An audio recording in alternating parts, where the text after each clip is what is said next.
Hello! Hey Tristan! I found it. Music. I should make an exclamation music. I don't have one yet. But I have linked it. I've linked it in my profile. It's a DMCA, a playlist of DMCA free music provided by Bass Rebels. Let me check if I can get a link for the whole playlist.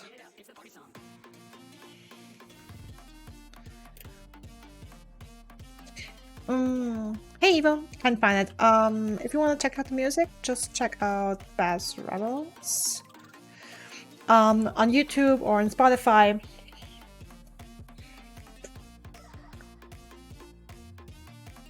Oh yeah, thanks for the lurk, Evo. By the way, we have an exclamation lurk.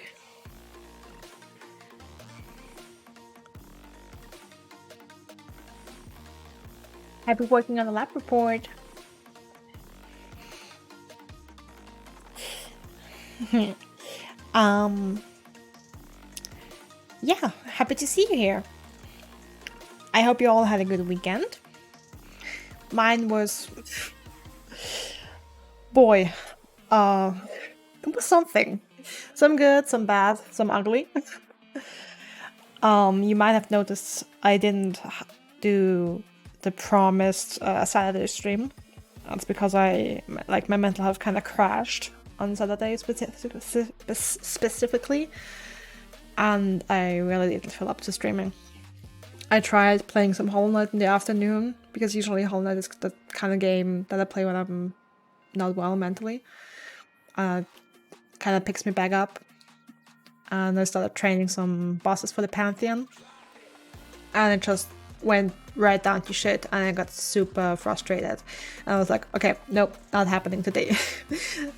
So yeah, I thought it's, before I do a stream, went in a bad mood, and none of us are having fun, then why stream, So I focused on self-care. Yeah, thanks Tristan. I'm better now.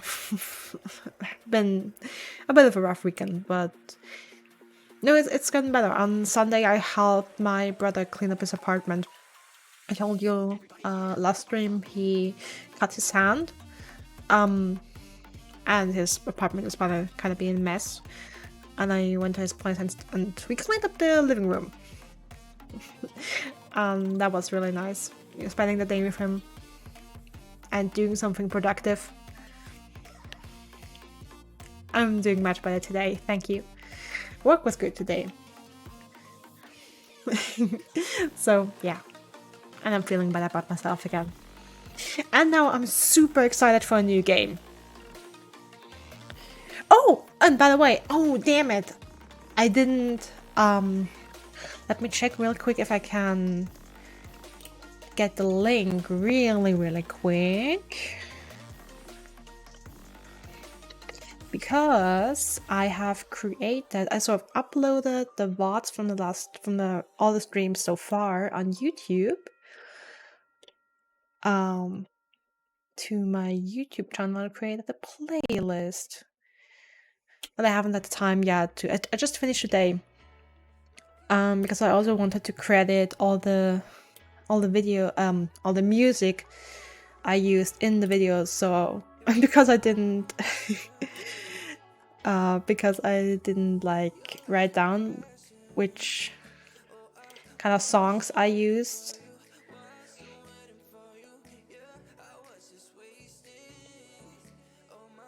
I kind of... Okay, there should be the link. I had to go, and I had on the playlist on shuffle the first couple of streams. So I spent a couple of hours going back to the videos and figuring out which songs I actually played. That took a long time, let me tell you. I'm not a software designer, I'm a software tester. Thanks, Tristan. Yeah, I'll definitely place the link. I hope I don't forget. Yeah, that's something I want to do on my Twitch channel, to link at least the playlist for the VODs. That was fun. Yeah, it was fun, especially considering, I mean, if you look up the playlist of Twitch saved music on Bass Rebel's Spotify, it has 876 songs in it. So yeah, trying to figure out the 5 or 6 I played on stream so far was an adventure, let me tell you. Like right now, I'm taking notes. I'm noting down the title of the song I'm playing so I don't have to go back. I mean, honestly, it was fun, you know. How to say that? I mean, there were like 3 or so that I actually put on my favorites because I like them a lot. And like another 1 or 2 that I remember specifically using because I checked them out in the playlist before. But like, oh, I want to play that song. So those were easy. And then the other ones, but that was usually the first song I played on stream. And then afterwards, I was just chatting to you and doing stuff and had this playlist on shuffle and, you know, 875 options available. But actually, what helped me a lot was that I usually let the songs play to its full, and so I could look at the time progression and kind of narrow it down. Good shot to take notes. I'm learning. I'm learning. Because when I upload the videos on YouTube, I want to give the artist a proper shout out and want to make it easier for people who are like, oh, that song is so banger, I want to know what it is. And, you know, even if I get a shout out to Bass Rebels, like, they have hundreds of songs, so finding the right one, why put that on my viewers when I can just do it? So yeah, hyped, feeling good, having a good day. Hope you're having a good day too. And checking out a new game. Exactly, we're playing this bed we made today. A relatively new indie game. It launched November 1st. What time is it for me? It's a little past 8 PM. I'm in Central Europe. So we have a 9-hour time difference. Good to know, Tristan.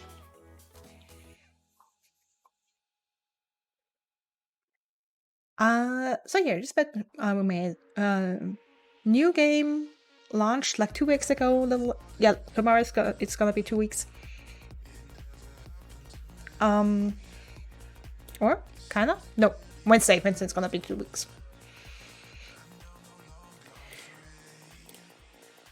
When it has been treating you well, not so much. Saturday was extremely windy, and I went out with my family.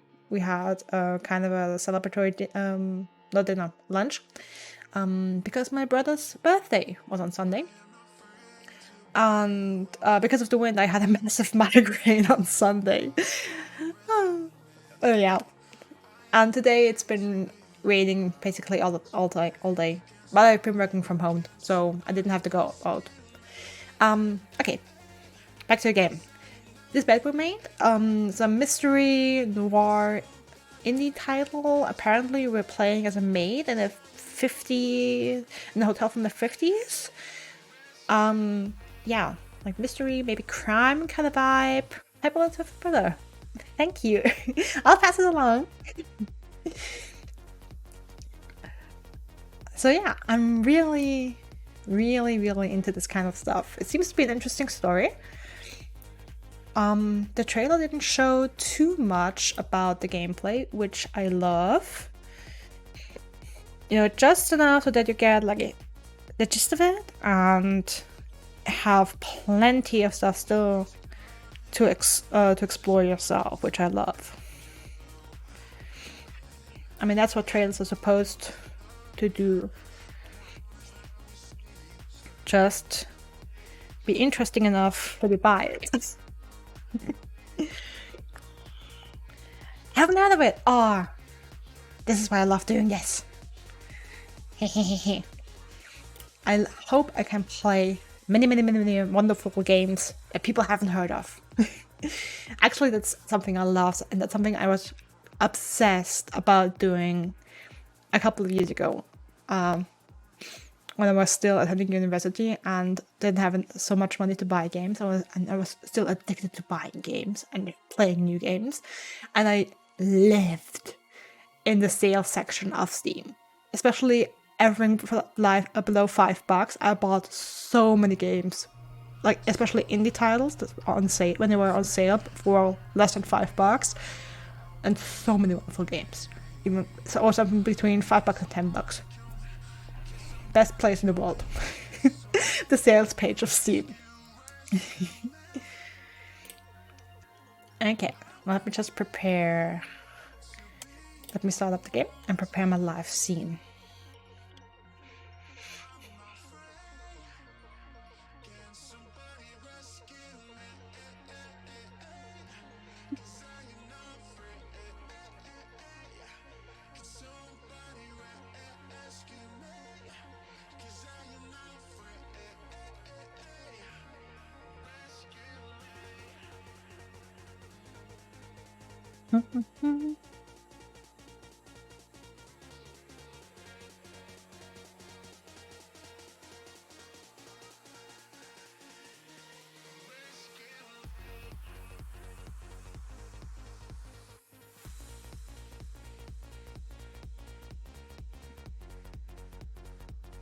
What was your weekend? What did I do? Did you tell me already? Just...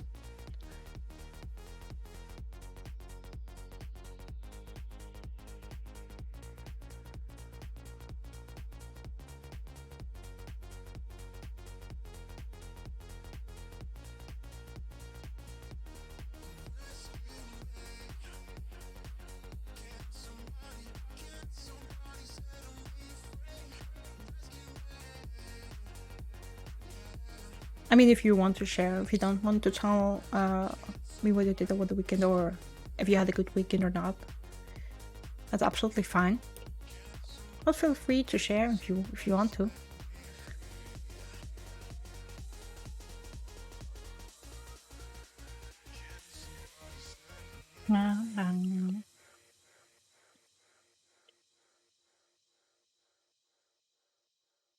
Okay.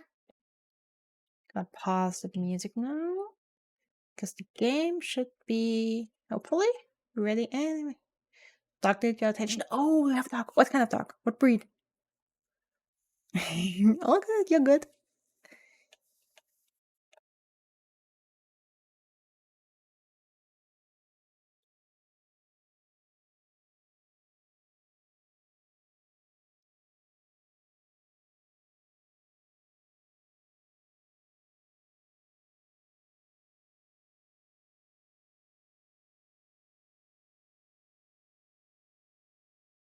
Okay, there we go. Let me just see if I can check.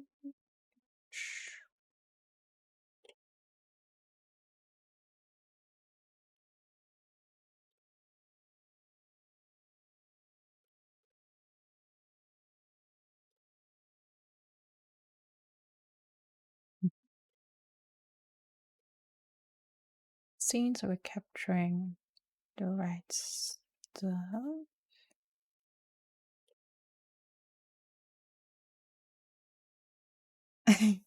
Oh, the place to be. Absolutely place to be.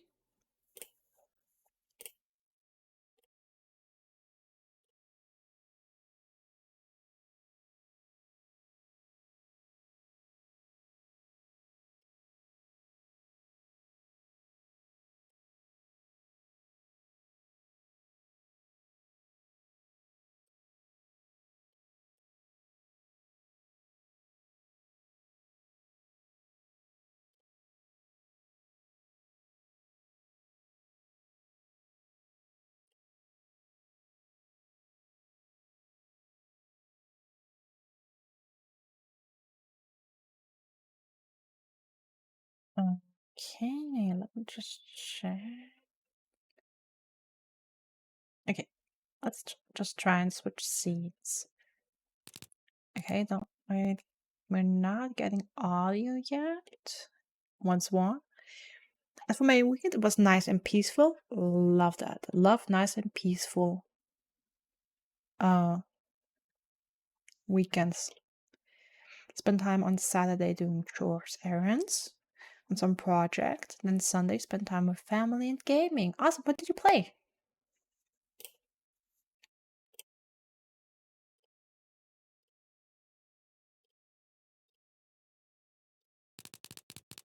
Ah, there we go. Game zone! Turning the game volume up to full. Tell me if it gets too loud at any point.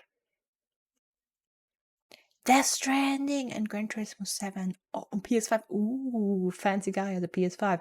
You know, I miss... That's something I miss about 2020. 2020 and 2021 were the years where once people told you they had a PS5, you could look at them, flabbergasted, and ask them who they sold their soul to. Awesome, that's what you're supposed to do. Yeah, hear the magic clicking. Here. Okay. Video quality. Excuse me? We want high video quality. Content warnings. The following topics may be encountered during your time playing: alcohol and tobacco, cheating, infidelity, domestic emotional abuse, depression, post-traumatic stress disorder, homicide, blood guns, homophobia, gender racial discrimination, mental health issues, institutionalization, stalking, wrongful conviction, imprisonment. Oh, okay, now I'm spoiled. Okay, so now we have content warning, and now I'm spoiled. I thought it would show throughout the game. I'm stupid. Okay. All the favorites. Yeah, all the good stuff. All the good stuff. I mean, we don't really know. We're in a hotel in the 50s. I mean, honestly, what's surprising here? We were in the 50s. Alcohol and tobacco? Please. In the 50s, I expect everyone and their... I expect everyone from 2-month-old babies to 100-year-old ladies and gentlemen to smoke. Constantly. Like all the time. And the rest, again. I know what I signed up to. Alright, let's start this. I'm excited.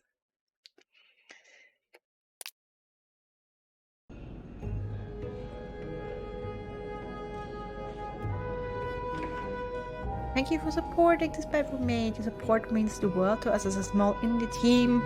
You're welcome. I love supporting small indie teams. Should you come across any bugs or reports in the Discord channel, we think should. Okay, we'll see about that. How's the audio? The music so far? Too loud? Should I turn it down, or this is okay?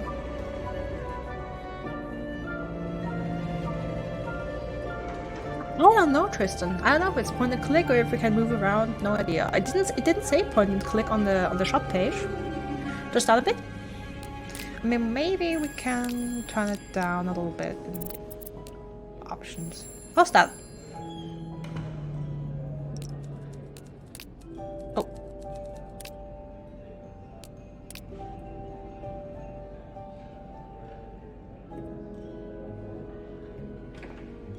I think that's gonna be good. Yeah, awesome. New game.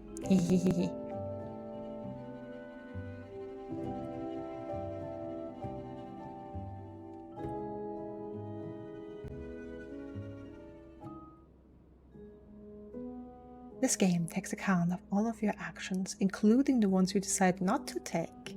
These choices will determine your fate and the fates of others around you. Proceed with caution. Ooh, I didn't know it was one of those games.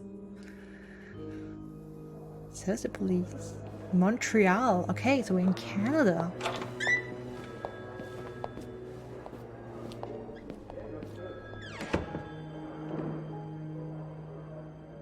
Come on now, miss.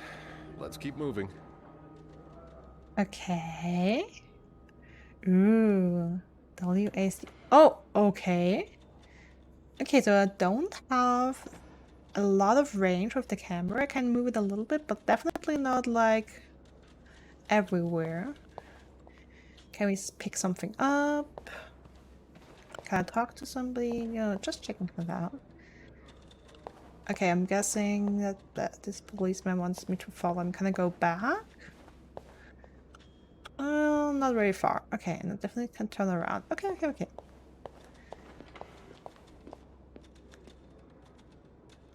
Map of Montreal, okay. Oh my god, the typewriter sounds. It's on your right. Here. Okay, you know what? It's the 50s. Why am I even surprised? Am I right? Interview room? No, I'm usually in charge of the second and third. So each maid has her assigned floor. Yes, exactly. Then why is it that you were working on the 5th floor last week? Well, the usual girl, Sophie, she had to take some time off. So Linda We're almost there. Yeah, I want to hear the witness. I see. Does this man look familiar to you? I'm not sure. Look closely. Take your time. Just a little further now. Shh. Is it all the dialogue? Okay, so we had a witness number 1, no name, a maid in probably the same hotel we are working in, who usually does the 2nd and 3rd floor, but Expect me to believe that's all you were doing there? Having a drink? And I suppose you being dressed as a woman was a coincidence. Is that it? It was only meant as a joke. Oh, come on. We all know what's going on at Manny's. You and your deviant friends may think you're Miss? It's just down the corridor. Come on. It was the first time I ever went there. Oh, is that right? So if I take your picture and show it to the others, they won't recognize you?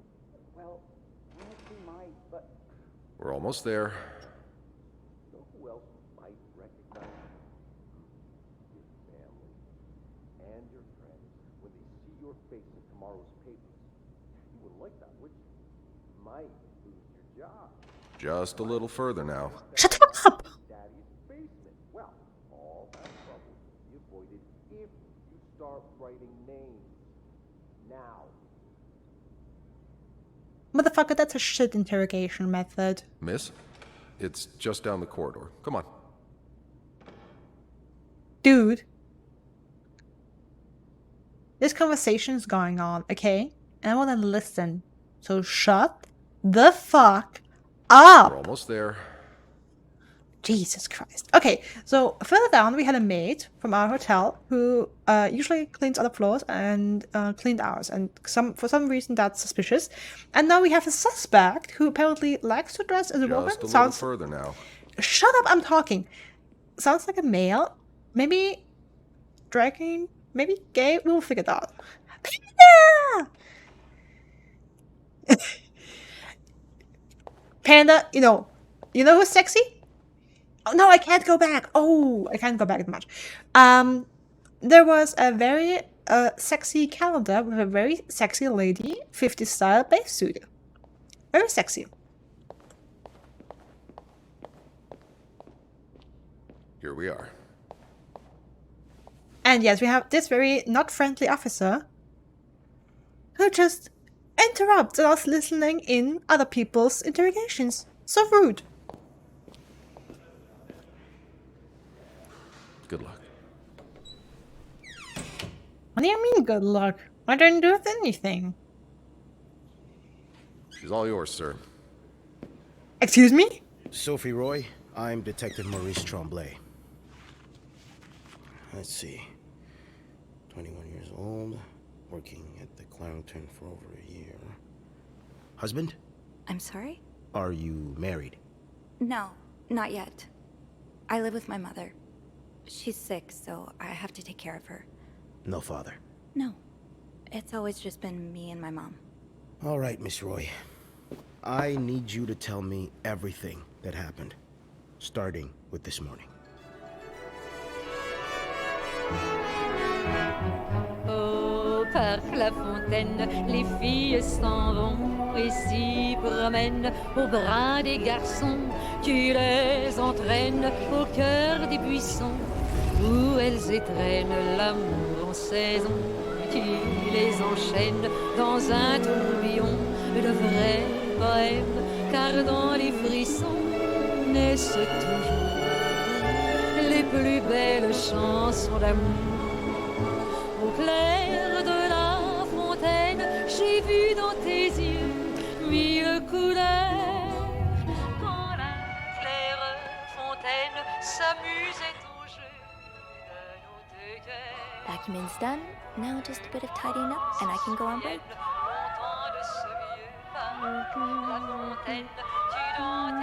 Give me a second. Can I? Awesome. Panda got 75% on mock exam today. They were true to say me. I think it's up to a B1 level. Making simple mistakes and missed 2 commas. Panda, I'm so proud of you, girl. So proud of you. Can I get some little in the parks or bobs or hypes or something in the chat to celebrate Panda? Let's go. You know what? I'm gonna do some too. We're gonna need. We want some bobs and we want some pogs. And we want some hype. Yes, of course! I'm so proud of you! You deserve it!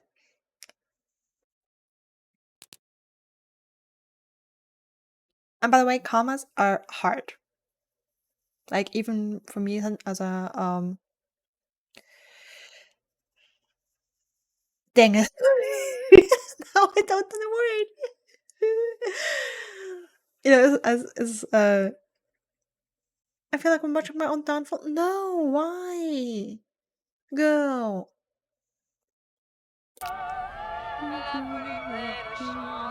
I'm proud of you. Oh. I'm guessing you've seen better days, but you're obviously still important to someone. Oh, looks like some fire damage. Did Jimmy get you? Did Jimmy have you in your hands? In his hands?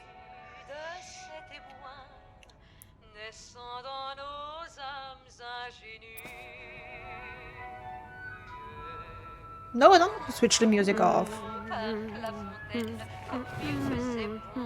Okay, Andross empty. Now we can definitely snoop around. Oh, putting the ashtray back. Make bed. Yes, please. The bed's not complete without its pillow. And we're gonna have to find that.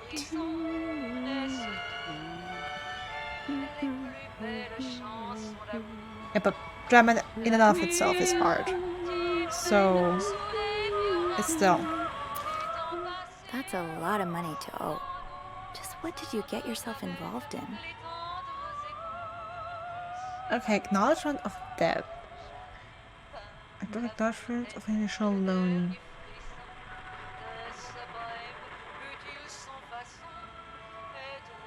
Initial amount $1,500. Amount overdue $3,500. Jesus.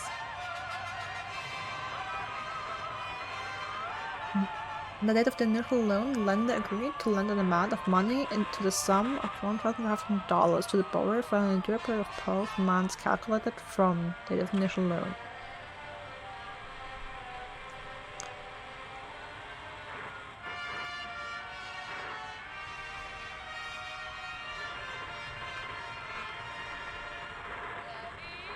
Also, Panda, I mean, if you like know you make these mistakes, I always thought, you know, knowing what mistakes you make is your biggest chance of improving, because then you know what to seek out. And I mean, that's just a spelling mistake. Don't feel bad about yourself, please. I know you can make it. I believe in you so hard. You're doing so good. Okay?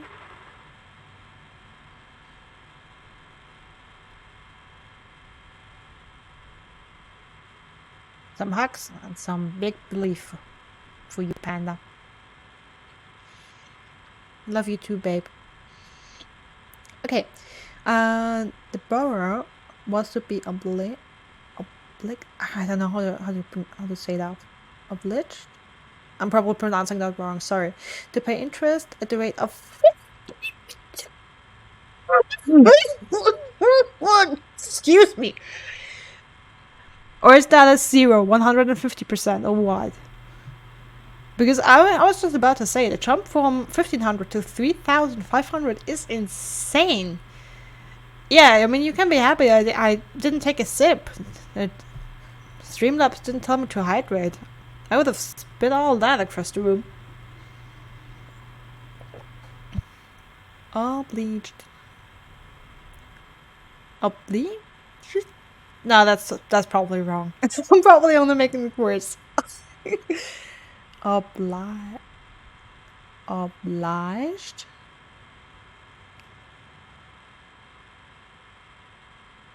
Like that? Obliged? That sounds just wrong. Really? Obliged?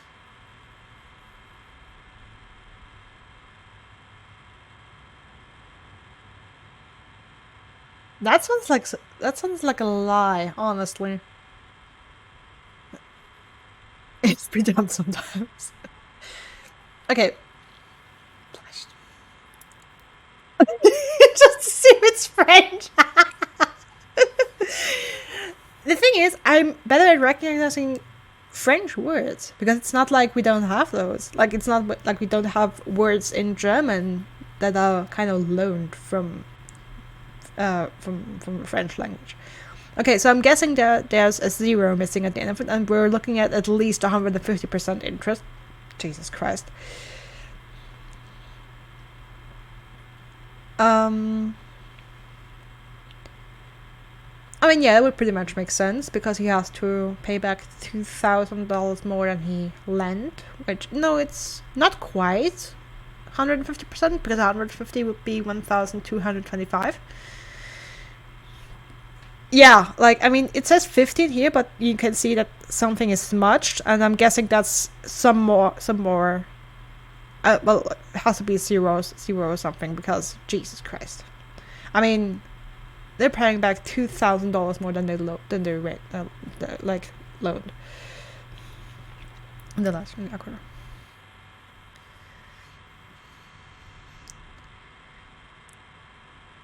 And they're hitting us with the big language knowledge here today.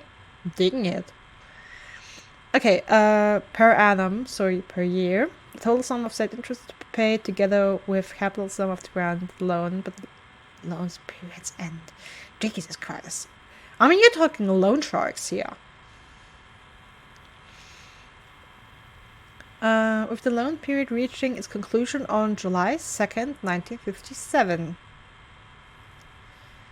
And date of acknowledgement is January 16th, 1958.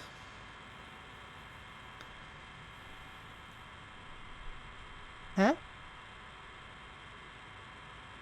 Okay, for some reason that those dates aren't matching up. The borrower was expected to have repaid the full amount owed.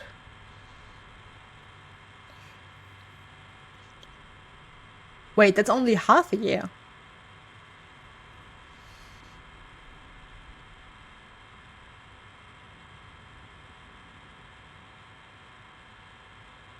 Oh, okay. So he was only supposed to... Okay, so he took a loan for 1,500 and was supposed to pay it back after 6 months, but now it's been more than a year. Okay, I get it. Red thread, guys. We're starting early with the red thread. The failure to do so will prompt further action, of course. Refer to PG3 for further details on the place... Oh, page 3. Further details on the place and time of repayment. Refer to section C for the expected rates of all overdue payments as they relate to the time that has passed since the end of the loan period. Do we have something on the back? Nope.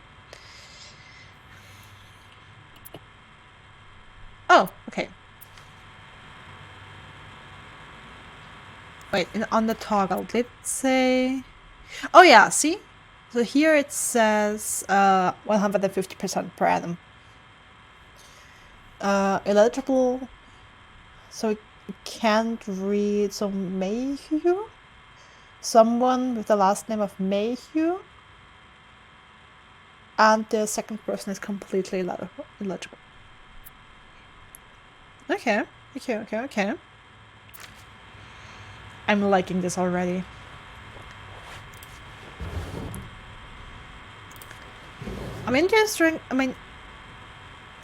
We're thinking about, this is a room, okay? Oh, I mean, obviously it's a room, it's a hotel room. Duh. This is a room. Smartest thing I ever fucking said. Okay, music has stopped, then we can turn you off.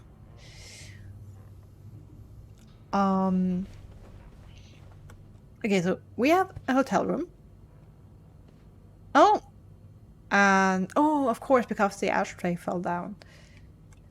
I mean, plushies tell me children or child. Taking out loans tells me adults. This is a room. Yes. Me at the start of a mystery crime game where you have to do a lot of thinking and be a detective. This is a room.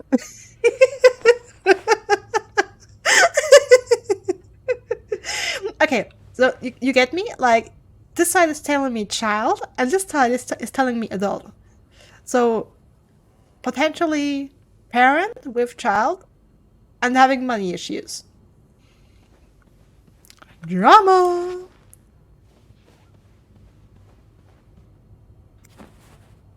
We place the pillow, we clean this. Good enough.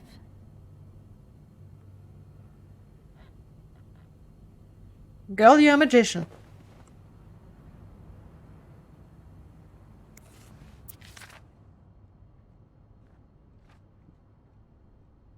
You know me, you know my family. You've had a seat. Okay.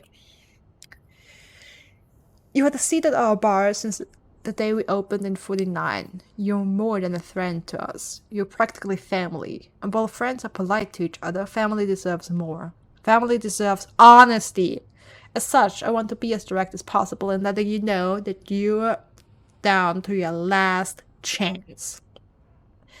The $8,380 you owe us, plus 25% interest, is now 8 months overdue. Dude, what are you doing?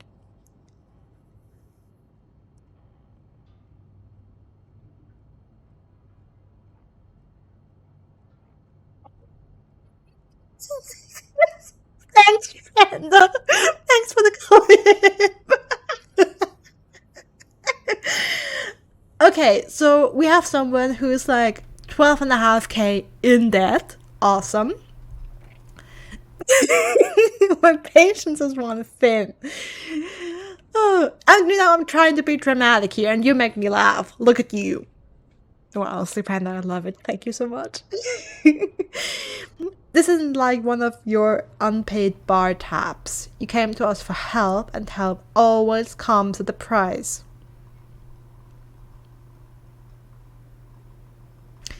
I disagree with that, especially when you're talking family, but...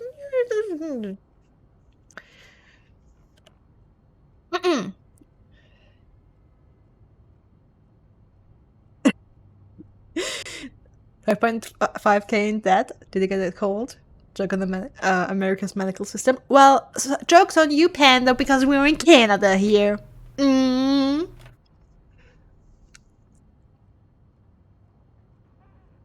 We've opened our pockets to you time and time again. Yeah, especially if they have unpaid bar tabs.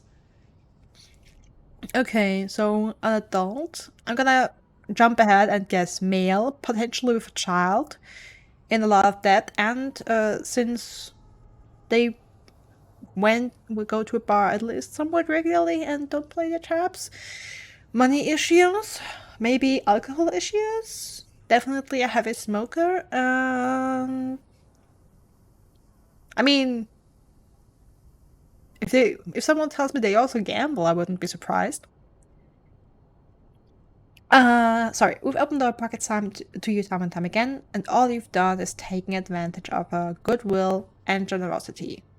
We'll come over in person to make a collection tomorrow. Wow, that doesn't sound threatening.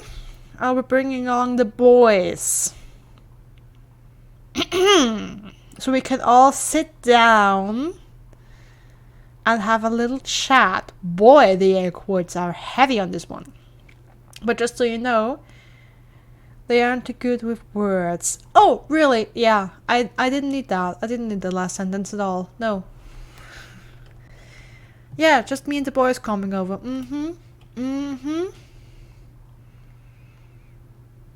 I mean, honestly, the more I think about it, you know, they're talking about family, but it always comes at a price. We come over with the boys, they're not good with words. I mean, this is giving me strong mafia vibes, let's be honest.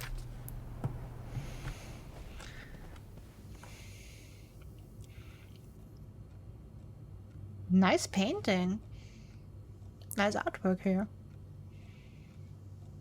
Tree, mist. Yeah, let's clean that out.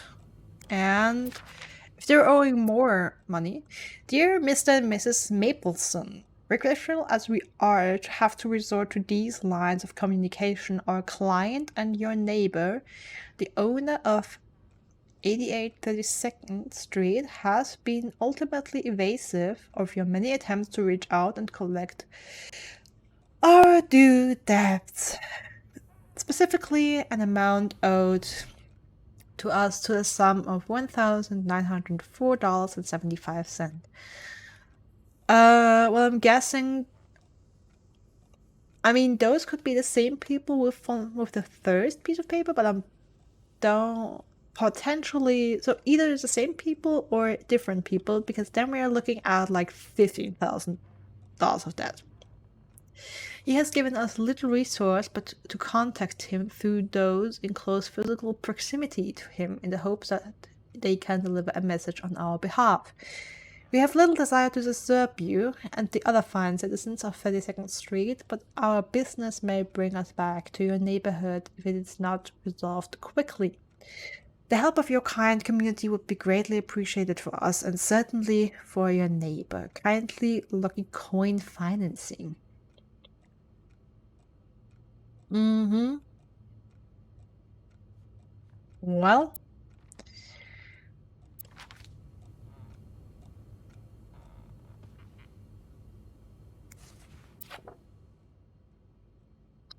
le petit régal. The room service menu. Oh my god, hot beverages, coffee, tea, hot chocolate milk, or chocolate milk for 20 cents. Gotta love the 50s.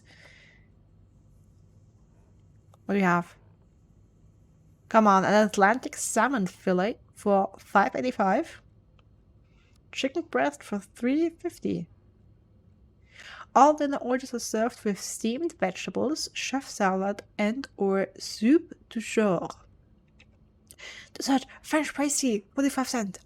Sundae, apple pie, 55. Chocolate cake, 60.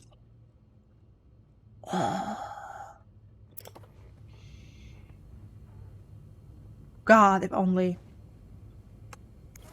You brought your own mug? Well, Ah, best I dad. guess ours aren't quite as complimentary. Knew it. Someone's a dad, and someone's male. And in a lot of debt. Oh yeah, slumber party with the boys.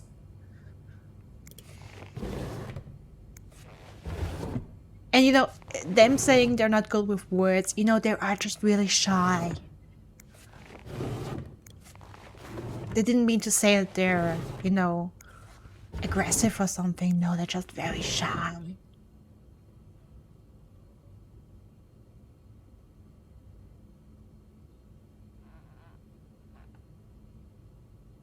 Is stream still there? Did we stream it? Because my chat just reconnected for me and now I'm a little worried.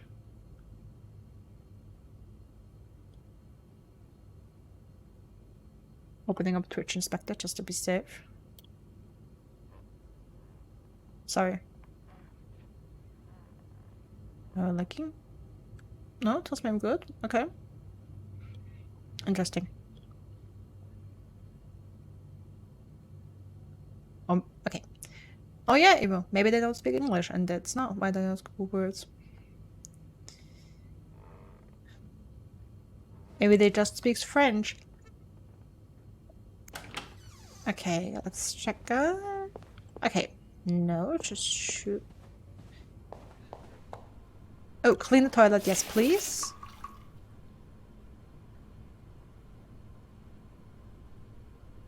Okay, a towel hung over the mirror. Why? And why can't I clean it?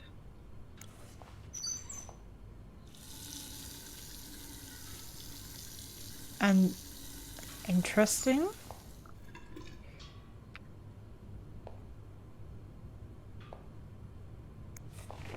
Clean the bathtub.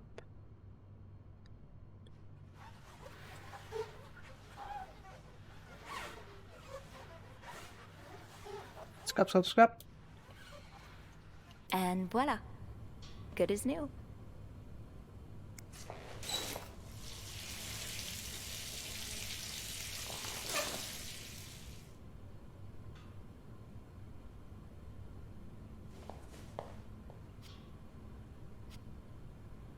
Honestly, why can't I clean that?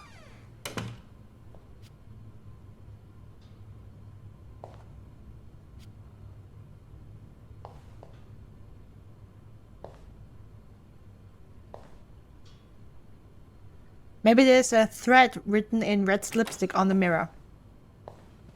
I want to see that. Open the closet. Let's snoop around. Inspect. Oh yeah, okay, so that's... yeah, just a sign. What about the safe? Oh, I can't check the safe. We have a red scarf. Some additional bedding.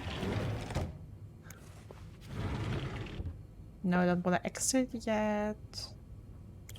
Let's close that. Close that. And we had some interaction.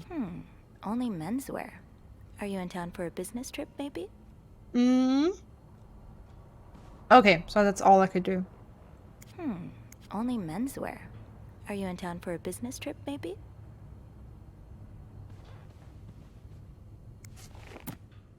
Oh yeah, of course. Babble.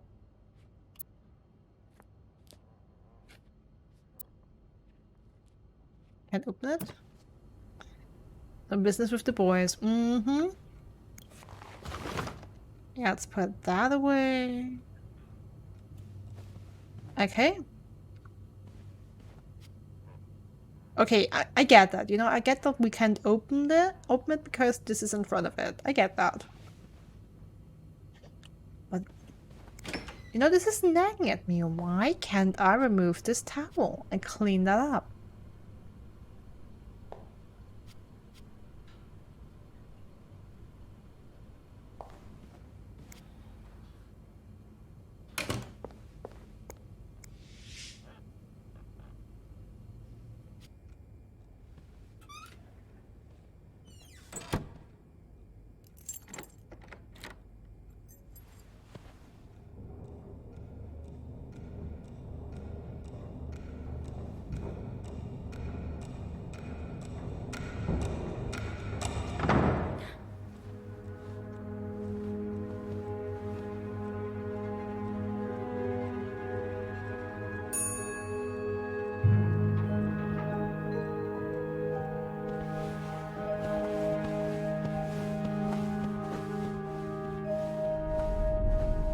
About that nut house they want to build next door?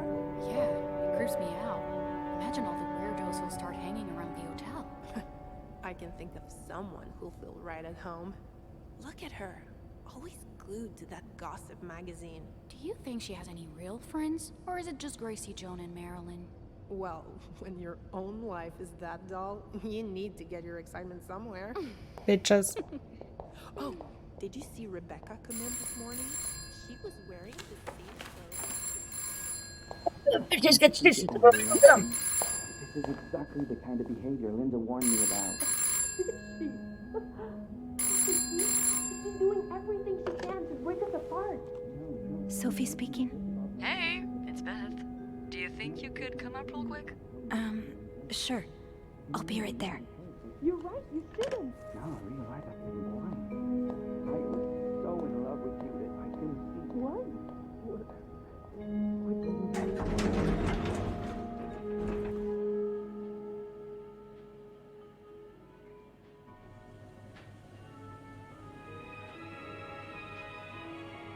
It's cute to hear Sophie's thoughts. Let's see what Beth wanted to talk about. Okay, so I guess that's giving me a hint on where to go, how to progress, who to seek out, kind of deal. Tempting, but every penny adds up, Sophie. Uh-huh. There we go. Hot coffee, cigarettes. Now's not the time to pick up smoking, Sophie. Again, we're in the 50s. It's probably against the law to not smoke. Oh, shock. Leaving luggage in the lobby? Are you trying to get Bernard to kill you?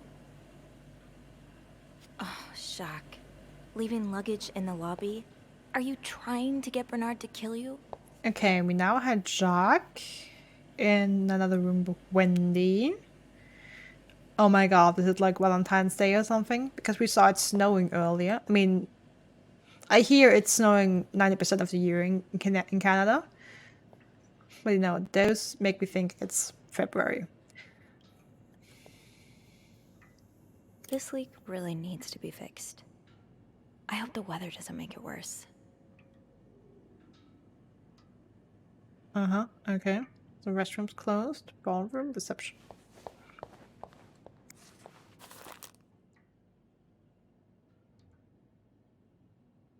Monday, February 17, 1958. Okay, yeah, so we're a little past Valentine's Day, at least.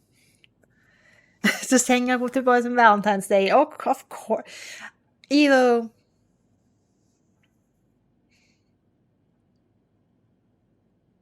hope you know that kind of image you're putting into my brain with this.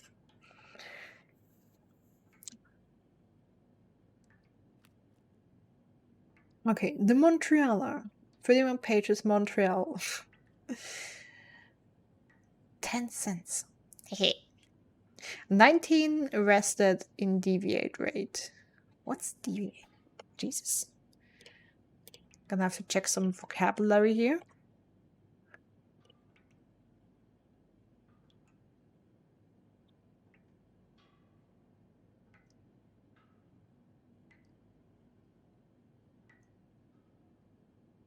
Okay. Is that like a 50s way of saying criminals? Or, when people talked all fancy and shit? Okay. Montreal police arrested 19 persons. Jesus Christ, just say people.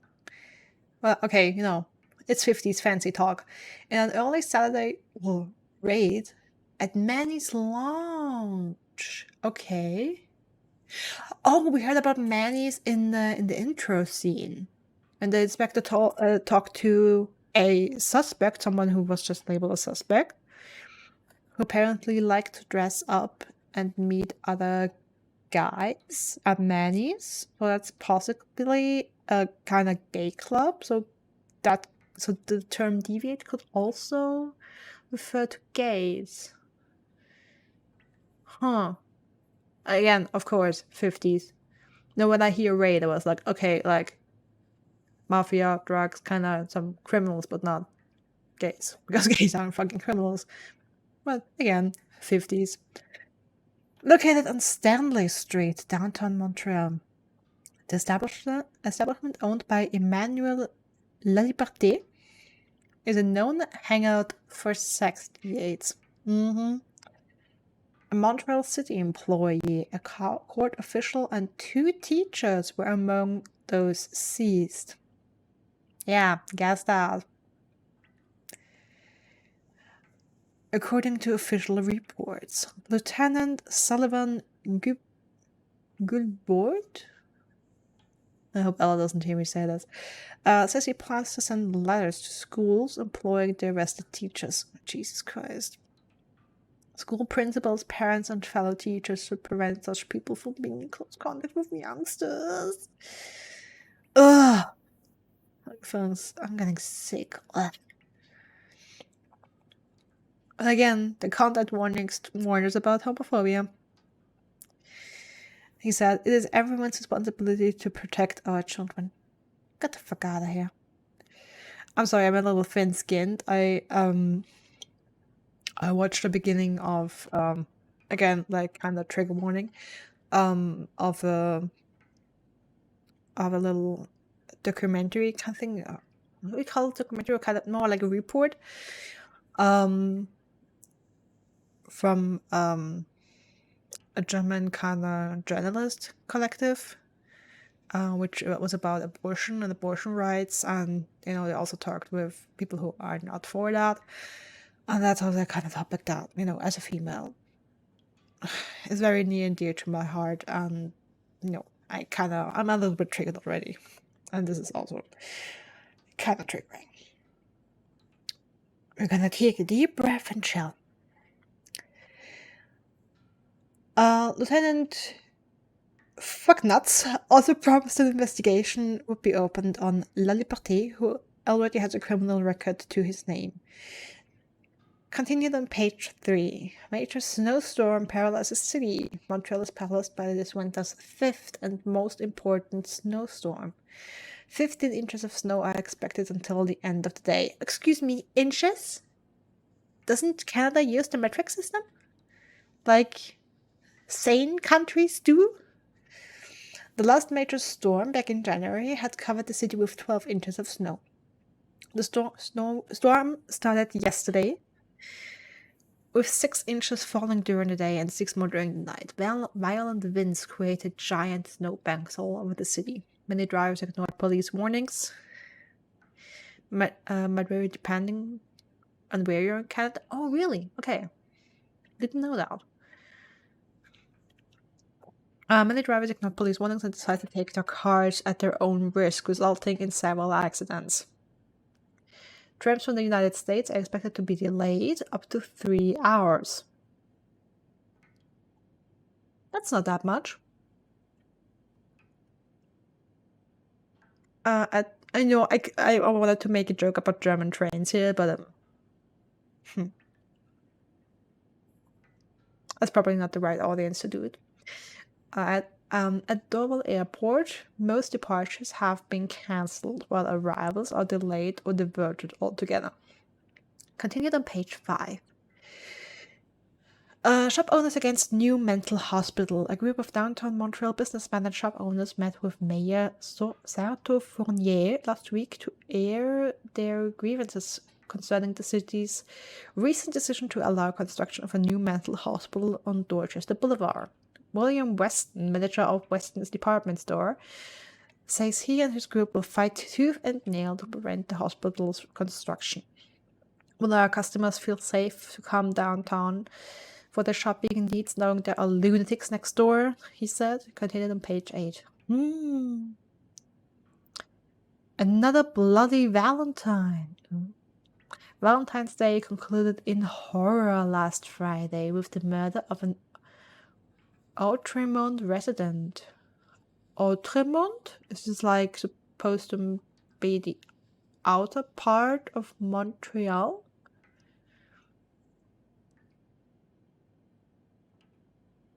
Ah, thanks, Evo. Detective Evo on top again today, and with the research. Thank you very much. Interesting. A worried neighbor called the authorities at 11:15 p.m. after hearing loud shouts from next door. When police arrived, they found the lifeless body of a 34-year-old man. Authorities have refused to identify the victim, provide any details about the circumstances of his death. No suspect has been apprehended yet, but Detective Lieutenant Maurice Tremblay asked anyone with information to come forward as soon as possible. Continued on page 14. Ah, does your personal hygiene worry you? Are those worries bothering your husband? Stop worrying and save your marriage by Liz Oil. Liz Oil is an indispensable aid to marriage hygiene. What the fuck is marriage hygiene? Millions of women use it regularly to safeguard their beauty and avoid undesirable surprises. Okay, is it for like the face? Or is it for like the vagina? You have to tell me. Like, I don't get this veiled sugarcoat, I don't talk about sex shit talk. Just tell me put the fucking oil. It's penetrative. Okay, so it's for the vagina and effective even in the presence of organic matter. Okay. What? Even in the presence of organic matter. Well, if I'm supposed to put it on my body, it's on organic matter. Jesus Christ.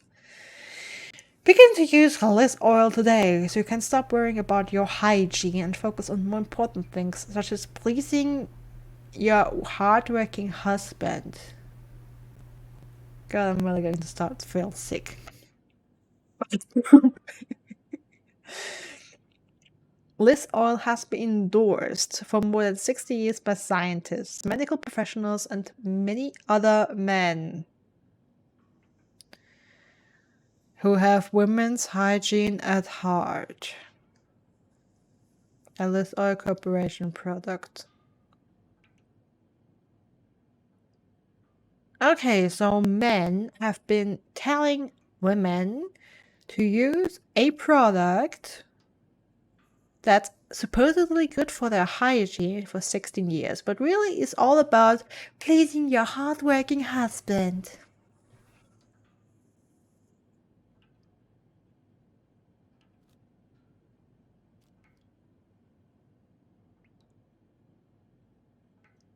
And can someone of you Google Liz Oil and check out if this is actually a thing? And if it is a thing, what is it?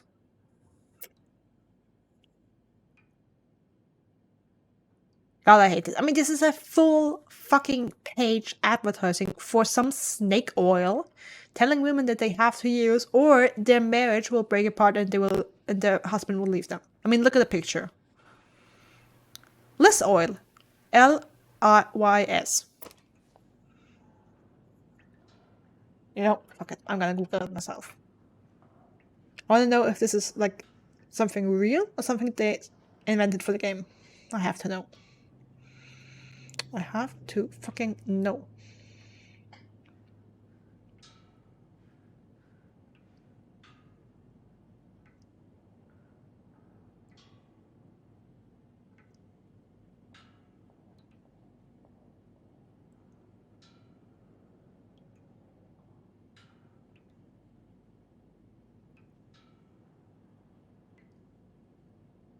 Okay, I'm just finding a lip plumper, but that's like a modern day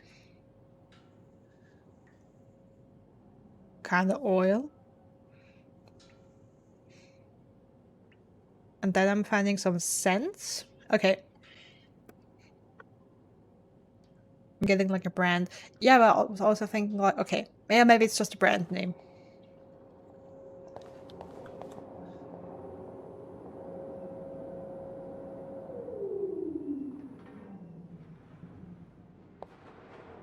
When you get marital hygiene makes me think like sex stuff. Valentine's ball. Poor Nicole. No one should be stuck cleaning up the reception hall after a ball, even if they did draw the short straw. Okay, so Nicole pulled the short straw and has to clean the ballroom. Poor girl. Hey, Beth.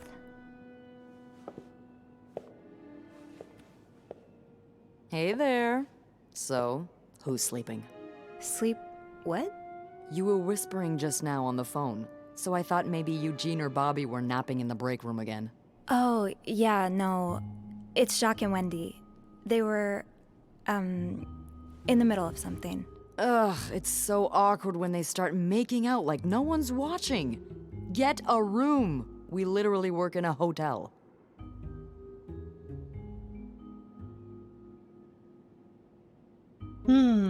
Okay.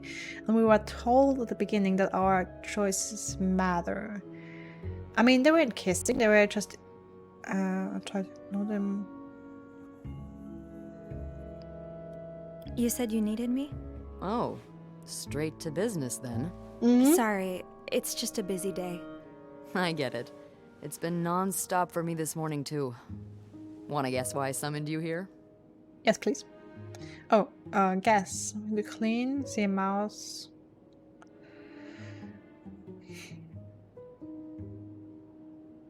Why would she summon us?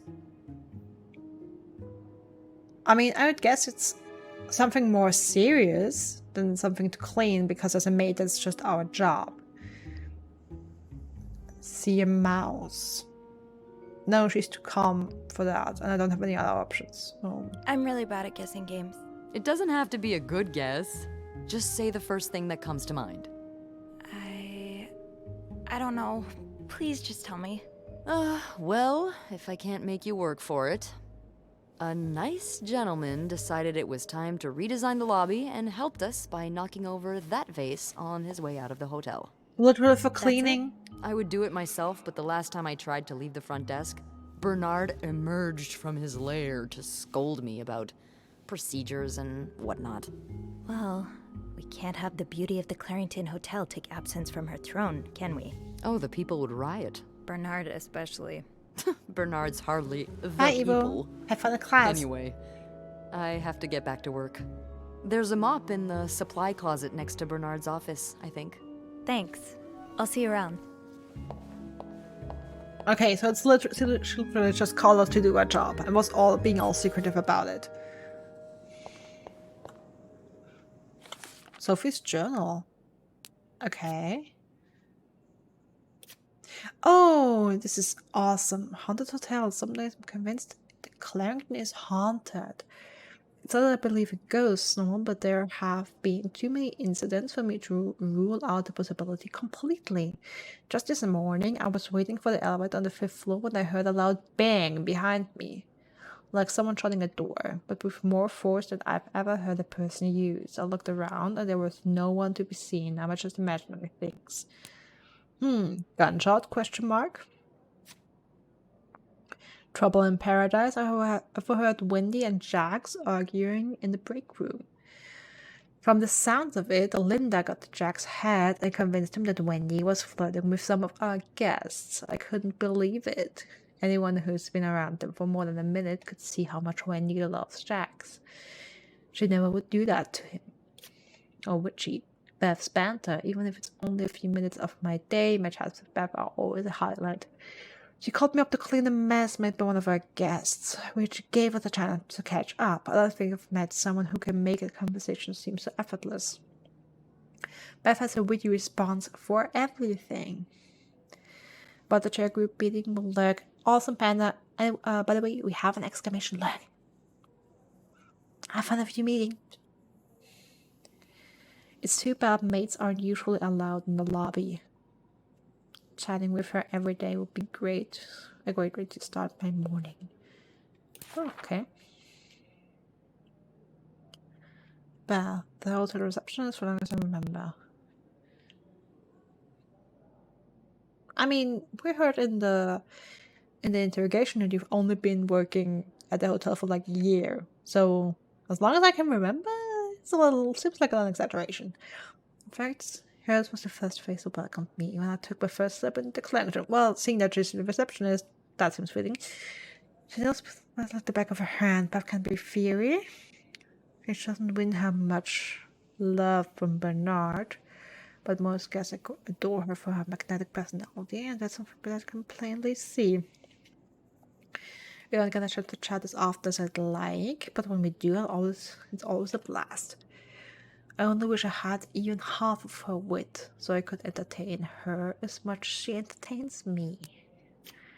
Jacques of the Clarington's bellboys. I don't know much about him. He's even more shy than I am. Barely looking up at guests when carrying the luggage. People like us just need someone to bring us out of our shells. And apparently for Jacques, that person is Wendy. It's like a completely different person around here. He lights up, laughs, even cracks jokes. I was so happy that you found Wendy. Even happier when he proposed. Okay, so Jax and Wendy are even engaged. They're like the Clarington's very own Janet and Tony, whoever Janet and Tony are. But it seems their engagement is in peril thanks to Linda's meddling. Stand strong, Jax. Don't fall for her manipulations. Wendy is a waitress at the hotel's restaurant. She and her best friend Yvette were hired together and they used to be inseparable. Until 3 or 4 months ago. It's no coincidence that this was around the time Wendy started dating Jax, the bellboy, to whom she's now happily engaged. That is depending on who you ask. Linda seems to think that Wendy is the Clarington's resident flirt. Sure, she's popular with guests and collects the most tips by far, but I've always chalked that up to the same thing that has drawn me to her, that warm smile that just radiates kindness. Linda's not convinced, though, and seems to have taken it upon herself to expose Wendy for who she really is. Jealous much? Sounds like it. Boy! Oh wow, okay, that picture. Okay. Linda. Who really looks like our resident bitch. Linda is the Clarington's governess. Bernard's second in command. Calling for duty, Admiral. And it's easy to see why. She rules over the maids with an iron fist, always ready to enforce Bernard's latest rules to the letter. Most of them hate her for this, but my feelings are a bit more mixed. For whatever reason, she seems to have a soft spot for me. Okay. Same cannot be said for Wendy, unfortunately. It's like she's made it her life mission to break up Wendy and Jack's relationships, and I'm worried that her latest efforts may have succeeded. Bernard's the Clarington's manager, the big boss. He spends most of his days locked in his office and doesn't like the maids roaming around outside of their posts, so our paths don't cross often. Lately, he's been hell-bent on getting the hotel back in shape, whatever that means. And there have been a lot of changes around here as a result. He's enforcing employer rules more strictly than ever and dropping God knows how much money on renovations. The stress is practically radiating off of him. Okay. Family. Mom always means well, but life hasn't dealt her the best hand of cards. She doesn't talk to me very much about her time as a nurse during the war, but I've always wondered what kind of person she was before this harrowing chapter of her life. It's just the two of us at home. Mom's had bad luck with keeping jobs, and she finds it hard to be around people, so she stays home most of the time. At least she's never missed an episode of The Wild Orchid. On her good days, she can manage on her own, but on her bad days, well, I do my best to be there for her. Okay. Dad. Left when I was 2 years old. Haven't heard from him since. Mom doesn't say much, so I stopped asking. Okay.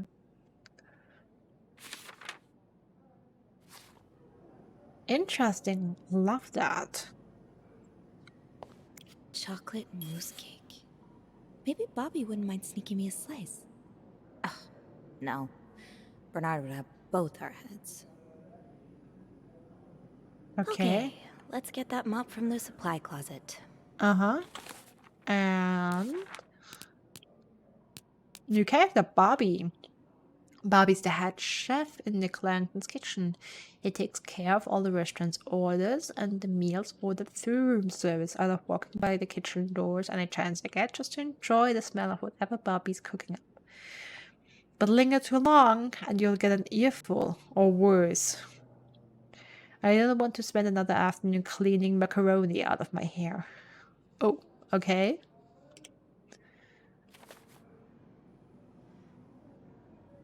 That smell. If only we were allowed in there. I mean, honestly, we have kind of the two bitches that were in the break room, and we have Nicole. Poor Nicole. No one should be stuck cleaning up the reception hall after a ball, even if they did draw the short straw. Chessboard.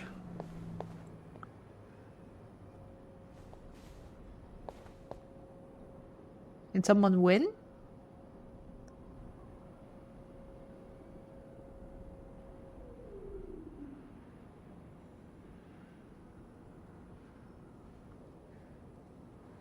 Oh yeah, Black won. Checkmate. I have to get the map first. Do we have in the room service? Oh, pretty photograph. I hope it's the city of Montreal.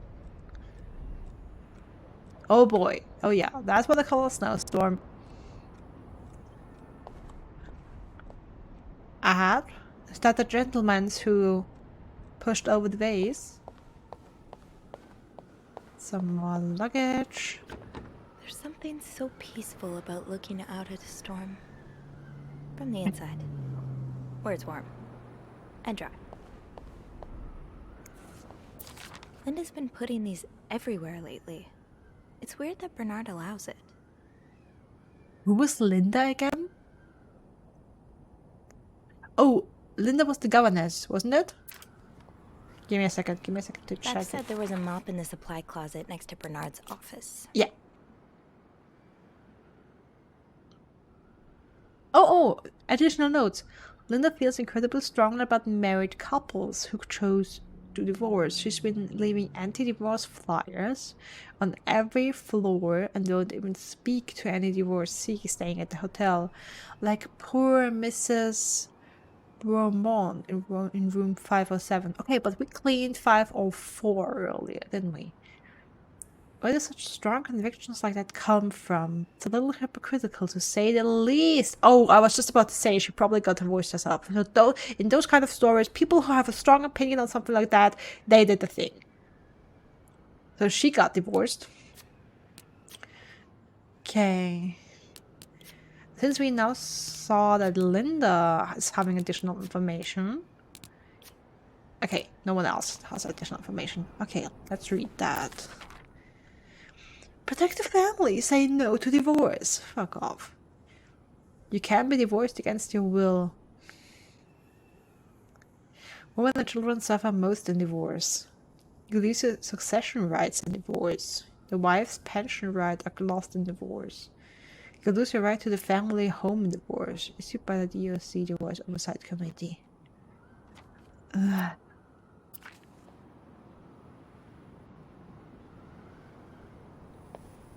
You know, I'm all for educating people on the consequences of their choices, and like divorce is a choice that has consequences for people who are married. Like legal stuff changes, definitely, but also like if you're a woman in a marriage with an abusive husband, honey, you're allowed to get a divorce. Bernard still leaves these around the front desk? Guess he didn't hear Beth when she swore she'd burn the place to the ground next time she had to suffer through one of his sermons.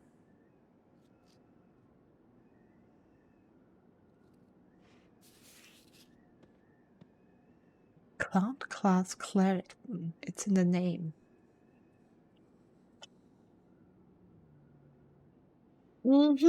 I wonder if in an earlier edition the name Clarington was spelled with K and they changed it on a whim when they like designed this object. Can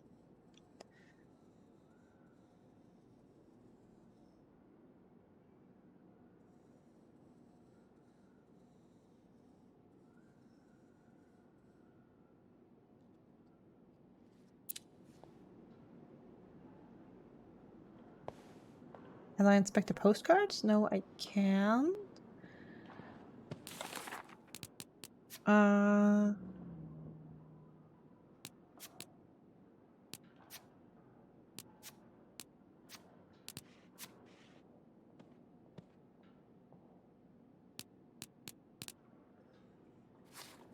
Oh, sorry. I want to add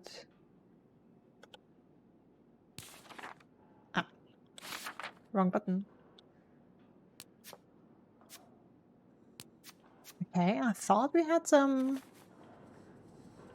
additional notes on a character or something. I didn't see any now. Divorce is a tricky topic in Trinidad. Most of the Indian population, especially older Indians, don't believe in divorce at all. Worst case, you separate permanently but not legally divorce. A lot of younger folk are pro the concept of divorce, though. Yeah. I get that, Panda. Like, I know that there's still a lot of countries who are in that kind of situation. We have an older generation that's very traditional, and for them, like, divorce is absolutely inconceivable. And the younger people are like, hey, I want the freedom to choose, and I want to be forced to stay in a relationship or in a marriage I'm not happy with. And again, kind of a personal issue, or like a very personal topic, because my mom got divorced from her first husband, who also was violent against her. So, oh, okay, it's the same issue again. Don't need to read it. Ah, okay. Oh, lovely photos. Cute. I love black and white. It looks so classy. Oh, Shaq. Leaving luggage. Linda, Wendy's great at her job.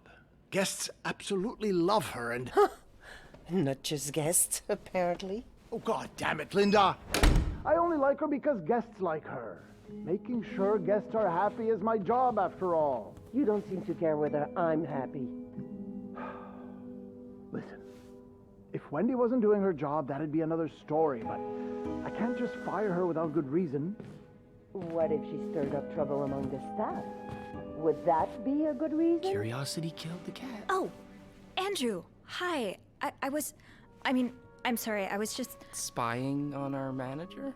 No, I heard something, and Hey. It's okay, I'm just pulling your leg. I'm sorry I scared you. I'm not used to having people around me while I work. Yeah, you're always working alone up there, aren't you? I actually think it's the first time I've seen you down in the lobby. Don't tell me you've been sent to clean up after the Valentine's Day ball.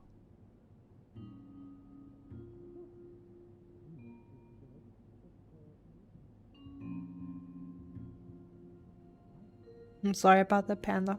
I know that a lot of times people in the family, especially the children, suffer when people get divorced. I'm sorry your family had a rough time with it.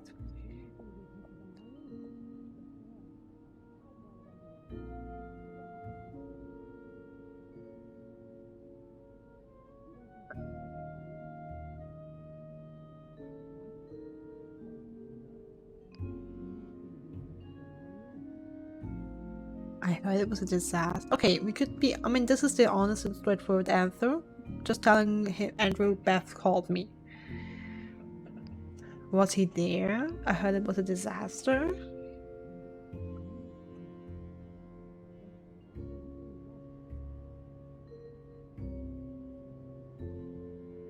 I mean, with those two, I would be digging for more information. But what kind of information would I be digging for? Like, I have no goal. Like, for example, if we already had a murder happening and I was trying to subtly check if he had an alibi or something, I would probably choose one of those. But right now, I have no reason other than being, like, gossipy and noisy, so I'll just be Beth called me. A guest knocked over a vase and made a mess in the lobby. Yeah, I saw that catastrophe happen. Just what we need, huh? Well... I'd rather be doing that than cleaning the reception hall with Nicole. Oof. Yeah, I don't even want to see the state of the place after this weekend. I know chocolate fountains are for dipping, but I didn't expect to find someone's shoe in there. How? No idea. You must see plenty of weird stuff too, right? Yeah. What's the weirdest thing you found in a guest's room?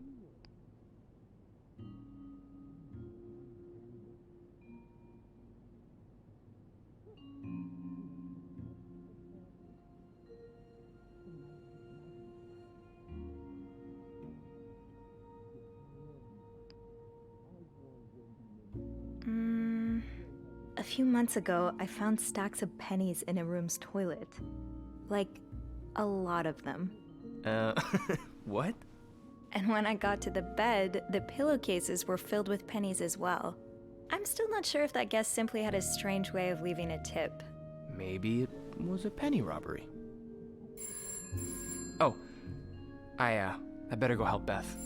It's hell here with the snowstorm. It's okay. I need to, Yeah, alright. Take care. You too. As if it wasn't enough having to deal with endless letters of advice from Raymond. Raymond? What does he want? He wants me to lower room prices. Make sure the hotel stays accessible to everyone. Oh, I can hardly believe you two are from the same family. In the States, you'd be sent to jail for those communist ideas. I hope you're not considering listening to him. Of course not. It's not like I have a choice anyway. With the renovation cost overruns, the hotel's gonna go under if I don't raise prices. Have you tried calling Mr. Weston?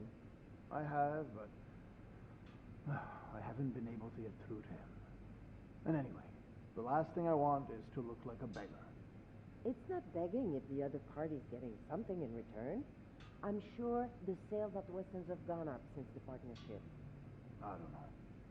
I feel like he's been avoiding my calls lately.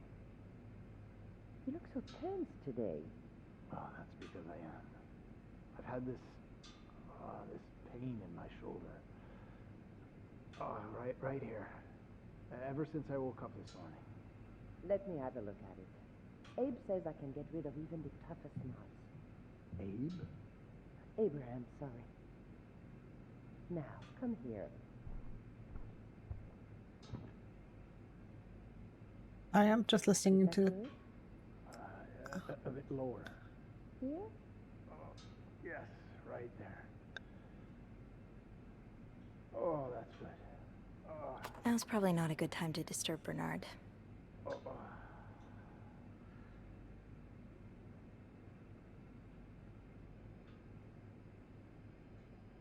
Okay, so Bernard has a brother in the States who's a communist.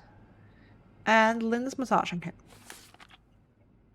Andrew's ambush. Oops! So Andrew caught me eavesdropping on Bernard and Linda, who was once again complaining about Wendy. Thankfully, he didn't make a big deal out of it. It doesn't seem the kind to judge. He's actually quite nice, easy to talk to, fun to tease, and funny in his own quiet way. I hope we'll get the chance to talk to him more. I get the sense that there's a lot more to him that he willingly shows.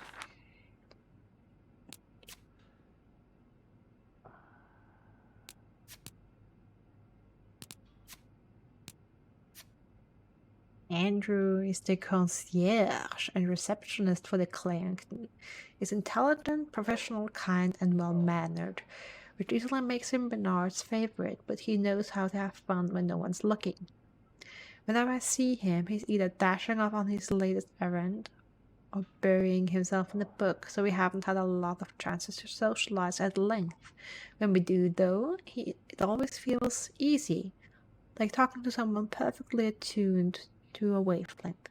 Maybe I should ask him out for some book ask him out! Yeah, ask him out, girl, ask him out. Maybe I should ask him for some book recommendations. It would be nice to have more reason to talk to him. Girl, ask him out. I just got out of my own meeting. Has it been that long, or was it just fast? Pretty old pictures, okay, some modding going on there. Andrew looks like a young Colonel Sanders. Where's Colonel Sanders from, Panda? Help me out real quick.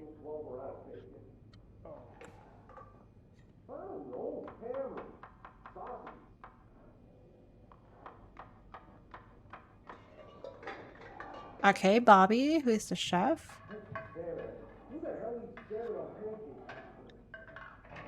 The was in a line. An excuse person from the meeting. Oh, the KFC mascot. Okay. Jazz's closet. Stairs, exercise. Elevator, convenience. Yeah, elevator wins this time. Okay. sign above it. Stairs. Okay, so that's stairs in case I ever can't Bobby use made the... it very clear he doesn't like anyone walking into his kitchen uninvited. Okay, so that's the kitchen. I mean, it just says employees only, not kitchen. Try this closet. Okay, anything but the mop. I'll try anything that's not the mop first. Really? Hearts in the closet too? Give me a break. Ah, no, it's fine.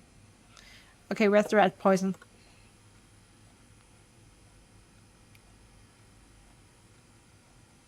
Red and white paint. What else do I have here? Bunch of cans. Aurora soap. Whitest white ultra.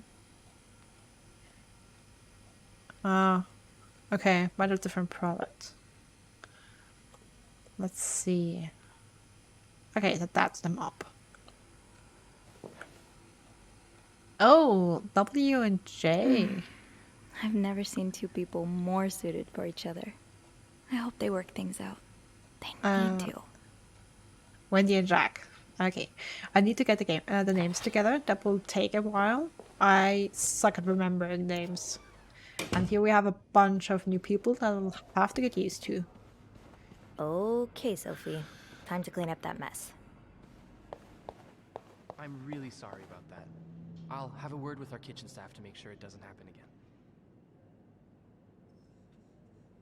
Well, that sounds a bit excessive, don't you think? Of course, of course. We're all grateful that your employer chose the Clarington for his stay, but... All right, yes. I'll speak to my manager and see what we can do. Was there anything else I... Yes? I beg your pardon? You want me to...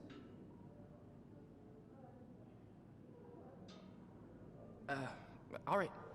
Yes, right away. Was there anything else I... Well, that sounds a bit excessive, don't you think? Of course, of course. We're all grateful that your employer chose the Clarington for his stay, but... Okay, other lines repeating though? Yes?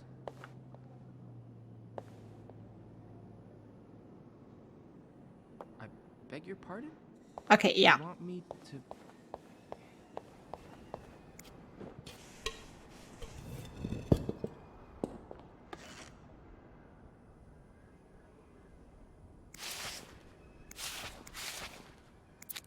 A film roll?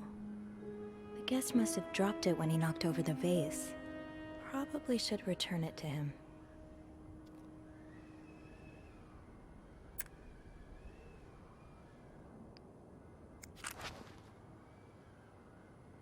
Ew.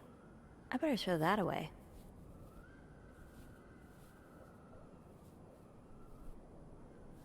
Oh no, you unfold that. You don't throw it away. Read it. There's something written on it. Try to read it. I want to throw it away. I have to.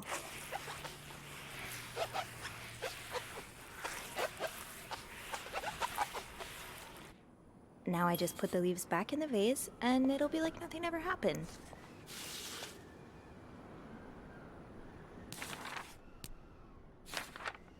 Lost and found. While cleaning up the mess in the lobby, I found a roll of film on the ground. I'm guessing whoever knocked over the vase must have dropped it. With Beth's help, maybe I can figure out who it belongs to and return it to the room.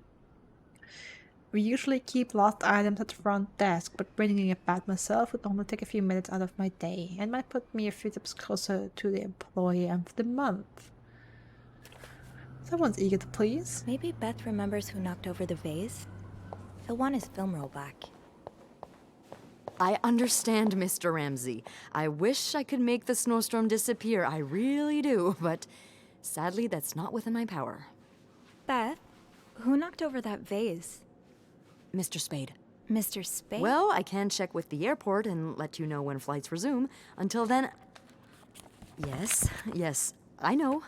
You've said that already. But... No, that's very unlikely. Come on, Gordon Ramsay has to you're fit his welcome to flight. speak. So, which room are you staying in, Mr. Spade?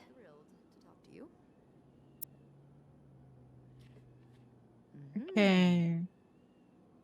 Well, for that, you'd have to talk to my manager's manager. Would you Thompson, like to contact him? Martineau, Price, Fisher, Drake, Horton, Sadly, he doesn't have a Coutu, phone. He's a bit of an old-fashioned fella, if you know what I mean. Counseling the third Yes? floor, Cohen, Yes, Bailey, certainly.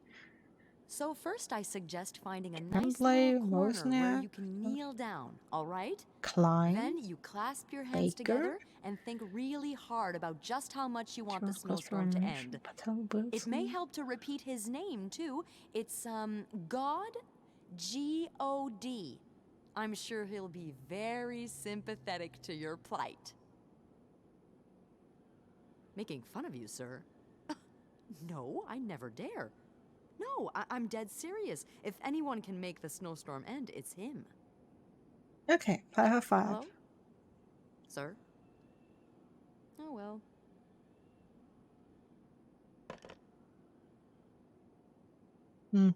Interesting.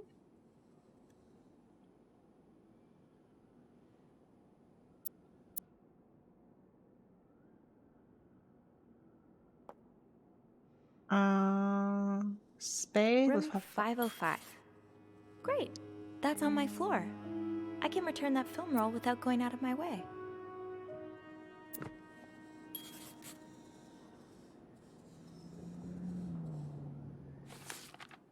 Off to room 505. Felt bad bugging Beth while she was in the middle of an important phone call, but like always, she came through.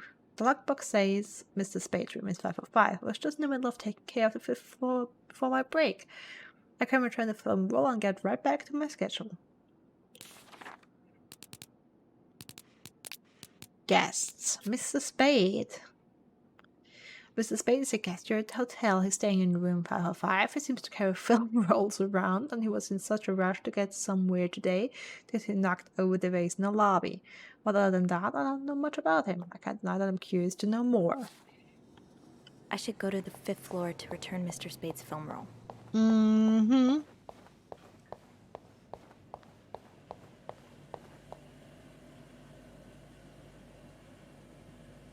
Bar on the 1st floor and rooms on the other 5.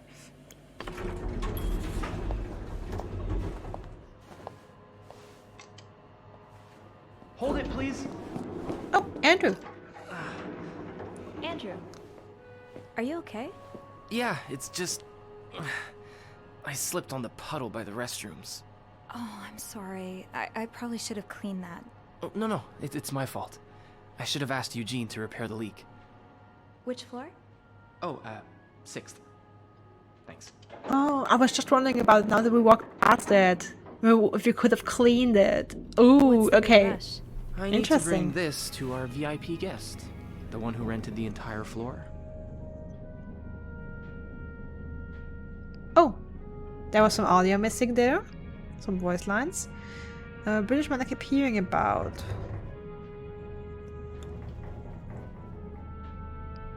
Why does he need snow? Isn't he famous? All the guys complain about him. Why does he need a bucket full of snow? No idea. I don't even ask anymore. It's just the latest in a long series of strange requests. What do you reckon he'll do with it? Take a bath, maybe? Sometimes I wonder if he's just pulling an elaborate prank on me. Can't you tell me who he is? I've never actually met him. I always talk to his assistant. Only Bernard knows his identity. I do have a suspicion, though. Oh? But I'm not sure I should say it. Can't you at least give me a hint? Okay, let me think. Whew. Saved by the bell. Hey, come on. Don't leave me hanging. Let's just say I like to prolong the suspense. Wait. Is that the hint? Who knows? Fair enough. Have fun up there. You too.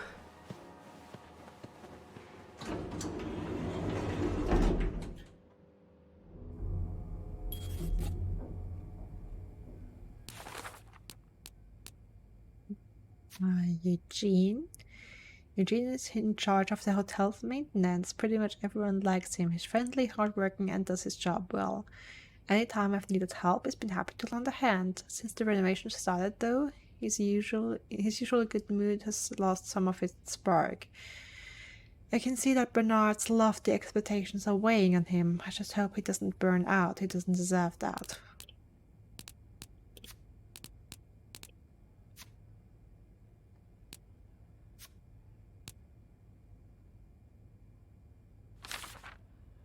Andrew's mystery guest. I bumped into Andrew again in the elevator. From the sound of it, the VIP guest on the 6th floor has been busy with all kinds of strange requests. I tried to press him for more information, but all he gave me was this cryptic hint. I'd like to prolong the suspense. I'm dying to know who it is. Andrew clearly knows how to keep a secret. I should return Mr. Spade's film roll. Room 505 is on my list anyway. One of those flies again. This must have been so much fun. Well, for the guests at least. You are invited to the Clarington's annual Valentine's Ball. Friday, February 14th, 7 p.m. to 10 p.m. Formal wear required. Entry includes 1 drink, door prizes, and best dressed contest.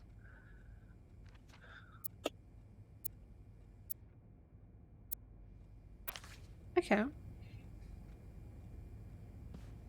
I like the artwork that's hanging around the hotel. Even like the whole design of the hotel I like. It's very classy. Okay. Again, same newspaper.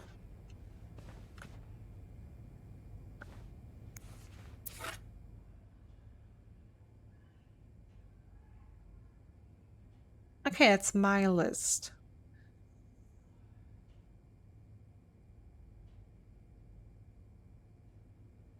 Okay, we're expecting a big mess in 506. 507's empty.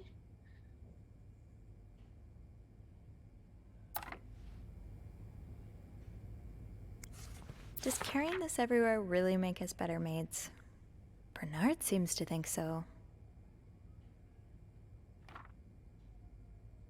Chambermaid's Guide. The official Chambermaid's Guide. First rule, be invisible, I guess. Got him. Got him, Panda. First rule, be invisible. Get someone want to be disturbed. Accomplish your work as silently and discreetly as possible. Be a shadow. Second rule, be thorough. Leave no stone unturned and no corner unclean. Dust stains, everything must disappear. Third rule, be careful. Sometimes what looks like trash is actually a guest's treasured possession. Be careful as to what you throw away. Partial cleaning, bathroom, clean mirror, toilet and bath. I wanted to clean the mirror in 504, but it wouldn't let me remove the towel. Bring used towels to card, put clean towels on shelf, replace toilet paper roll if necessary, empty garbage can, throw away trash. Room, clean ashtray if necessary, scrub stains, make bed, empty garbage can, throw away trash. Complete cleaning, bathroom and room. Repeat partial cleaning duties, bathroom, every floor, dust every surface, change bed sheets. Note, your governess may ask you to perform other related duties at any moment. Another day, another dirty dish to pick up. Okay, could have placed the cups. We're gonna find cups. Luggage blocking the way. Can we miss something in here? I should move on for now, but maybe I can come back later if I have a spare moment. Okay, so we can't return there for now. Can't go there either.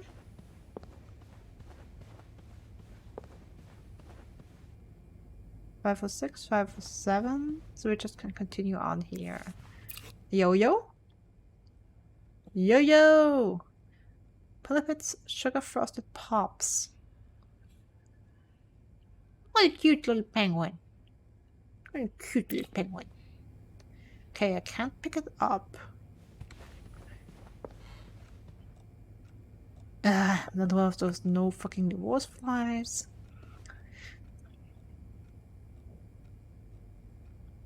I mean, something I'm noticing is like you know, in a game sim you have kind of objects that you design and like and use multiple times, like these like lights or the watch. That's like the 12 of those watches we see in a hotel. But you know, on the other hand, in a hotel you would have repeats of the same object multiple times, so it also makes sense not design a different watch for every fucking room. Okay. Oh, renovation's happening here.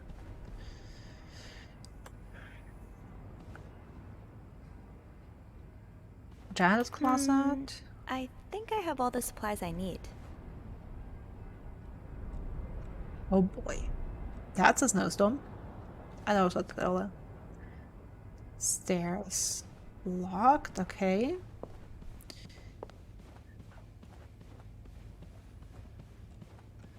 Can I run? No, you can't run. Okay.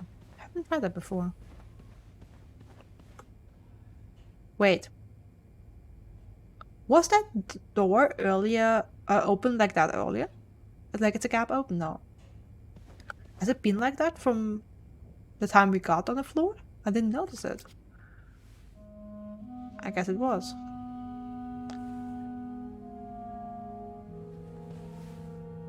Mr. Spade?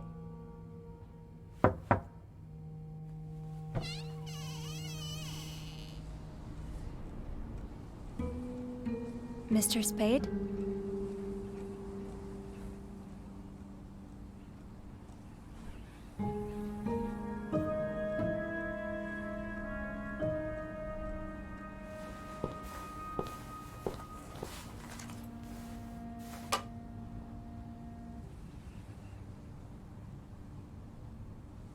Okay.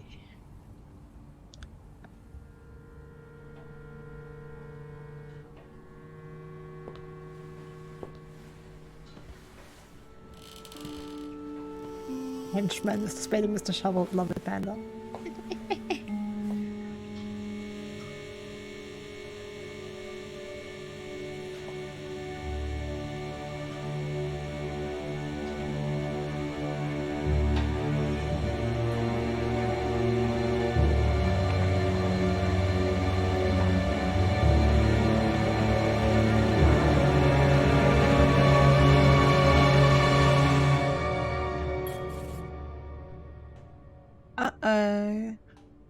Tampering with objects may lead to positive or negative consequences.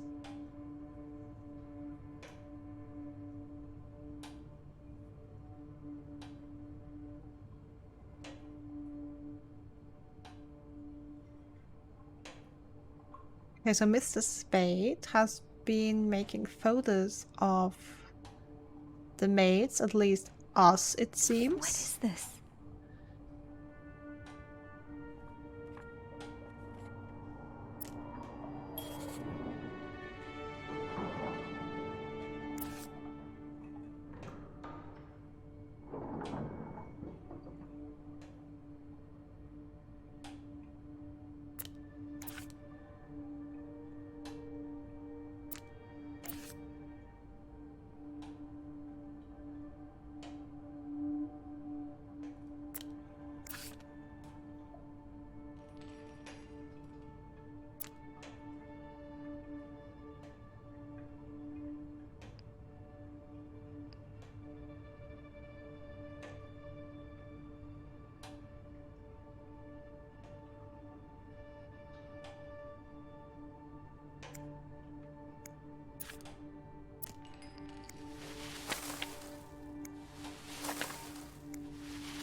A disturbing discovery. Room 505 greeted me with a sight I never could have seen coming. A makeshift dark room filled with pictures of me.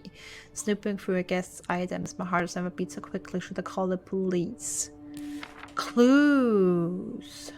Okay. We already found a couple. Teddy bears. 3 teddy bears of various sizes and colors. They look a bit burned. Best Dad mark. A double mark with a hand drawn flower and words Best Dad. Looks like something a child would make. Like a coin financial letter. menacing letter to the neighbors of someone who borrowed a lot of money. Not rereading this, we already read that. Loan shark letter. Yes, please, loan. Oh, that's a loan shark. A letter detailing a loan that hasn't been paid off in time. A written letter with aggressive tone. 1555. Stalker pictures. Pictures of me snooping for a guest's suitcase.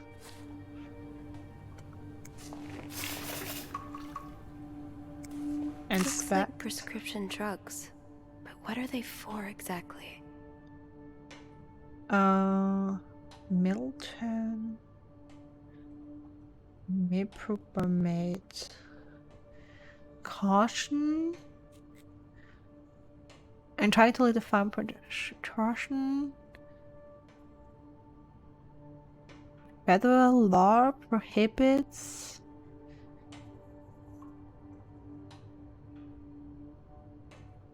dispensing? No.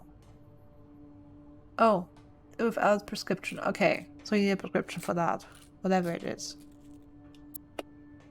Okay.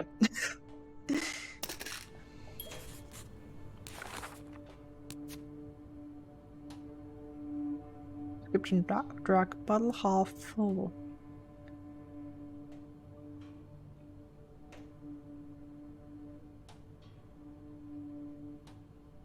I don't see any positive consequences that can come from this. Yeah, I mean, me neither.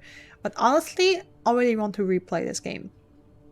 I already want to do a repeat and do everything differently to see what changes and how things change. This is kind of an Until Dawn situation where I already know, okay, I wanna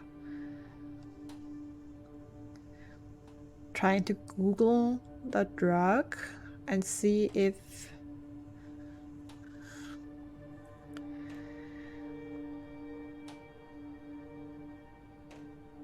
oh, okay.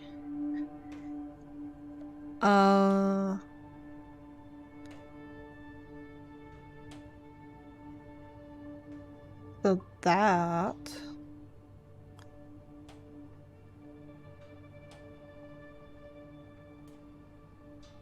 is a calmative agent.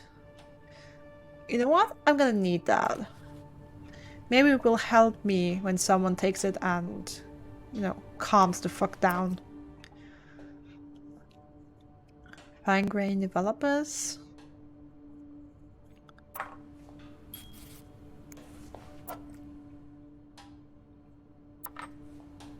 Know what? I'm gonna throw those away. No more photos for you.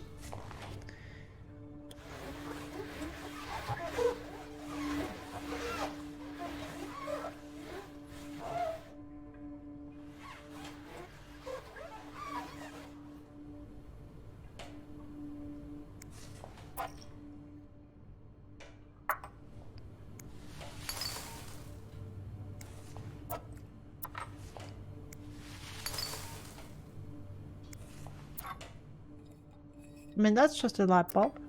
You can keep that. Or it's probably the normal light bulb that goes in here. Yeah, throw those away. I should bring that back to my cart. Yeah.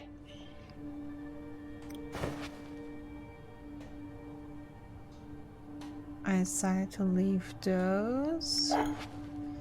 Oh, I can pick up both of those. Awesome. Clean the mirror. Let's go.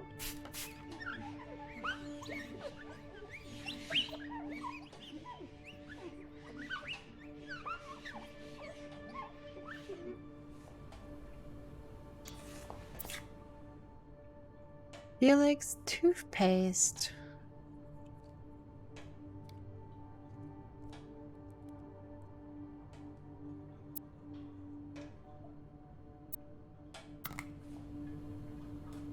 I mean, I could throw it away, but why bother?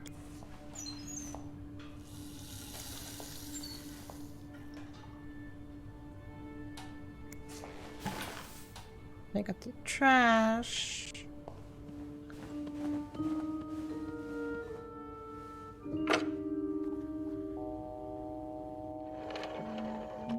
Oh, so we're calling the police now. Or who are we calling? Clarington Hotel reception desk, Beth speaking. What can I do for you on this very fine day?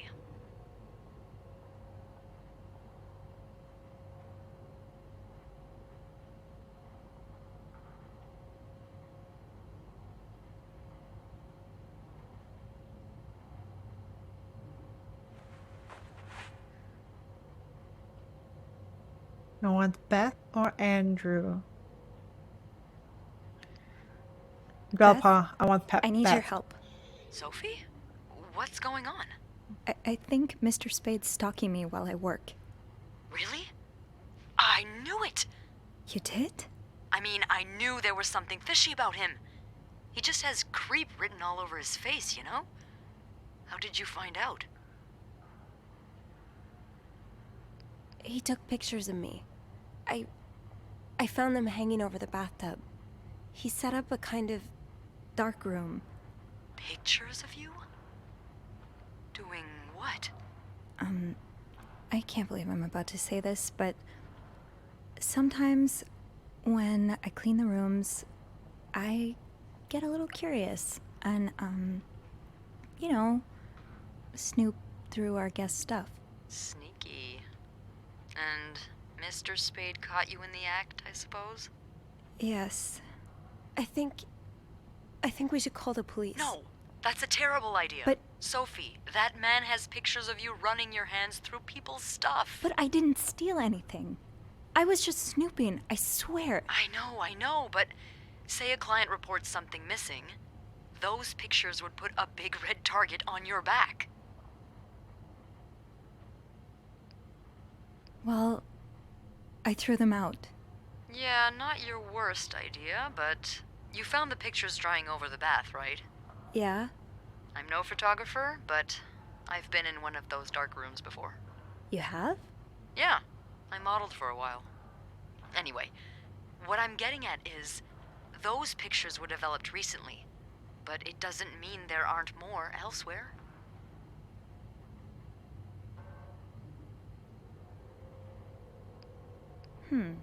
I guess I barely looked through his belongings.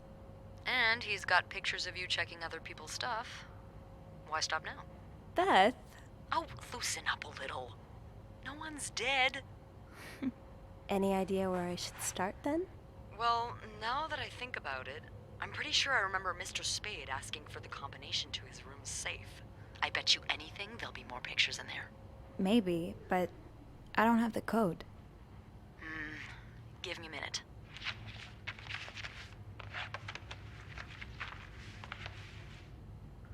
Merde. Those idiots. What? I can't find the combination list. The night staff's probably lost it again. Anyway, we always ask that clients write down their code somewhere so they don't have to call reception a dozen times. Maybe you can have a look around the room, and I call you if Mr. Creep comes back. You know, so you can get out of there in time. Okay. Yeah. Thank you. Oh, it's nothing. Oh, and Beth? Mm-hmm. Please keep this between us. Of course. Okay. I don't know if this is actually time sensitive now. I'd forget my own head if I didn't write everything down. I guess Let's we have have a look that in on my common. phone. Bird. 5, okay, just a key. Close the door, please. Did you intend for me to discover your little dark room? Or did this just fall down?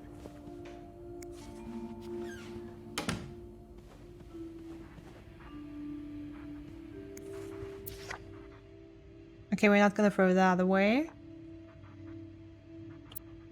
99th Infantry Division, Belgium, November 1944. Okay. So he was in the war. Birds of North America, 5th edition. With additional the copy includes 10 new speeches and more tips and tricks on how to. I'm kind of being speedy about it because I don't know if this is time sensitive. I know there's games that where it is stuff like this is time sensitive.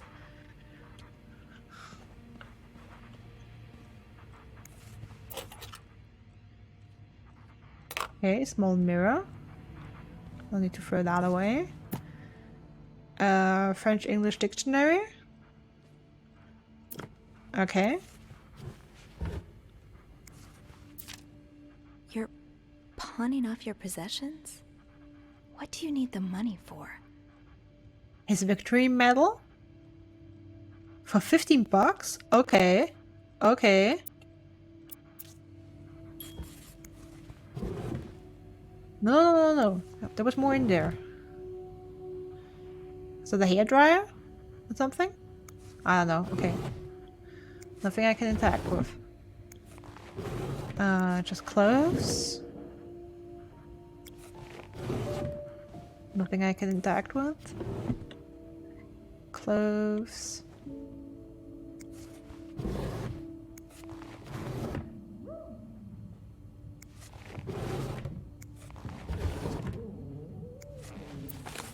That's rough.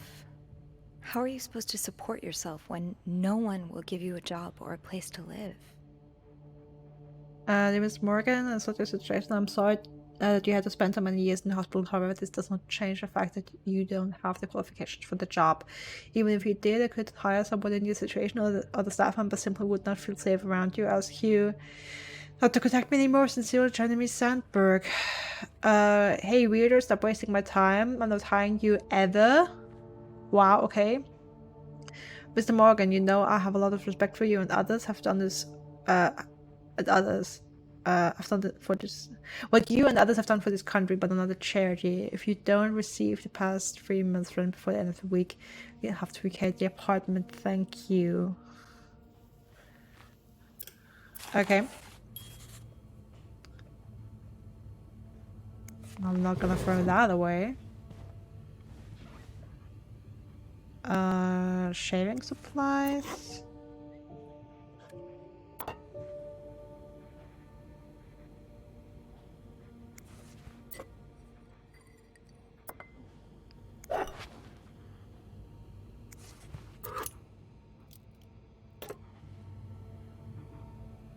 I mean, a guy can shave. Oh, red thread.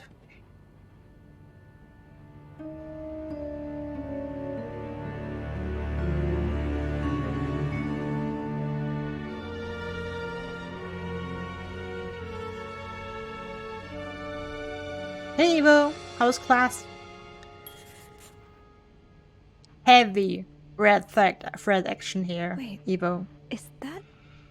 I should take a closer look. Is this from Harry's? I mean, it's a popular spot, but... Cook, burger, extra fries. Okay, he was eating with someone. Would be my guess. Why Harry's? Lots of burger places closer to the hotel. T-minus 30. This was the sale where I found that winter jacket that Mom loves. Were you there too?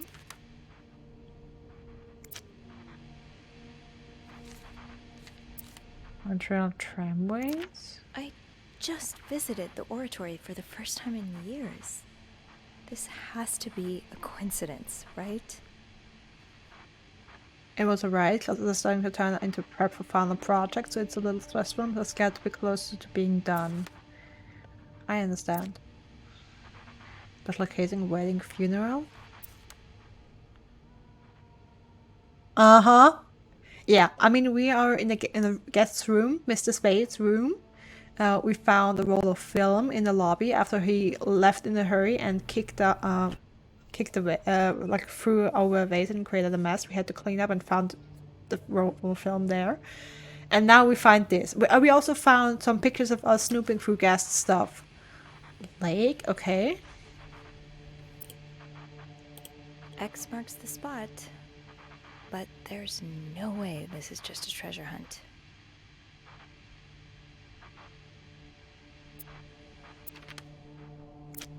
Beaver Lake? That's where I took Mom skating last month. Why is this up here?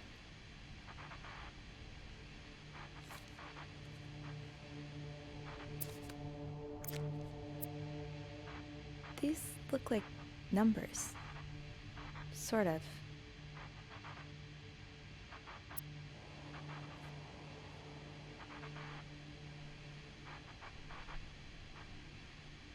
29, 52, 2, 25.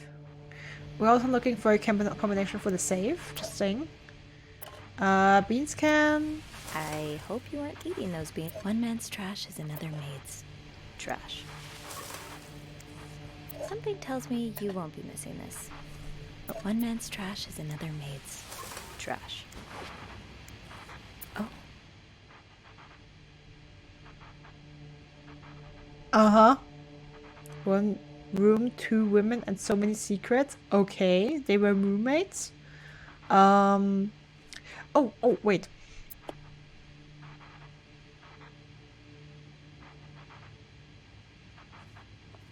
Not your novel, okay.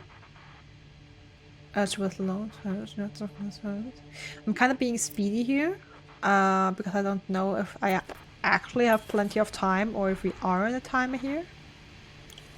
Morgan, is that your real name? Why did you check in under Mr. Spade?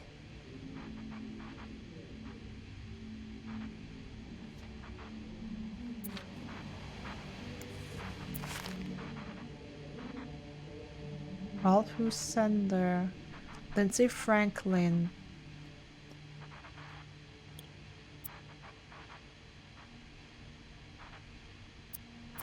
Okay. Dear Mr. Morgan, you have to stop writing to this address. Lindsay died 2 years ago. I do not know what happened between the two of you. Please let us grieve in peace. Thank you, Lindsay's mother. Is this a floor of the Clarington?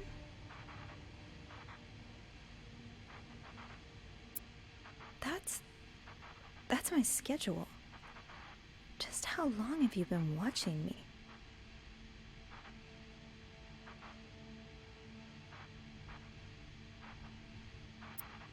Me and the other employees. And why?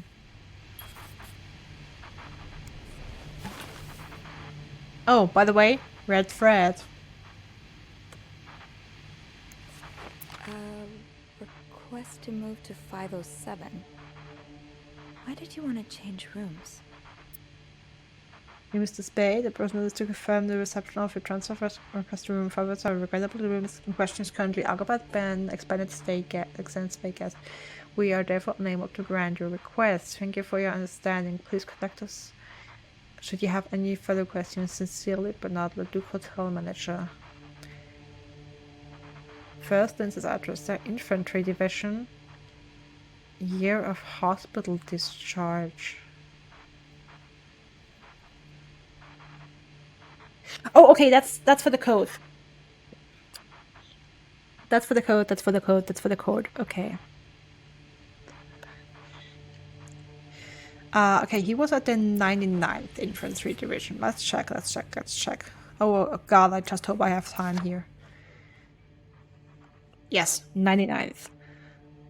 That was the second thing, wasn't it? First was Lindsay's address.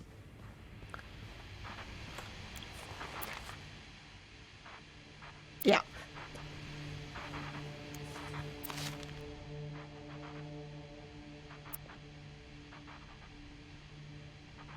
I mean, I'm guessing it's 34.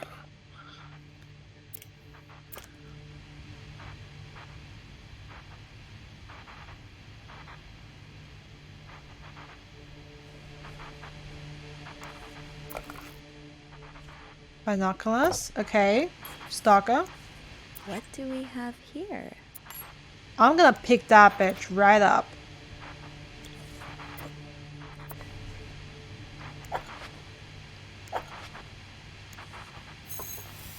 Clean the ashtray. You better believe it.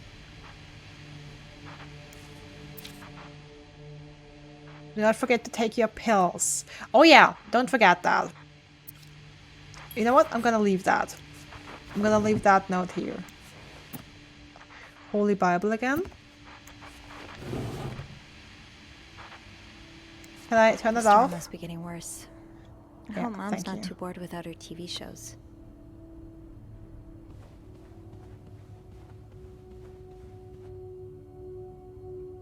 Okay. Let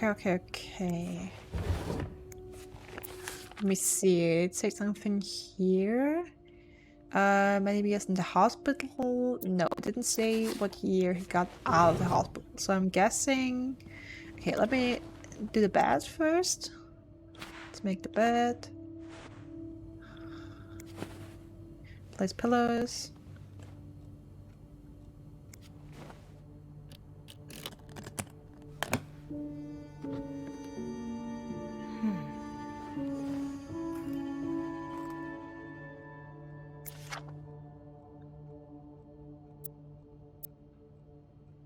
Psalm 42.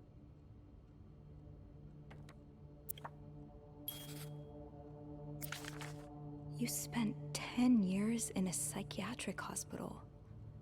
And it looks like you left with a long list of diagnoses and prescriptions.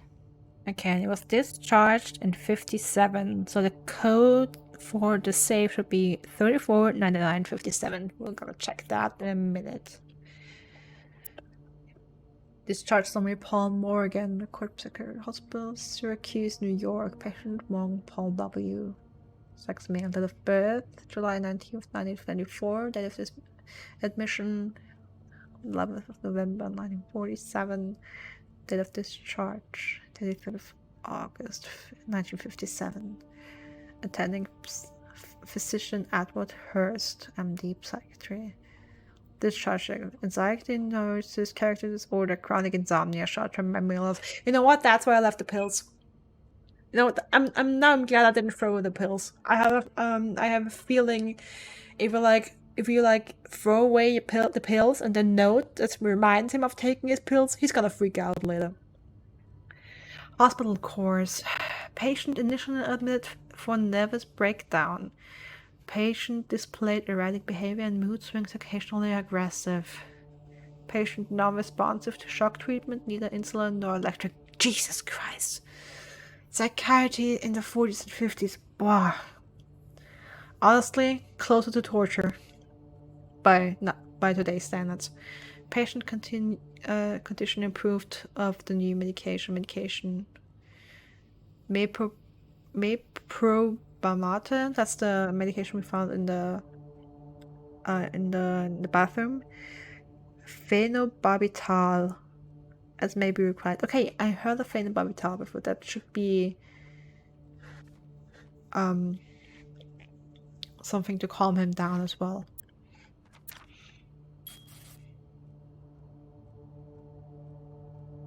Okay, we'll only inspect the photo and oh yeah, close please. Oh shit.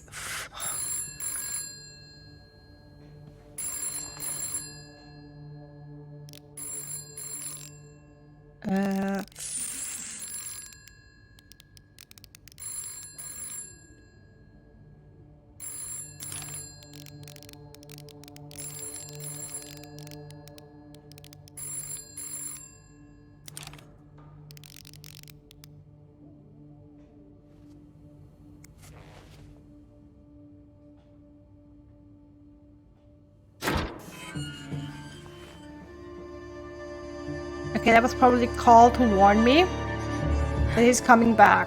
I'm taking a risk here, taking a risk. Okay, Sophie, you should probably put this down. Now, M and H. M and H. You're going through their trash? Why are you following them? And who's sneaking out at night? So many questions. Okay, I don't feel comfortable reading that now at length. You know what? I'm gonna throw all of them away. Might be a mistake. I have no fucking clue.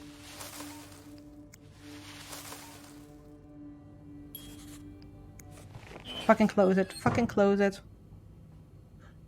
And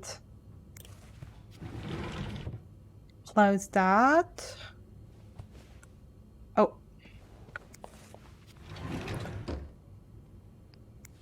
Those.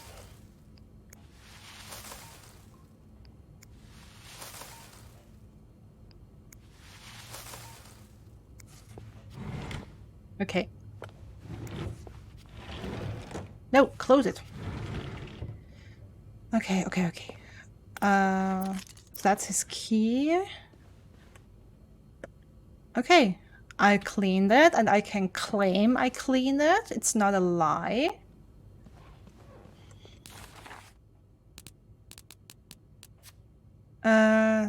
Darkroom tools, various tools to develop pictures. Army camp picture of a miniature smiling in front of a camp. Some reminder. Bird encyclopedia. Pawn shop. Giving away his victory medal. Rejection ladders. Stalking proof.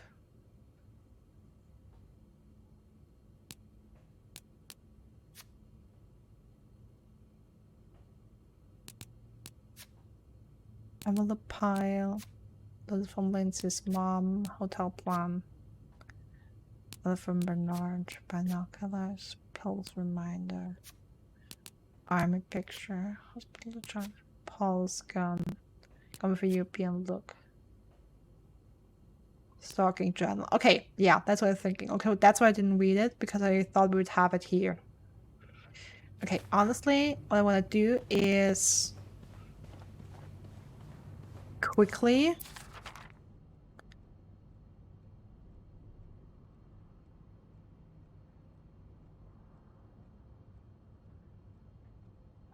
if like the bottom center thing is like the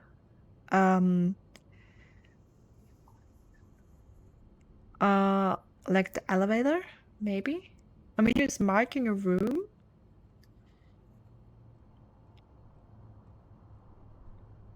Okay, it kind of looks like he's looking for a good place.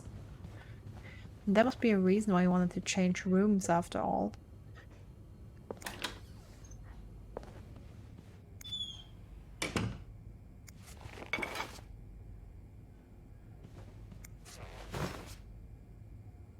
M and H.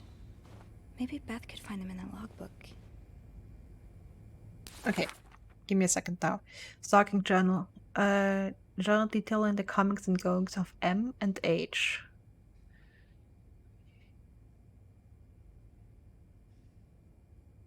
February 14th, arrived at the hotel, room not ready yet, had to wait in the lobby. And it came in, both dressed and was holding a flower bouquet. Room finally ready, no sign of M&H, decided to unpack. Still no sign of M&H, have probably gone out again. Unable to sleep, had weird noises from the corridor, no idea who or what it was. M&H arrived at the hotel's residence, ate a quick breakfast, left the hotel and got into a taxi, tried to follow but had no money to get a cab. Found a pawn shop to get some money but no idea where M&H went. Spotted M&H entering the hotel with shopping bags. Found M&H eating at the hotel's restaurant. H left for the bathroom and exchanged a few words with a woman with child. And then, sorry, I totally didn't check the messages. I was so nervous about it now. 1950s was rough for a ton of reasons, psych care included. Yeah. Absolutely.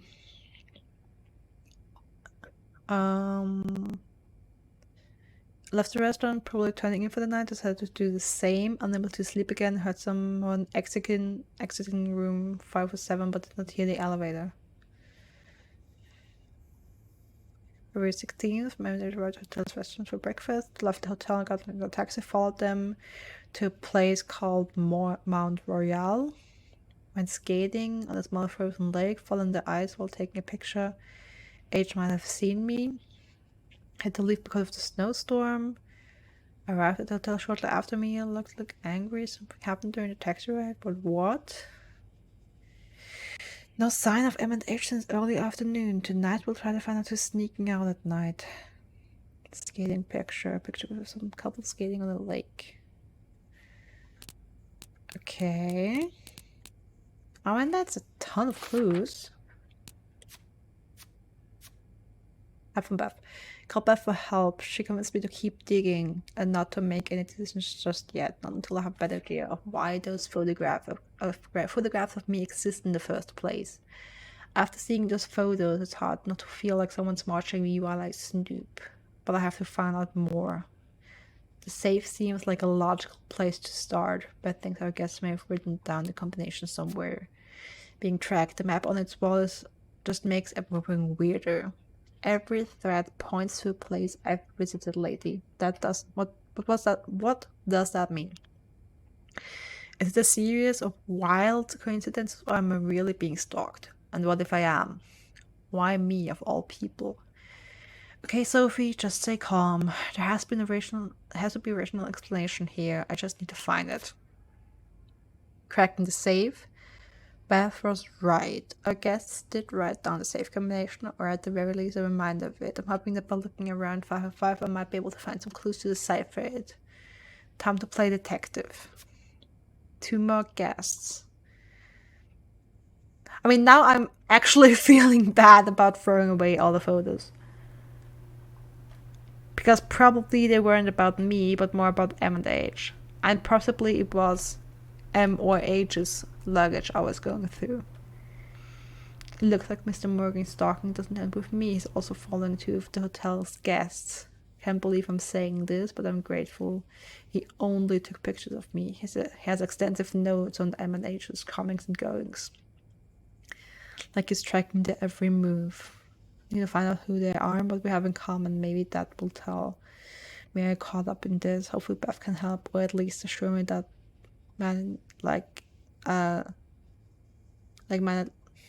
assure me that men like this get what's coming to them.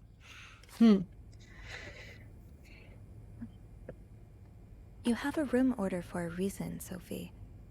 Okay, so what's my next room?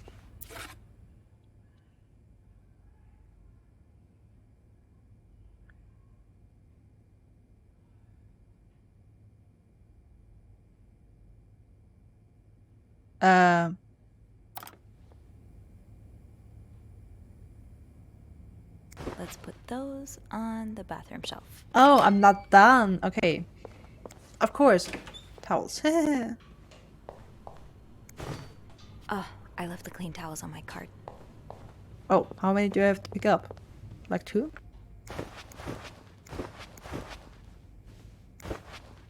Let's pick all of them up.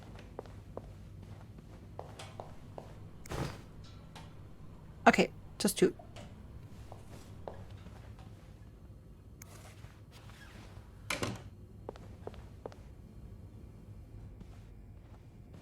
Can I pick up the key? No, I can't.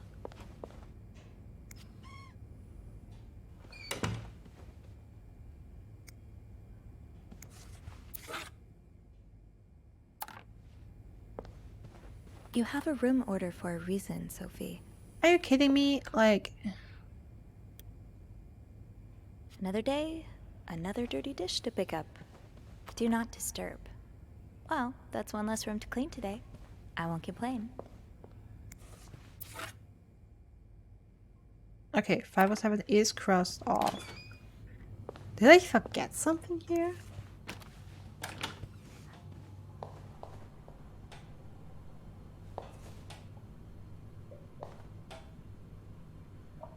No, I don't have to refill the toilet paper.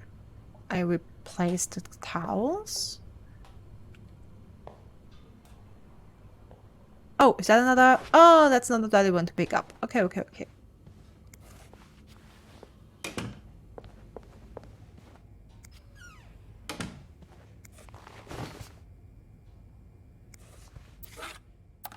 Okay.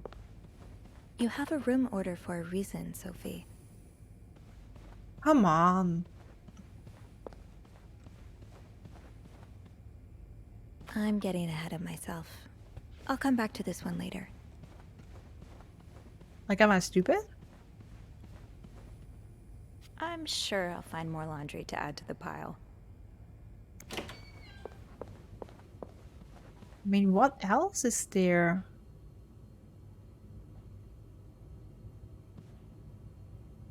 I mean, the leaflet told me to be careful with what I throw away. I'm not gonna throw away the photo, that's for sure. I mean, am I supposed to throw away in the can?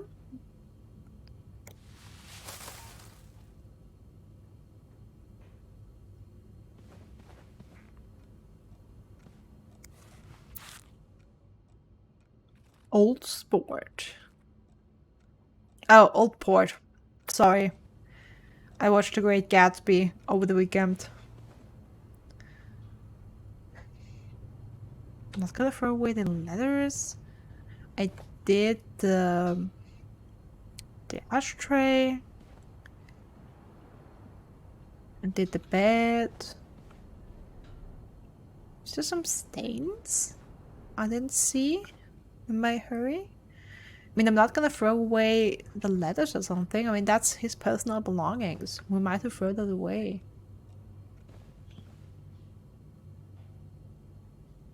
M and H could be in danger. I should ask Beth to help me locate them. Okay, so I should just return to the lobby and ask Beth. Or should I call her?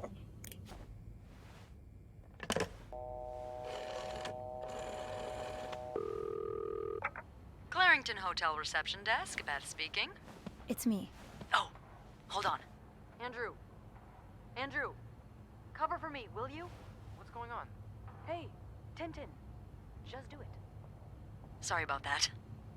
So, found anything on Mr. Spade? Well, Mr. Spade isn't even his real name. What? What is it then? Paul Morgan. Ooh, I can see why he changed it. So, did you open the safe? What was in it? Actually, I need your help again. Yes? I found out Mr. Morgan isn't only stalking me, but 2 other people as well. Oh, who are they? They're guests.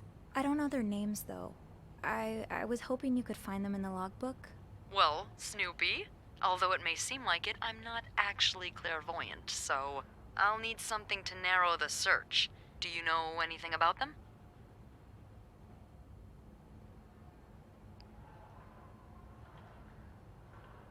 Mr. Morgan refers to them as H and M. Well, that could mean a lot of things. It could be their initials, or, I don't know, husband and mistress. Oh, I hadn't thought of that. Yeah, I'll need a little more to go on. From what I can gather, it seems they're together. Okay, so they must be staying in the same room. Do we have a lot of couples at the moment? Well, yes. It was Valentine's Day last Friday, remember? Oh. Oh, indeed. Would you look at that? There's a couple staying in room 509, Hector and Marcella Cruz. Hector and Marcella. H and M. Yeah, that's what I'm thinking. Do you know anything about the Cruzes? Well, I saw them come in and out of the hotel a few times. Called a taxi for them once. The missus does the smiling and the other frowns a lot. Nothing to write home about. Do you have room 509 on your to-do list by any chance? I should. I do, actually. Then maybe you go clean it and have a little look-see? Yeah, nothing unusual here. Just a maid cleaning a room. That's my girl. I'll call you if I find anything. Just be careful, okay? I will. I promise. Okay.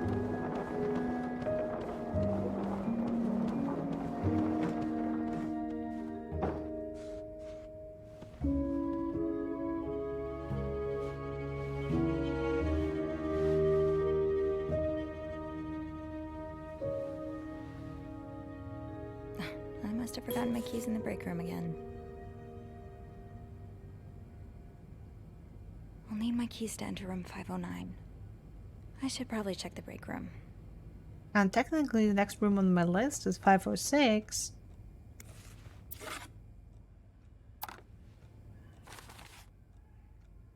All signs point to 509.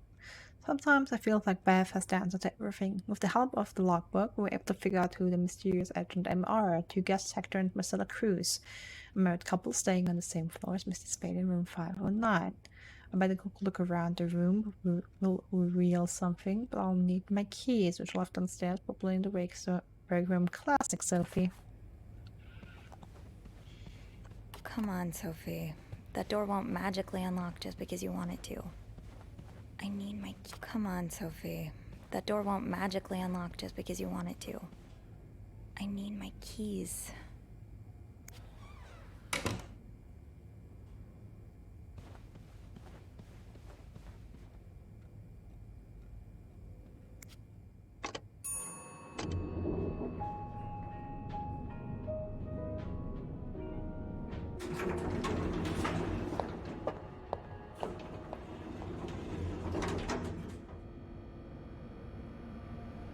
Take math, maybe you should learn the lockpick? Yeah. Absolutely. Where's the skill tree? I want to unlock the lockpicking skill. Locker room.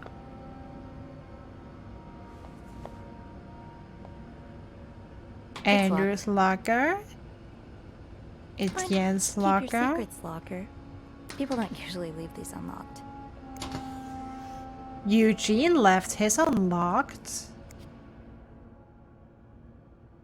Okay, Eugene was like the maintenance guy. Eugene, half the washing machines are out of order. Because of this, I won't be able to finish our current loading time. Beth will be forced to offer guests an apology discount. Please fix the machines before Barnard kills me, Rebecca. The same day laundry sirens named Klein of items, pair of pants.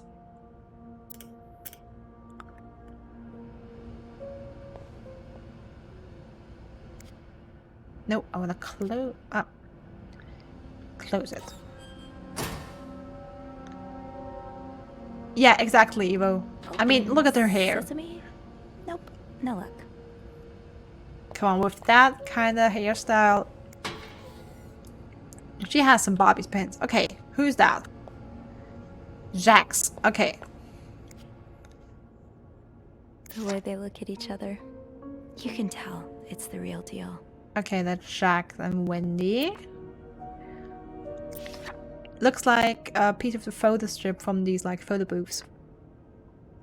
Okay. Multiple tissues.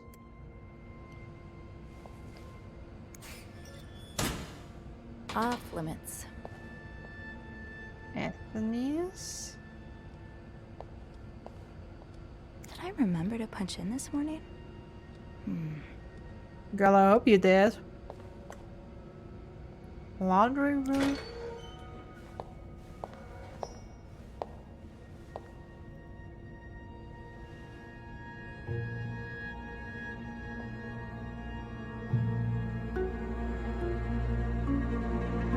Oh! Hypocrite bitch. What did Linda do? And to whom?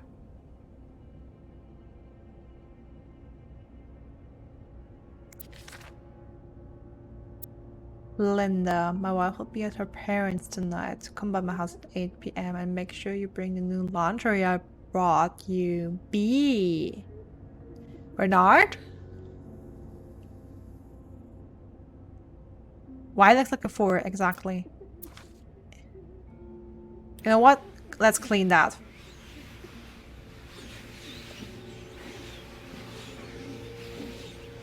I can imagine there's something happens when you don't clean it. Hey yo. Okay, can't inspect the door. That'll do. I'll just have to make sure I don't forget to return it.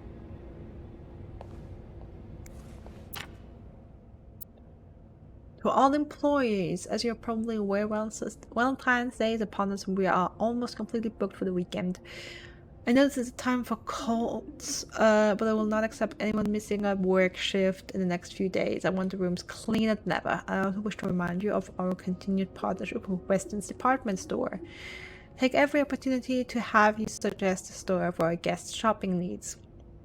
Thanks to this partnership, special prizes from Weston's will once again be awarded to our best employee at the end of the month. Thank you, Bernard Leduc, Hotel Manager. I mean, that honestly adds up. You know, the note we just found on the door about, you know, talking, come to my place, bring the lingerie.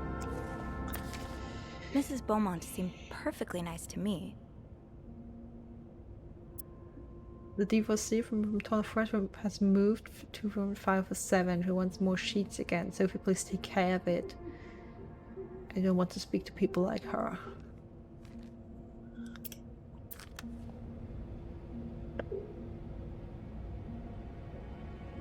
Like a different kind of store? Yeah. Oh, it's a very appropriate store, Evo. Actually, the Weston's department store was featured in the newspaper in a segment about you know, the city planning to build a hospital for mentally ill people in the general area, and a couple of business people being upset about it because you know, then we're gonna have all the crazy people in the neighborhood and then our customers won't come here anymore, and Weston's was one of them. So yeah, all proper business.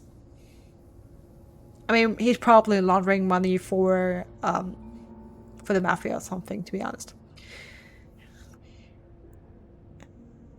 Yeah. Exactly. Say no to divorce, say no to drugs. If you see the freak from 505, so that's Mr. Spade, in air quotes, loitering around the hotel, please tell him to stop. Bernard says he's scaring some of our guests. Linda.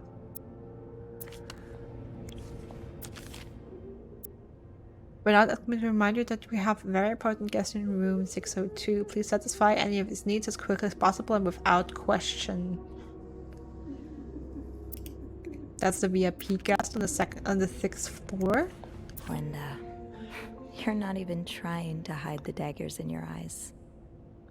Uh-huh. Linda being pissed off at Wendy getting Employee of the Month, I think, and her prize is a mixer from Weston's store. Linda was Wendy the Employee of the Month award. Yeah.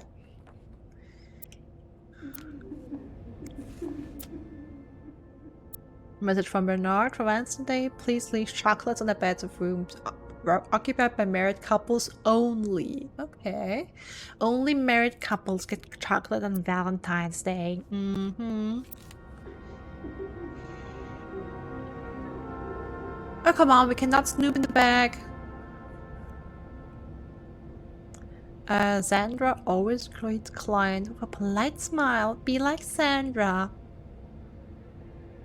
Yeah, big version of the say no to divorce letter. Oh, Andrew. I hope someone here shares your passion for reading. Andrew's book club. What? Let's talk about books and stuff over a nice cup of coffee. Where Corner Cafe when? Thursday, 7 p.m. Why? Why not? For more details, please contact. Oh.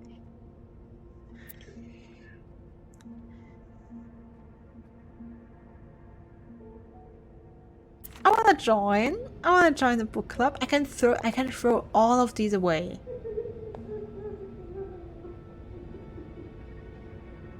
The question is, would that do anything? And if so, what? That's the only thing I can't. That's the only thing I cannot throw away. Yeah. I mean, Evo, I don't know. Okay, I don't know if you were here, but like, our character has a crush on Andrew, and was like, "Oh, I wish." From the basement, found the words book a picture and red lipstick.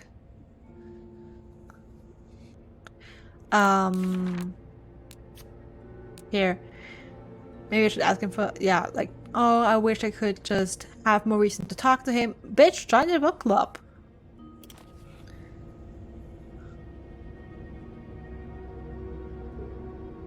I mean, maybe even Sophie, like, a character.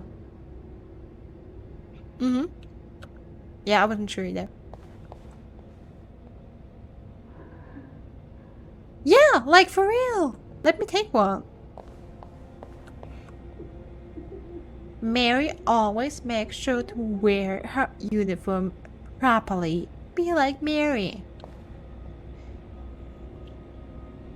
Peer pressure women into being perfect. God, the 50s. Barbara always wears appropriate makeup. Be like Barbara. A nylon vending machine. Tempting, but every penny adds up, Sophie. Okay. Oh, okay. I get it. Okay, someone's crying. Okay, so I thought someone was like... To be tossed aside by your best friend like that? Oh, Wendy, that's a special brand of heartbreak. Okay, so who was on the other half of that picture? And there's someone crying in the bathroom. I hear that.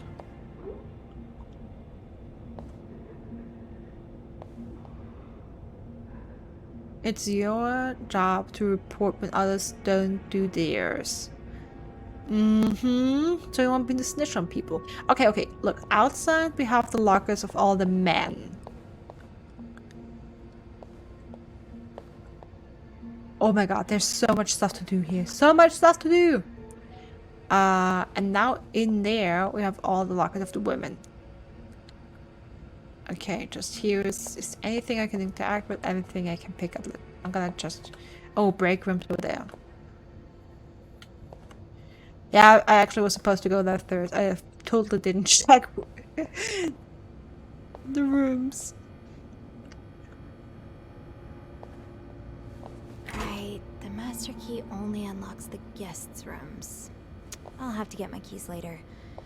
At least I can get into 509 now. Okay, that's locked. Rebecca's had her hands full lately. I hope she's doing okay in there. Okay.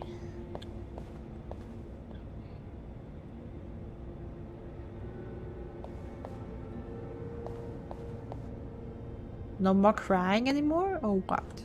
Fine. Keep your secrets, locker. Rebecca It's locked. closed. Rachel's locked. That's mine. Okay. Being recognized for doing a good job. That feeling never gets old. Sophie, I've noticed a real improvement in the quality of your work lately. I've heard a few guests saying how clean their rooms are after you go through them. Who knows, maybe you'll match a still Employee of the Month award from Wendy, Linda. Okay, yeah, we've heard that Linda, the governess, likes us for some reason.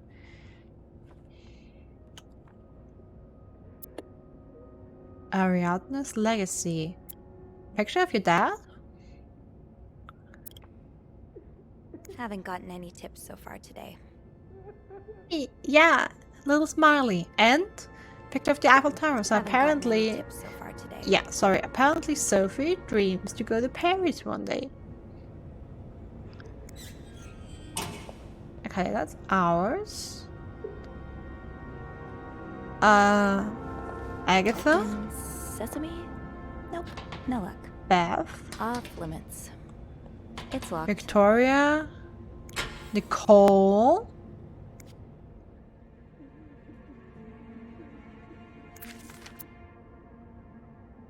Dear sister, we need to talk about Kevin. The other day Patrick received some pamphlets from a friend from the States, and now he's convinced that our child is a sissy. How is that even possible? The boy is only 5 years old. Does it really matter if he likes to play with girls and prefers dolls to toy cars? Still, I can't help but think, if Patrick is right, if Kevin indeed is like that, what kind of future awaits him? Will he ever be able to get a job, to have a family, to live a normal life? Every time I look at him now, I feel like crying. Just want my little boy to be happy. Is it too much to ask? Love, Nicole. Yeah, the 50s. That's also something we had in the newspaper. We had an article about a raid in a establishment. yeah, that's apparently known for sexcapades. And like that kind of indecent behavior. The hidden just... I mean, to be fair, the game had trigger warnings in its options, and that was one of them.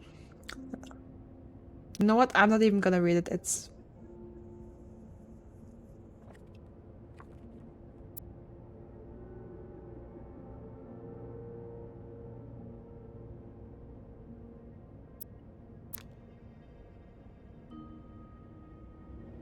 I should be able to open 509 now. Back to the 5th floor. No. I'm not going back to the 5th floor. I have plenty of stuff to look around. Okay, I just wanted to check if there was something on the inside of our locker closet as well. Off limits. Zoe. Carol? Carol's is unlocked as well. Carol, here's the chambermaid's guide I talked about. Come see me if you have questions concerning the job or the staff. I can tell you who you should hang out with and who you should avoid. Yvette. Okay, probably someone new to the job, and Yvette seems nice, trying to help them out. Carol, hope you're having a great first week here. First week. Valentine's Day is always a pretty busy time, but do not worry, I should calm down soon. Yesterday I saw you watch while you were playing cards at lunch. Or we were playing cards at lunch. You are welcome to join us if you wish. Nicole.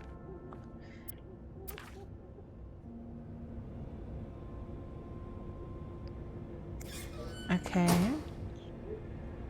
It's Janine. Janine's locked, and okay, pictures of cats on the outside. Wendy's.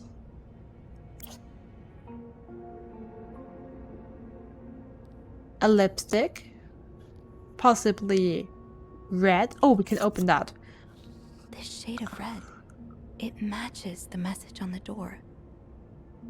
Okay, so Wendy's lipstick was used to write "hypocrite bitch" on the governess's door. Interesting. Oh snap! This goes beyond constructive criticism. It's just a personal crusade. You see someone corrected Linda's name to bitch. Oh yeah, Wendy's. Okay. Sorry, like I said before, I'm so bad at remembering names, and we have a lot of names flying around here. I'll try to be as good as I can, but every now and then I'm gonna have a moment like that where I'm like, oh, of course, Wendy. We already heard so much about Wendy. Okay, so Wendy's engaged to Jacques, one employee of the month last month in January, and Linda hates her for some reason. Okay. Wendy, do you think I don't see the way you talk to guests, the way you smile? Oh yeah, and Linda accused her of like sleeping around with guests. The way you smile at them and call them sweetie while you fill their coffee cups. The way you laugh at the jokes and bet your ass like a stupid teenage girl. I'm not sure if you're doing it for the tip or to get to the employee of the month reward, but either way, this is unacceptable, and I won't even mention the way you wear your uniform. This is a respectable hotel, not a pleasure house. Excuse me? Although I've always had a problem with your behavior, I tolerate this as long as the guests were happy. But now that you're getting engaged, I can no longer remain silent about it. What would Jack say if he saw you? I'm sure he would be as ashamed as I am. Maybe you've got Bernard fooled like every other man. But if you don't change your behavior, I'll find a way to convince him to fire you. This is your only warning, Linda. The handwriting is familiar. So is the colorful language.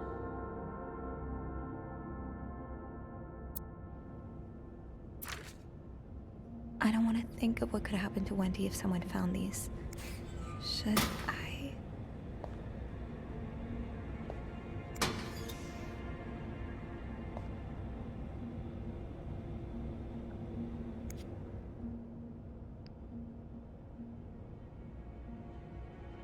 You know what? I like Wendy.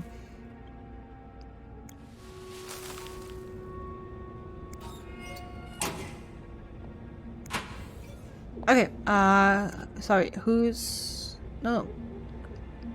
Close. That's Susan's locker. Okay, okay. An ashtray in here. Susan is a smoker. Old port. Same brand. And same gloves as Mr. Spain. Interesting. Yvette's and Susan's favorite activity. Talking behind other people's backs. Can't believe Miss Perfect got the Employee of the Month award again. I'm sure she won't even use the mixer she won.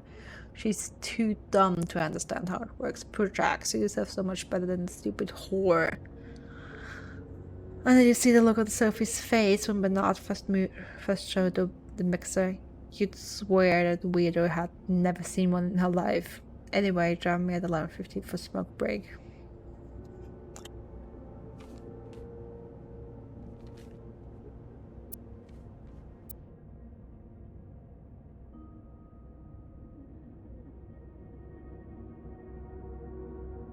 What could I say? It was a very nice mixer. From best friends to this. They've really burnt that bridge to a crisp. From best friends... What could I say? It was a very nice mixer. Okay.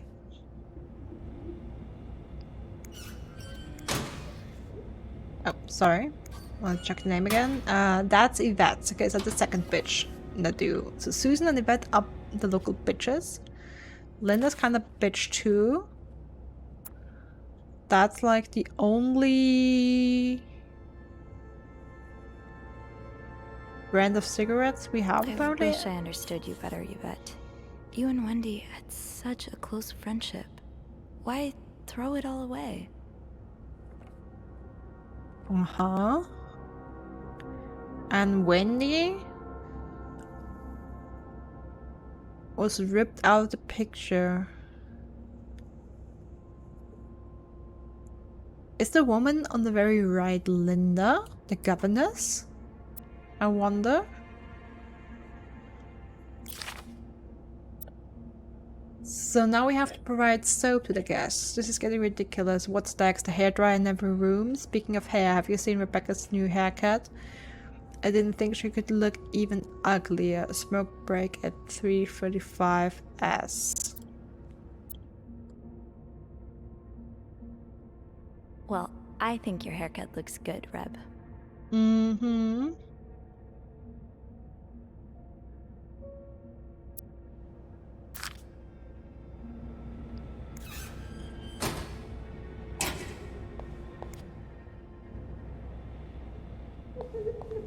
Not everyone, Evo. Just... should we talk to Wendy? I want to explore more. Okay, so we did all the lockers. We could probably go back up to the 5th floor, but I don't want to do that.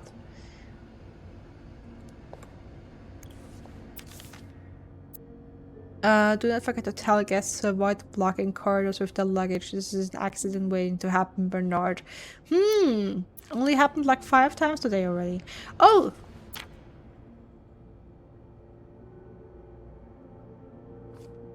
That one's still full.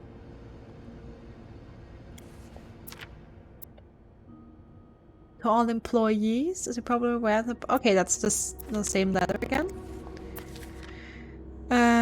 Do not forget, use the word guest when talking to or about clients. I'm getting tired of repeating this. Okay, what other words were they using? The way things go missing around here. Sometimes it feels like the hotel just gobbles things up. Lost gold bracelet. Get it now. If found, please return to Yvette. Okay.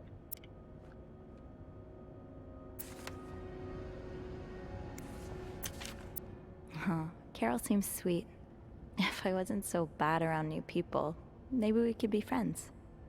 Hi everyone, my name's Carol and I've just started as a new maid. This is my first job and I'm really grateful to be given a chance to work in such a nice hotel. I can't wait to meet all of you. Welcome to the team. I hope you will enjoy it here. Nice to meet you. You have the same name as my aunt. Oh god, I got told it all the time as a teenager. I hated it. Welcome Carol. Nobody cares about your Andross. Okay, yeah. Welcome to our big, happy family, Carol.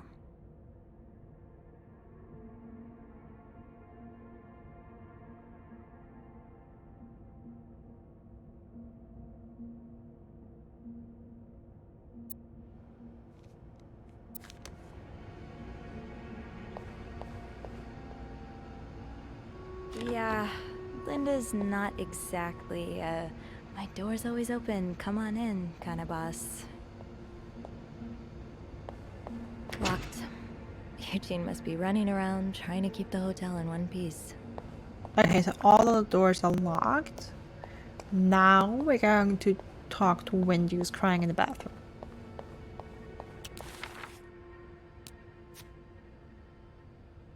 Rebecca runs in the laundry room. It's a tough job to do on your own, but she manages to get it done. She's a little withdrawn, which makes her an easy target for some of the other maids. But from what I can tell, she's sweet. I don't know how much I should buy this, but there's word among the other maids that there's something going on between her and Bobby, who is the cook.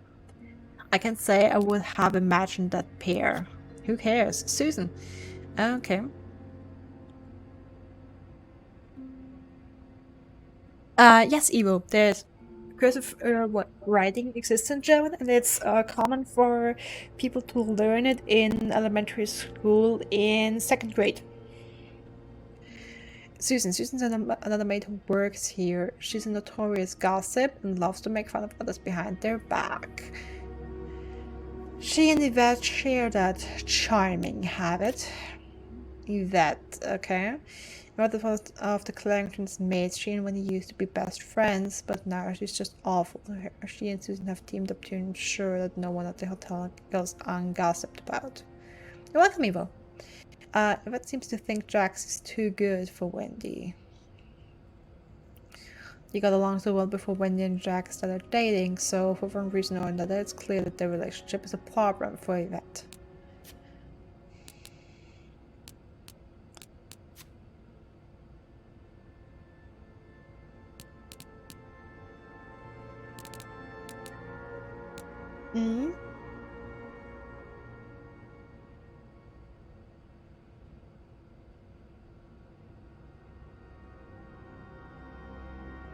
Okay, lots of new stuff on Linda.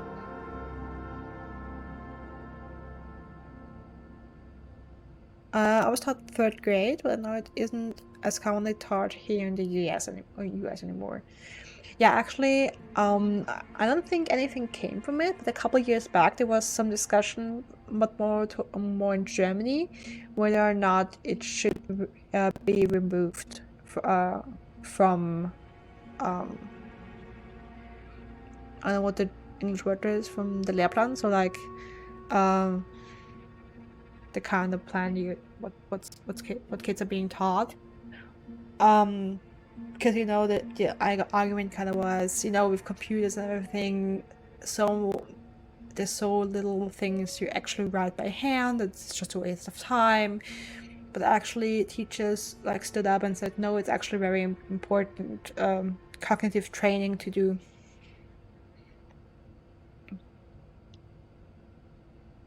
I think as far as I know, they've kept it. Where does such strong conviction come from? Linda's always worked quite closely with Bernard, but we all know the relationship goes beyond just co-workers. Okay, that relationship has been strained lately, and it seems like a source of strain is poor Wendy. Bernard might be willing to bend over backwards for Linda, but find the hotel's more popular waitress just because she demands it, I'm not sure he'll bend that far.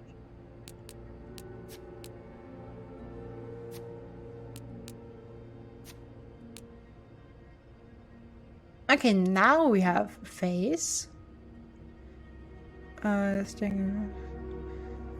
Well, Sophie asks, can you show and receive? No missing. And he's been stalking other than me. Those pictures are back from are real. And an alias name is Paul Morgan.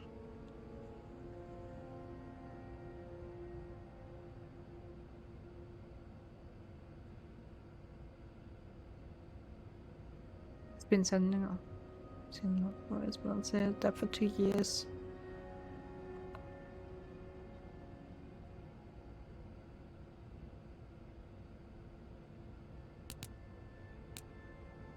Yeah, I don't know. I'm kind of thinking that the whole me being stalked thing is like a red herring, and it's just about the cruises, and him having a map of the city with all kinds of places I've visited recently is just a coincidence.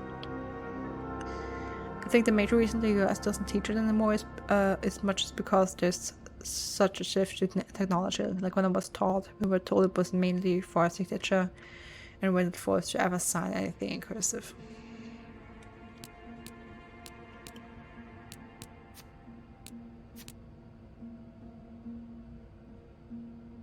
Okay. I'm kind of trying to check if someone has new information.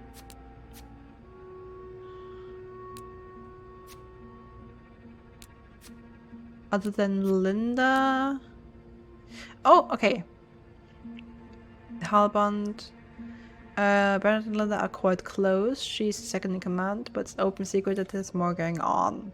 They've been arguing more and moderately though, usually about Linda's strong feelings about Wendy, but not loves Wendy, or more accurately loves how much she gets love her while Linda thinks she's up to no good.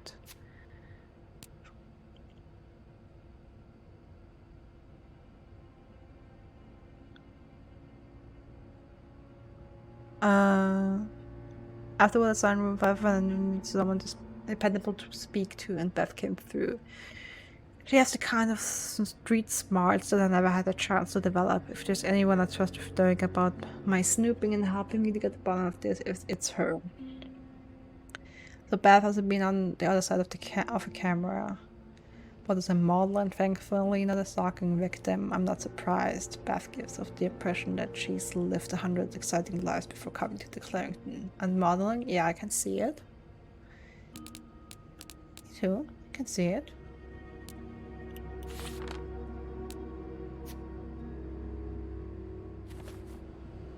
Okay.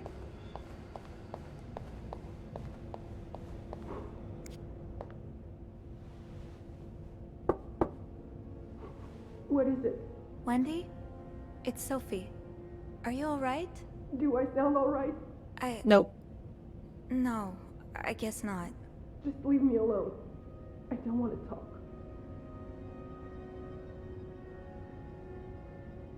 I was in the break room earlier, and, I couldn't help but overhear your argument with Jacques. I'm sorry he let Linda get to his head. He should be trusting you, not her.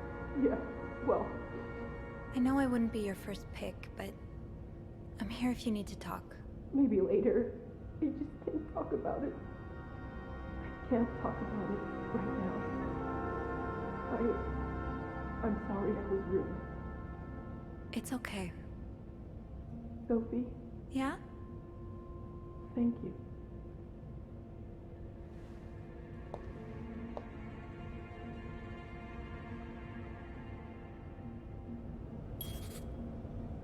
I really should give Wendy some space. Okay. We bring Wendy. Wendy's not doing so well. She's holed herself up in the bathroom, sobbing her heart out. I try to comfort her and offer to her a listening ear if ever she needs it. I don't know how much it helped, but at least she knows she's not alone.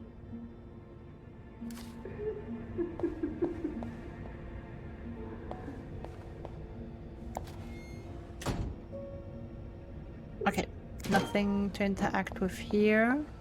And we're gonna be tidy and close the door behind us. Okay, now back to the 5th floor. Jesus, it's getting late. But I wanna keep playing now. I would like keep playing this for Hey, you. 5 hours. Oh, hey, Beth. On break already? Sadly, no. I have an express delivery to make to the 6th floor. Isn't that Jacques or Andrew's job? Well, they're both busy, so... What about you? I thought you'd be in 509. I'm heading up now. I just had to grab Linda's master key before I could continue our... investigation. Oh, I see. Well, this has been quite the day so far, hasn't it? I can't remember the last time work was this interesting. Yeah, that's definitely one way to put it. That's not all, though.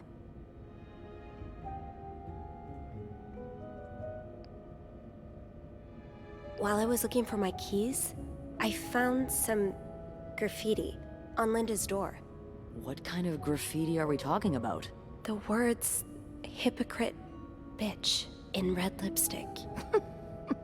And, I found a red lipstick inside Wendy's locker, so putting 2 and 2 together... Yeah, well, Wendy has about 1,000 reasons to do something like that. Linda's been treating her like her personal punching bag as of late.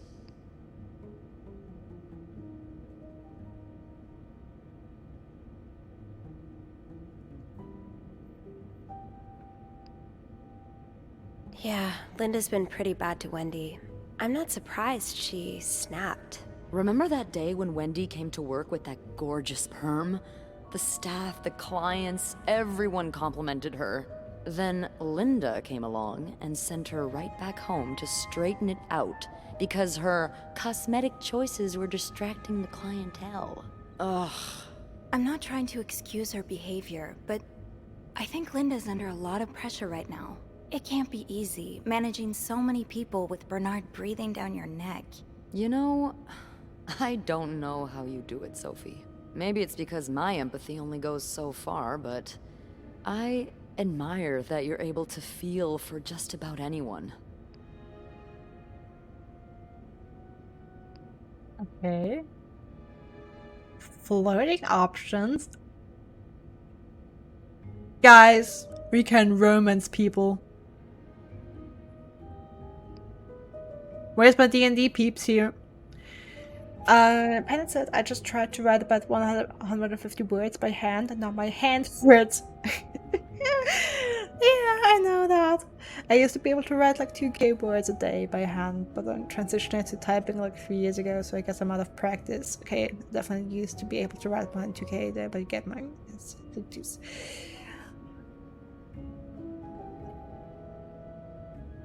I like to put myself in other people's shoes, especially if they're people I find fascinating, like you. Wow, the way you turned that compliment right back around at me was masterful. Well, this was a lovely chat, but I better see if Eugene is around maintenance. Hopefully he can help me find this thing for our esteemed guest. Yeah, we both got a lot on our plates today. I can't wait to find out more about our friends H&M. Take care. You too.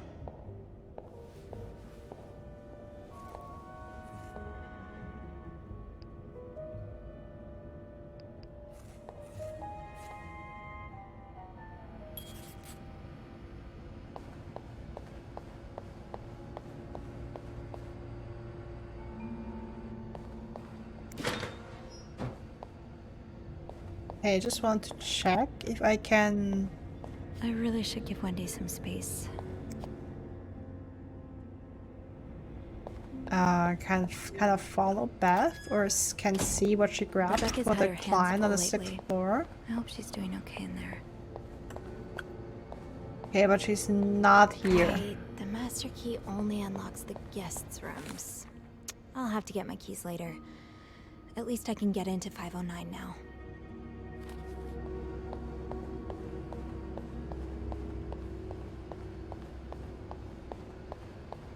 Yeah, Linda's not exactly, my door's always open, come on in, kind of boss.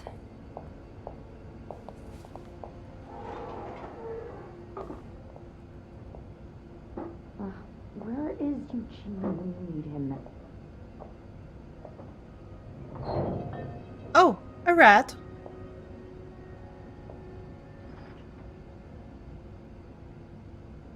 Ugh, such a mess.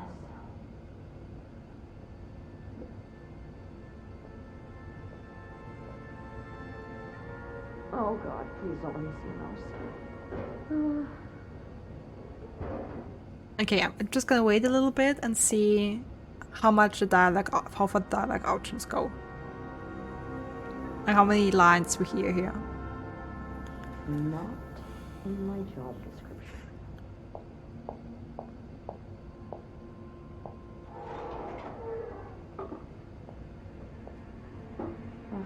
Where is Eugene when you need him? Is it already a repeat?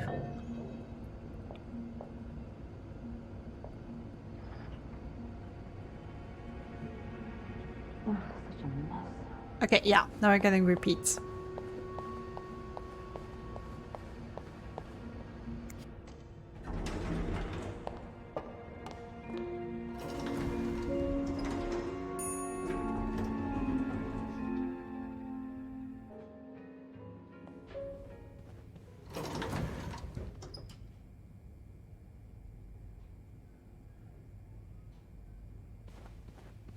Oh, I do have 506 next on my list.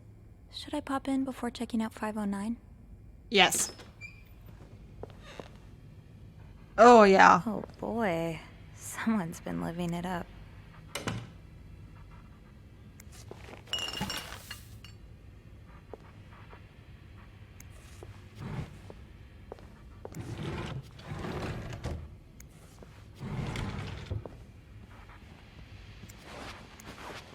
Someone celebrated Valentine's Day, alright.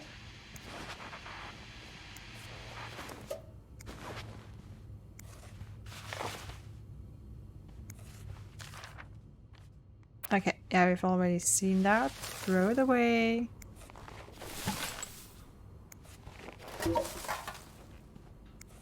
Not exactly a cherished gift, if you just left it behind like this. It's Valentine's Day and I'm on the hunt and I'm not going home without a prize. Excuse me? Dear my beloved Lian? Much as I would have loved to spend this Valentine's Day with the woman who's about to become my Mrs. Hubert, I'll happily make do with the lifetime of Valentine's Day is awaiting us. Enjoy your weekend in Montreal. I'll eagerly be waiting your turn. The start of our new life together. Love, Gregory. P.S. Don't let Simone rope you into anything crazy. Tell her I need my bride back in one piece.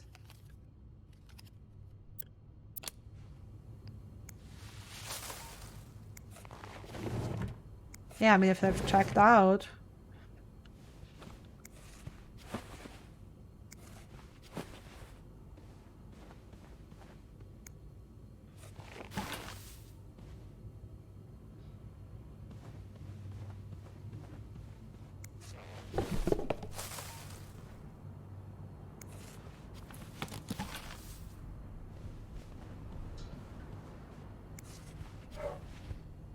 Thank you.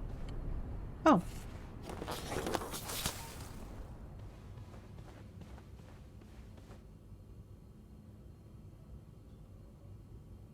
Yeah. We have a snowstorm going on. Apparently the hardest this winter, and it's the 5th one this year.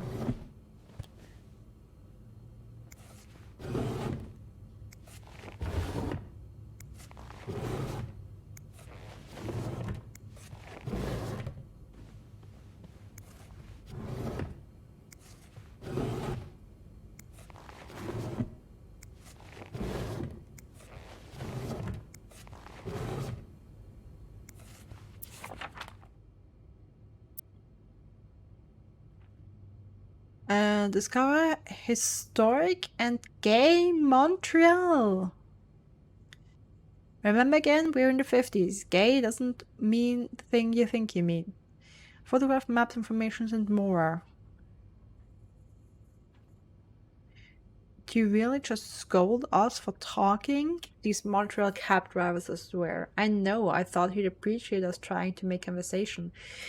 Thank God for good old-fashioned pen and paper, at least. Yeah, it takes me back. At least Sister Gabrielle isn't here to confiscate them anymore. So like I was saying, are you ready for your week-long bridal shower, Mrs. Hubert? Stop it, Simone. I'm not Mrs. until we walk down the aisle. And this week is for thinking about anything but that. That's right, but we're making the most of this week before I'll lose you to the jaws of married life. I would never. I won't be another Andrea, I promise. Leanne, he's going to kick us out if you keep making me laugh. The Montreal Tourism Association. Or maybe they were gay.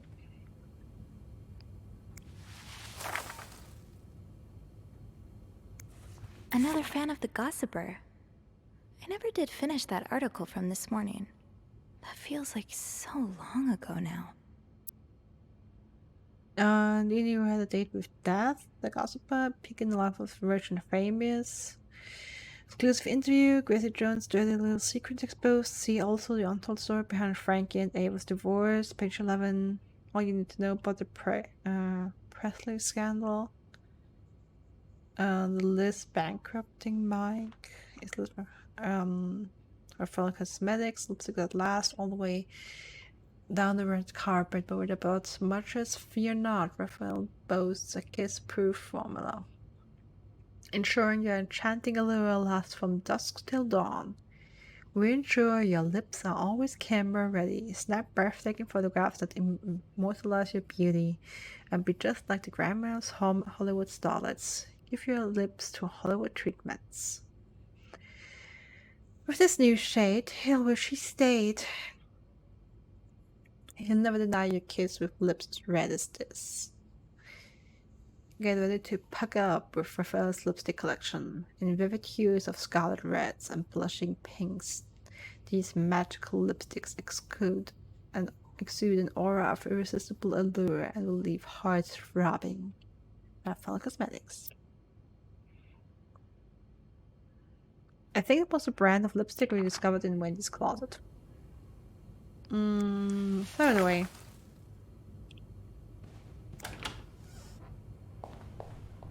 Wow! 3 bottles of champagne in the toilet. Someone partied hard.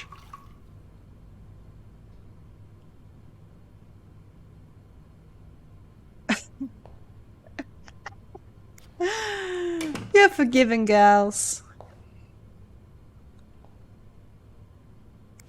Could this be the shoe from the chocolate fountain? I can't wait to tell Andrew. Whoopsie daisy. I mean, going by the amount of bottles, someone was pretty drunk at back in. I mean, honestly, that shoe's ruined. We might as well throw it away. Clean the bathtub.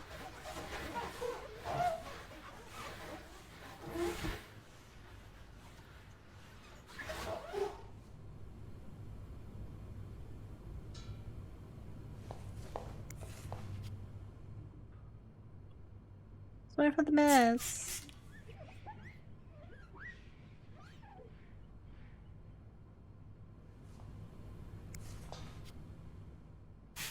Oh.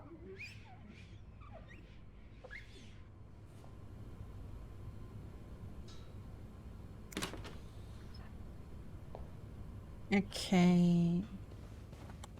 Don't need new towels. I know. Does this room look clean or does it look clean?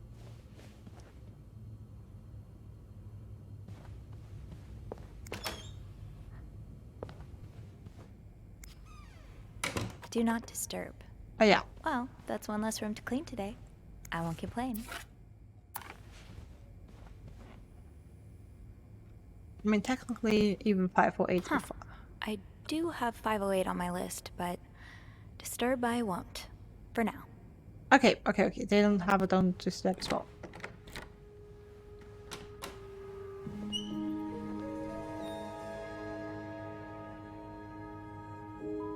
Someone shopping big at Weston's.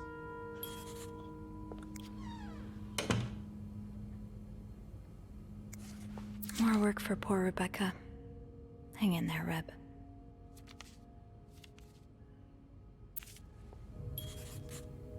I bet if I throw away that, something happens. Looks like someone had quite the shopping spree.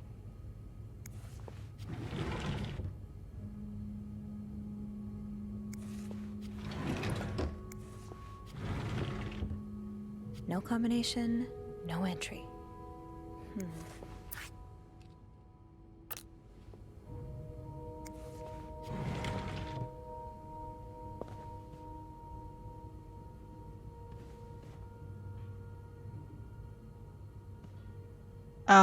No beds? I'll hold off on throwing this out just yet. The food's practically untouched. What were you apologizing for?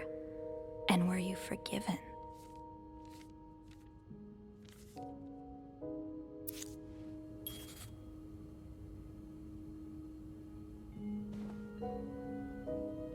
Love the artwork again.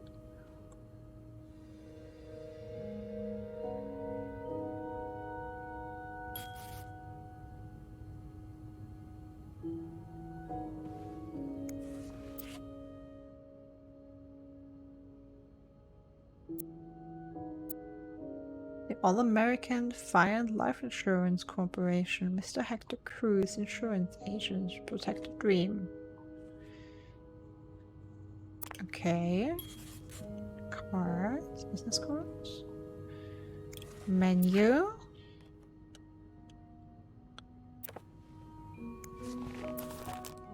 Today's newspaper. Oh, see, Eva? That's the newspaper we found already. There's a couple of editions lying around here. That's probably the bedroom. Let's clean that. Looks like someone tore that note apart, but I'm missing some pieces. I can't make out what's written. Someone's been sleeping here. I should leave it as it is.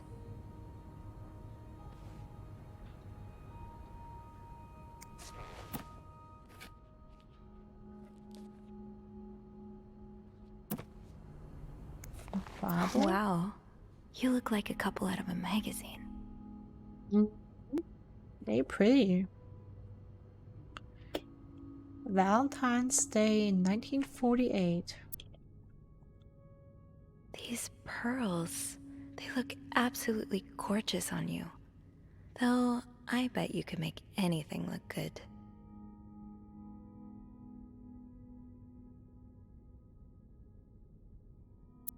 Were married on Valentine's Day 10 years ago? Is that the deal?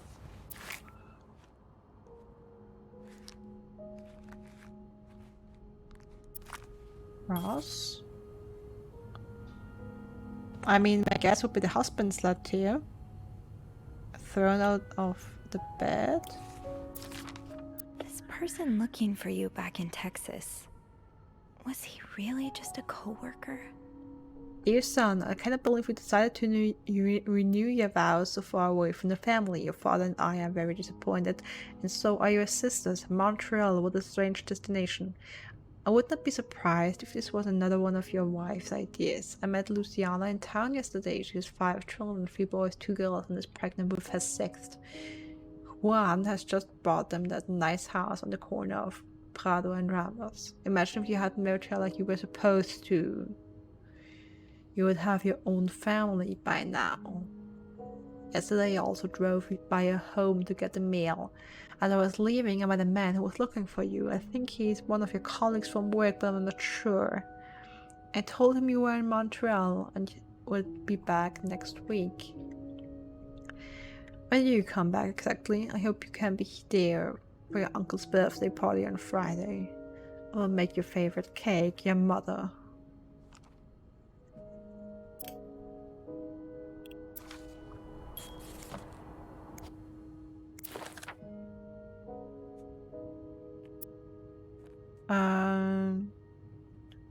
Meet with John, regional meeting, bank appointment, literary appointment, departure, Montreal arrival, wedding anniversary, don't forget vows. Attempt number 12, rose petals on bed, return trip. SW. Looks like you had a few appointments with him, Mr. Cruz. Or her. SW. Looks like you had a few appointments with him, Mr. Cruz. Or her.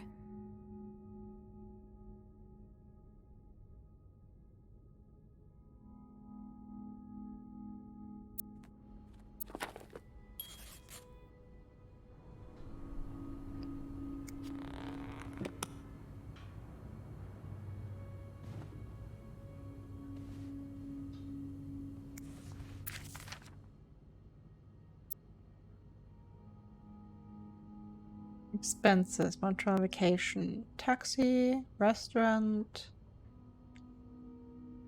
tram, restaurant, flowers, church, tramway, room service, restaurant, taxi, diner, tramway. Yeah, so from the things here on the list, we can definitely tell that it's correct. They were the ones being stalked. Beaver Lounge, rental skates, taxi, room service.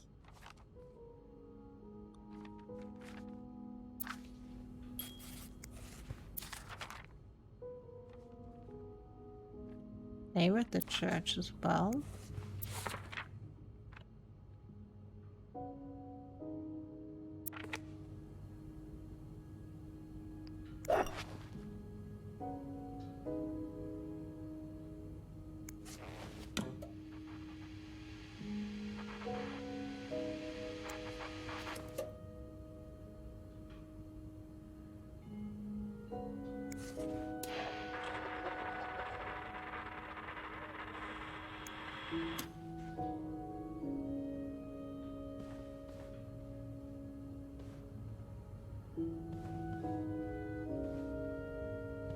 Gonna do the bathroom first.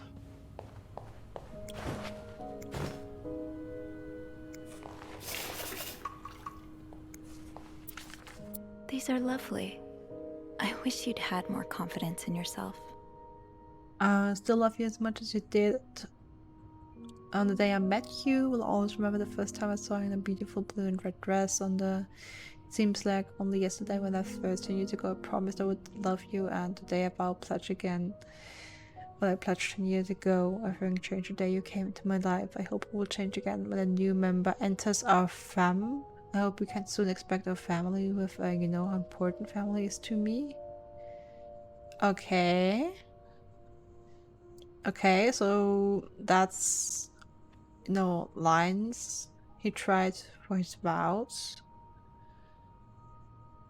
And hoping we change again with a new member. Okay, potentially pregnant wife?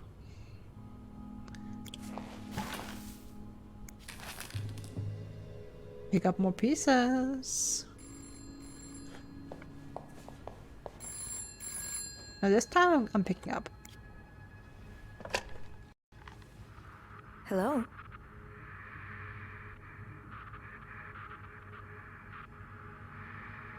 Hello? Creepy. No, that ain't Beth. Is that you? No.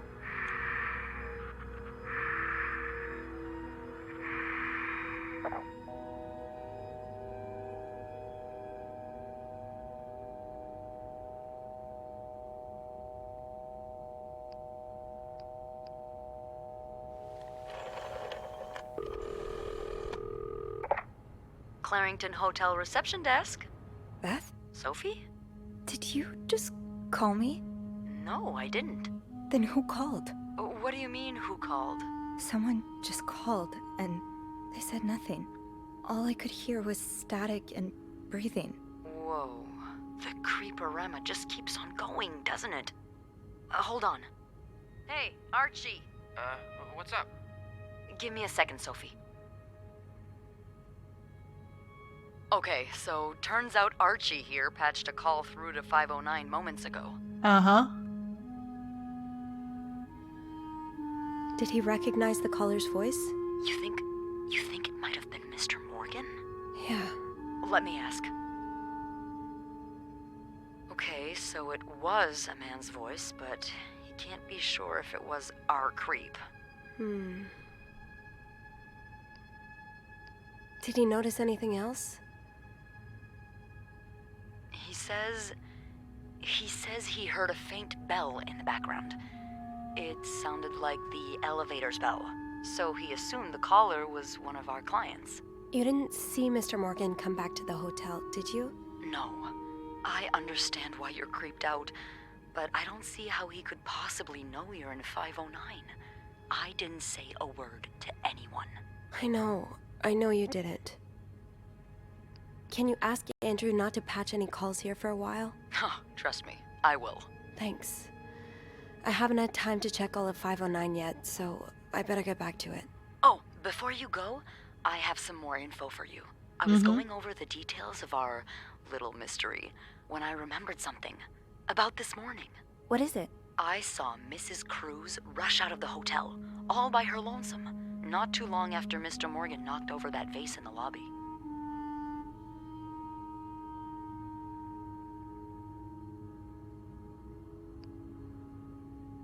Really?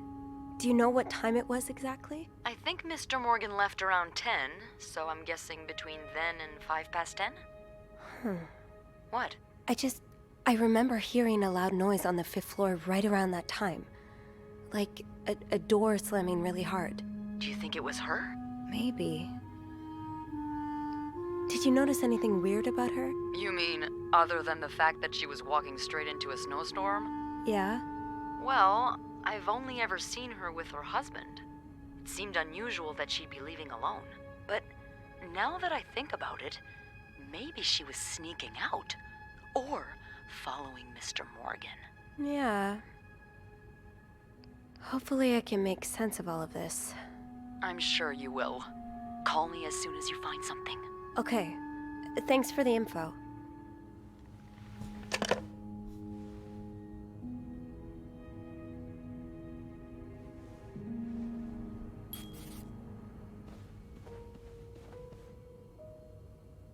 Okay, do I have any chance to interact with the options, like the objects I have up there?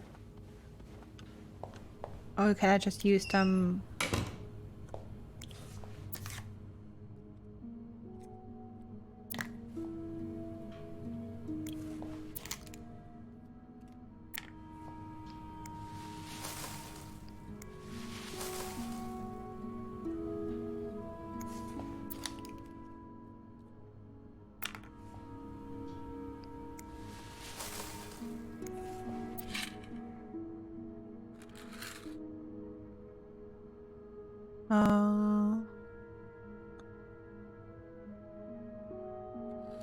Okay.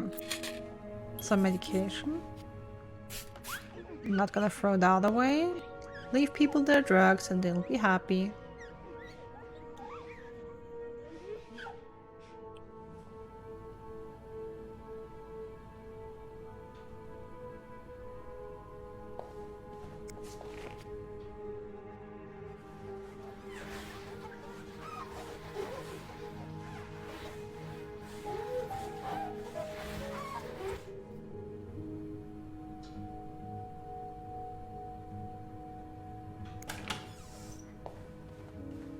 Okay.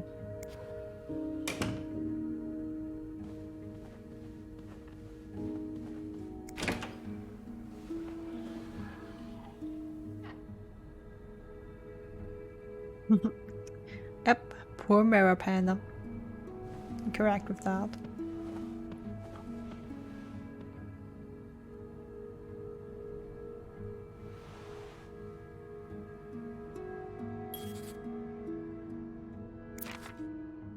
Cruz got her personal information stolen. Is Mr. Morgan behind it? Brilliant Wiseman, Greenwich, New York. Dear Mrs. Cruz, we wish to apologize on behalf of our company for the privacy breach that occurred on the 25th of September and thank you for calling it to our attention. We are currently investigating the breach and trying to understand how this individual was able to obtain your personal information.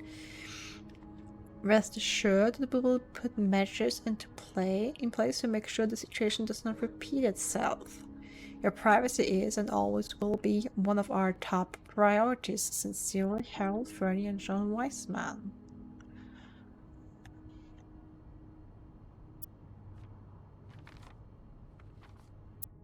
Who could blame you for seeking help? I'd do the same in your shoes. SOS? These scribbles don't look random, but I can't figure out what they mean. Okay. W is 8. O is 5. S is something.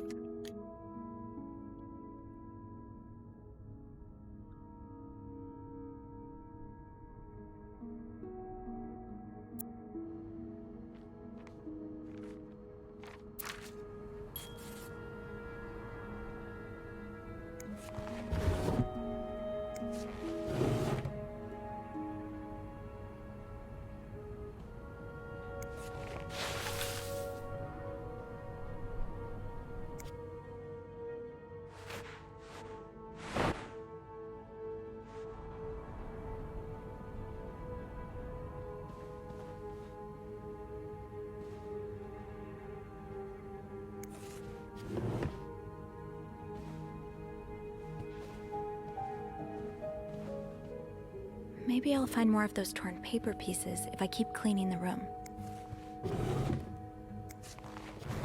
That's what I'm trying to do, darling. Nothing I can inspect there. Nail polish. Okay. Can't expect anything here.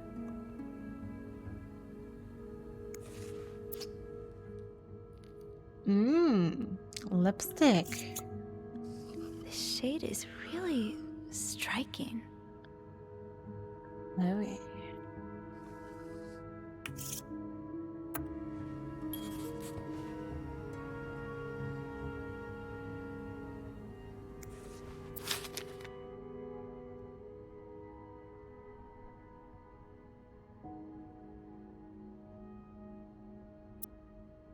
To read Young Anne, a game of hide and seek, excellent woman, price of salt, angel, someone at a distance, in a lonely place, the blank wall, a stranger in the night, beast in view, the horizontal man, it had to be murder. Murder.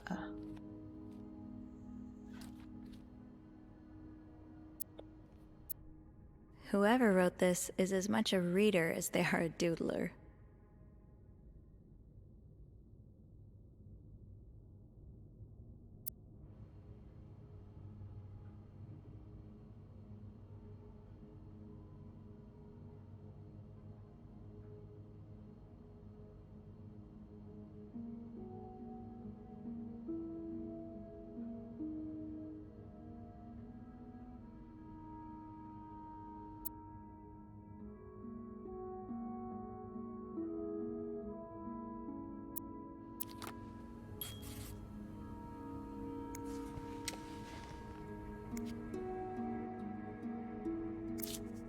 Am I reading this right? The account's been emptied.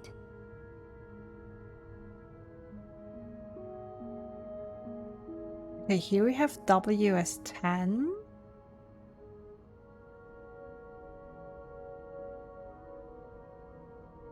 U as 6.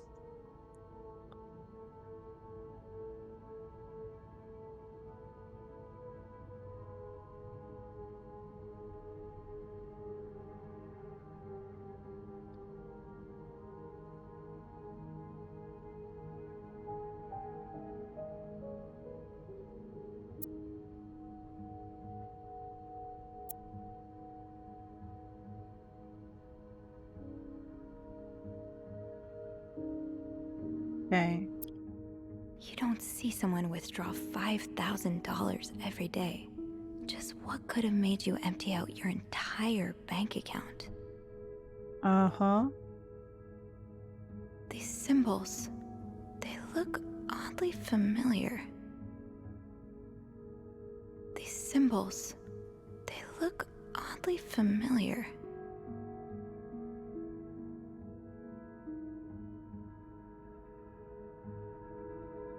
Just taking some quick notes here.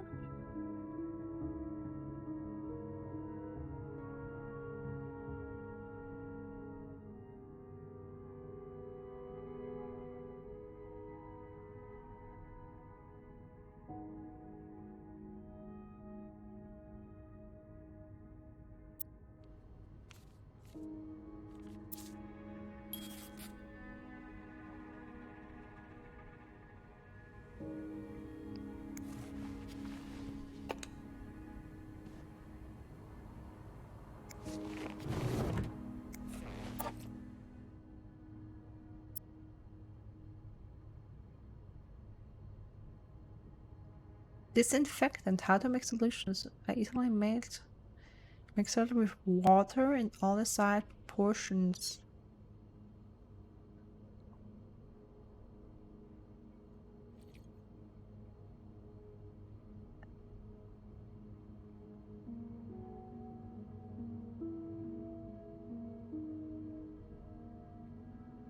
Concentrated germ killer.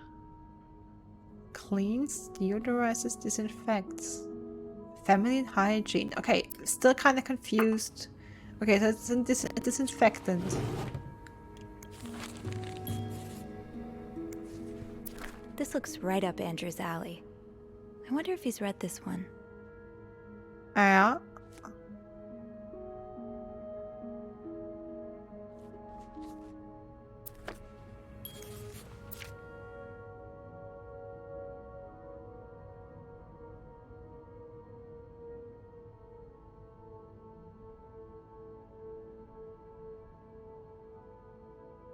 Help provide birth control. Development of a contraceptive pill believed to be ultimate form of birth control was reported yesterday to a group of journalists. The pill was tested among 218 women. Despite reports, some undesirable effects. Dr. Tenenbaum said the pill shows greater promise for the future.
It's some kind of code.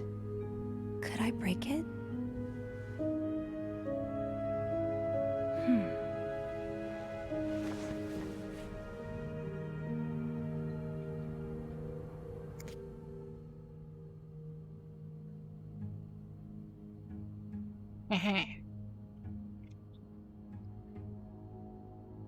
Okay.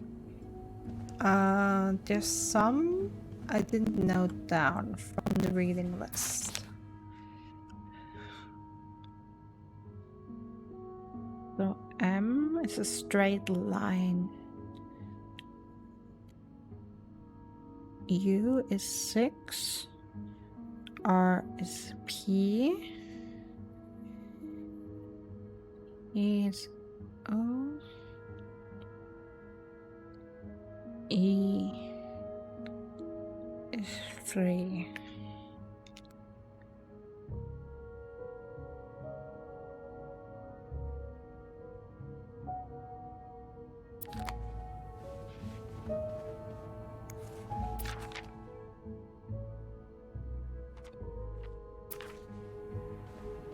Locked.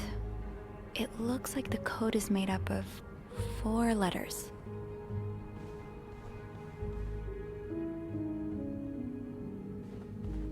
Okay, that's kind of my issue here. I'm missing the number 4. As far as I can see, I have 8, 5 equals 6, 3.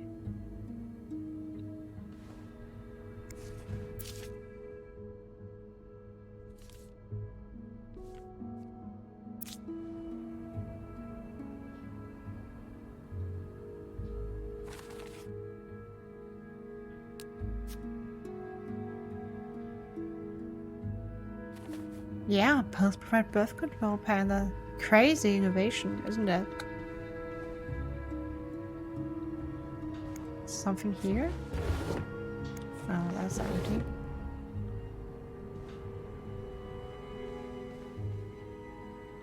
Oh, wait.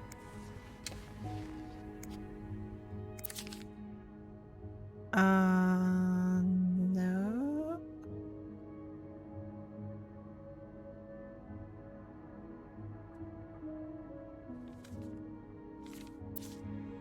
Okay, let's close that again.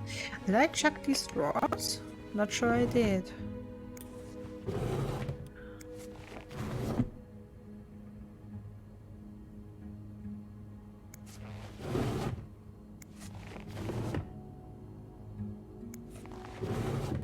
I can't find anything here. Isn't there anything in here I can sort of inspect?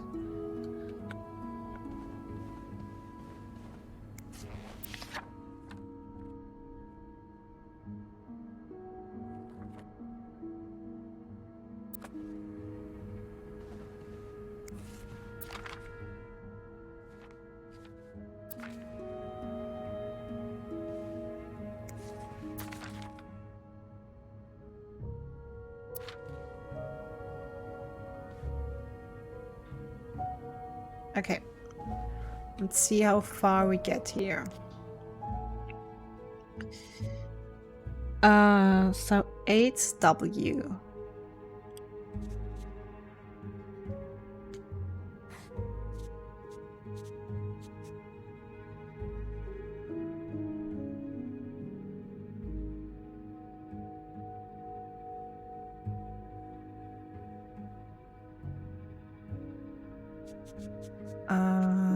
That's E.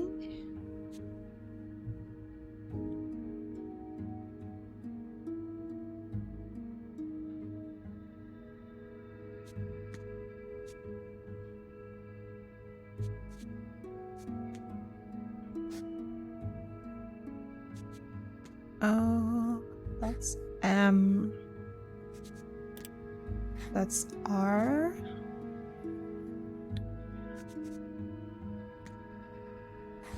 That's T.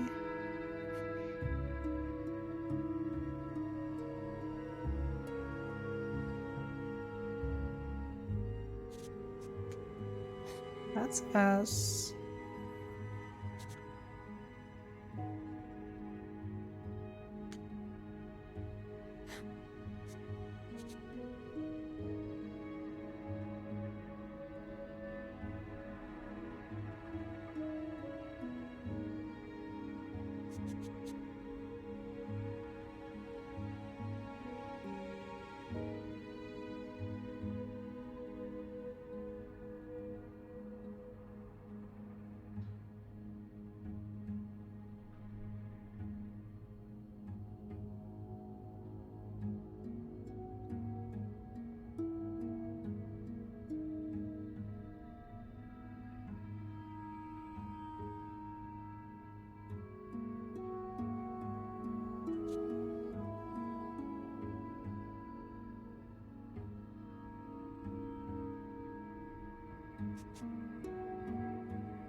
That yarn map Mr. Morgan has on the wall of 505. Weren't there some peculiar doodles? Symbols, maybe? There were. I should keep an eye out for those symbols. And I'll leave the room and check those again.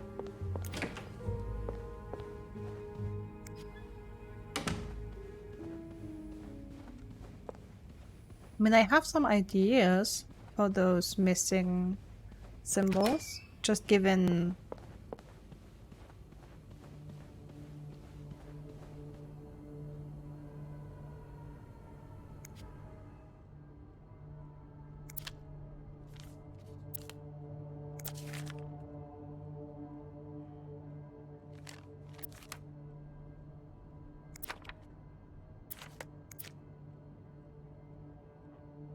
okay, yeah. A is 2.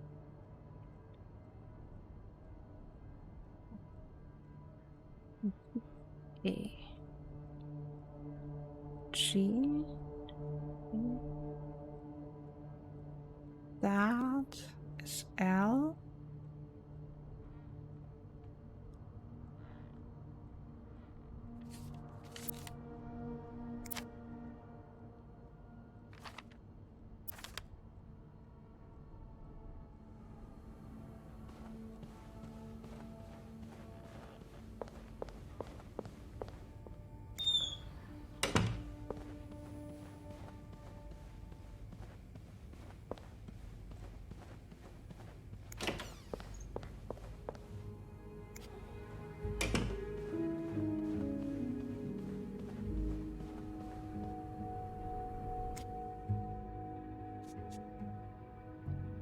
Oh, that is L.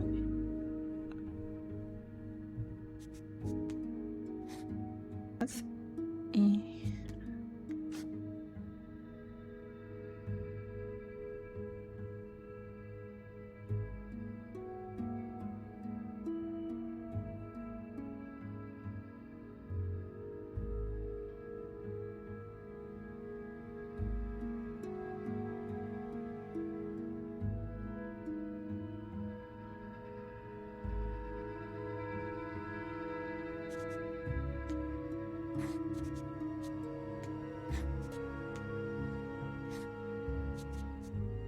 I will leave notes in the vent next to your room.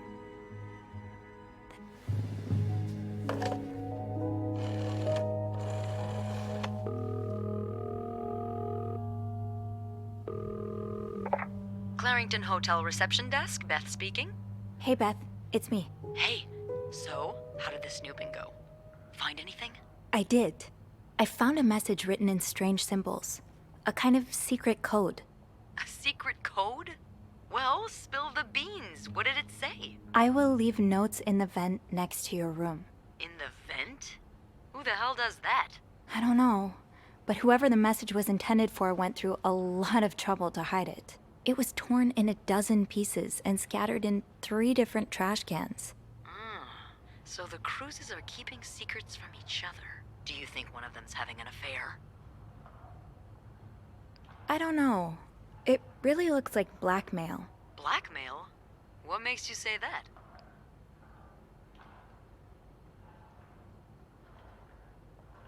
I found a bank statement belonging to Mrs. Cruz.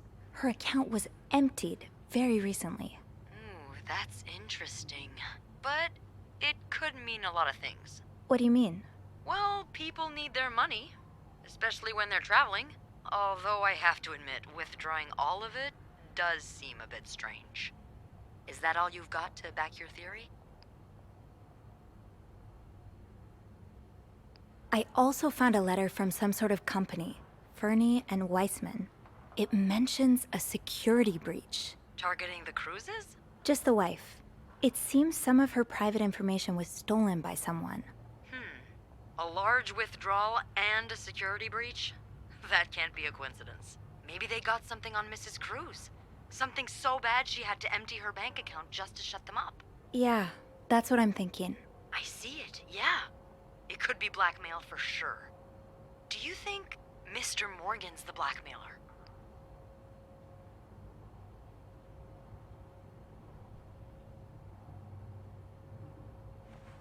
It's hard to find the blackmailer.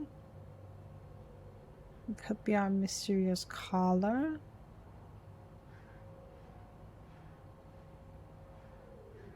Nah, the court is freaking out. The court's totally freaking out, Evo. It's not just your end. Yeah, could be our mystery caller. What if he blackmails me too? I don't think we're in the focus of anything, to be honest.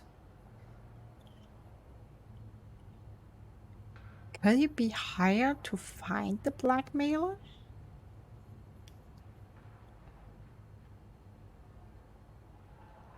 What if the Cruzes hired him to find the blackmailer's identity?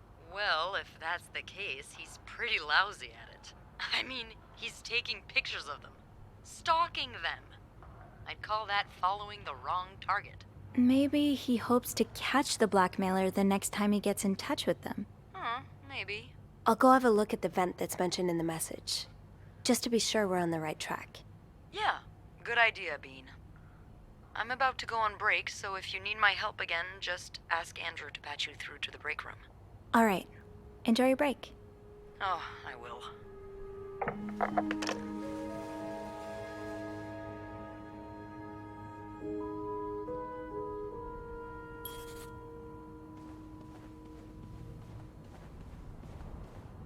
Locked.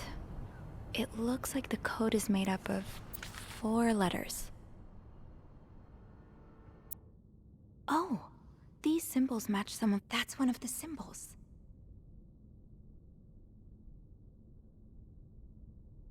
I like Beth too. I think she's Fernie cool. and Wiseman. Have I seen this logo somewhere? Fernie and Wiseman. Have I seen this logo somewhere? Okay, and then the 4-letter code. The message said next to your room. So it has to be a vent in the corridor.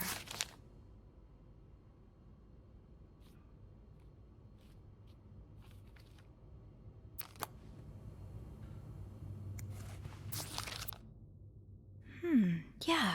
I think these match the symbols on the papers I collected.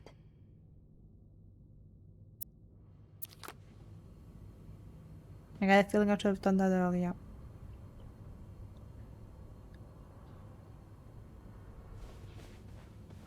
Are you sure it's 4 letters, honey, and not 4 numbers?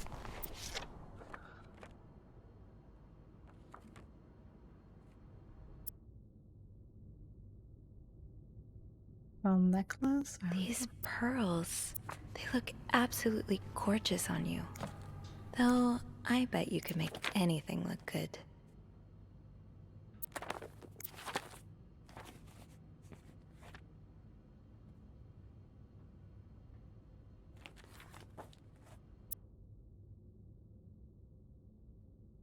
SW.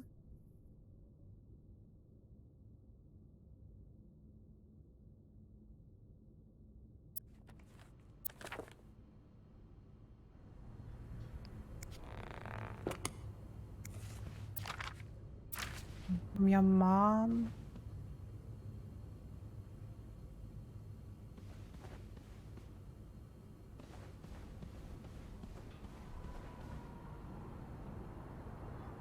Locked. It looks like the code is made up of 4 letters.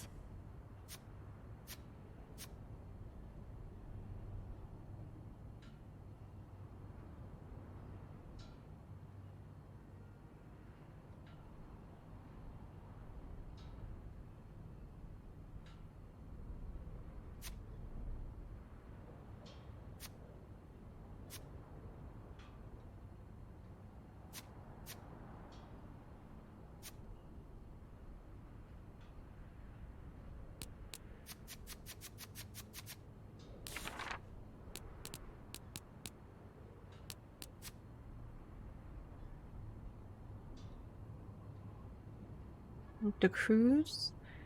And the Cruz, the husband of Marcella, splurged on a suit. I know not to assume it's a sign of happy marriage, especially when someone's made a vacation bed in the living room. The tension is in the room is palpable. Hector works in insurance back in Texas. He must have taken some time off. Hector's mother is definitely a pushy type, judging by the letter she sent. I'm trying to renew the routes, and for the looks of it, Hector's mother really wants him to help him give it to grandchildren. Some regret from mom was never so pushy with me. He also mentioned that someone's been looking for Hector. Maybe I'm just being a hammer looking for a nail. That could have anything to do with Mr. Morgan's stalking. Starting to think that someone's left the cruise sent their money. If they have something on either of the cruises, it would be soon enough to resort to blackmail. What do they have? And why target Hector and Marcella in particular? Marcella, a month and a half, staying in her suits. More than a few hints in the room that isn't exactly the second honeymoon of their dreams. She's clearly caught up in something. From Fanny was an apology for security breach. Then Mr. Morgan saw the bank out of her own name according to statement show commercial she has. Some of the crew know about this account. $5,000 cash. You know, after the cruises, during Marcella. Attacked.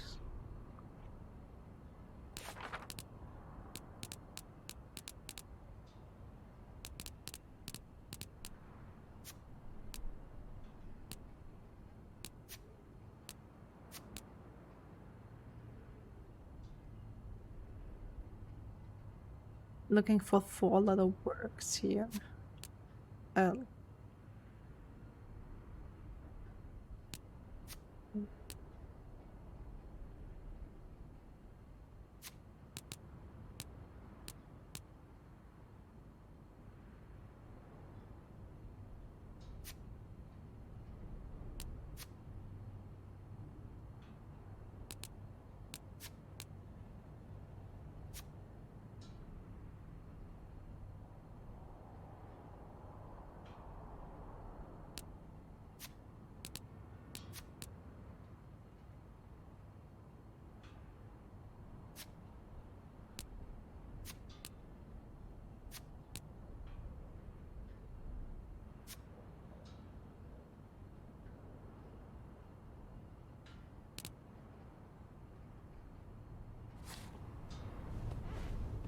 I will leave notes in the vent next to your room. But which vent?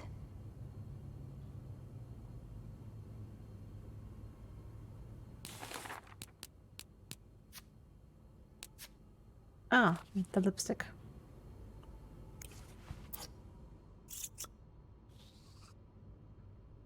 Okay, but I can just open and close it.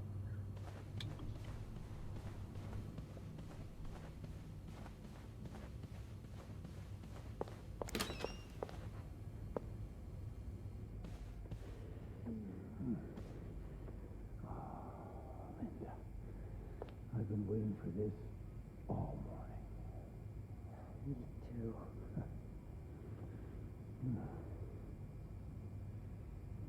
About Wendy.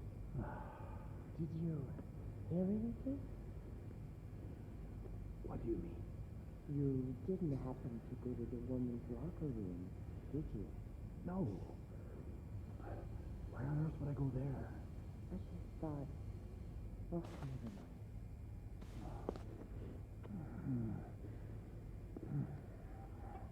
Got an achievement. No one was fired because I erased the lipstick message. Ouch, that was my foot. Not so loud.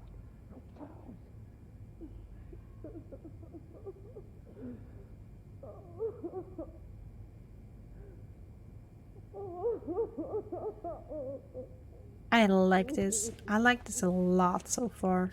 No messages. Let's try another vent.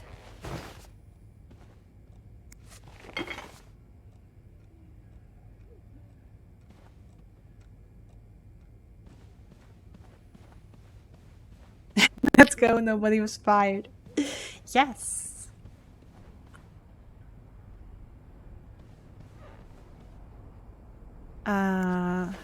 That vent. Okay.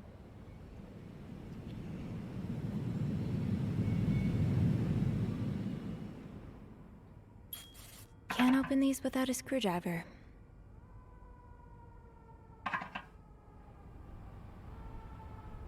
Come on, you have 2 keys in your inventory. You can't tell me that you can't... Screwed, yeah. Left the vent grid open, but no such luck. Need to find a screwdriver. This closet is right nearby after all. Hello! Oh, another one. Wendy and Jacques have really gotten around. Oh, Eugene. I had no idea. Dear Eugene, a friend of mine had heard from her hairdresser, who's heard from her sister-in-law, who works as a secretary to the mayor. Wow. And the city plans on building a new mental hospital right next to Clarington. Imagine, Denise could get the care she needs while staying close to home. It's almost too good to be true. I don't get my hopes up, but still, I keep my ear to the ground and keep you posted as soon as I have more news. One wishes, Joyce.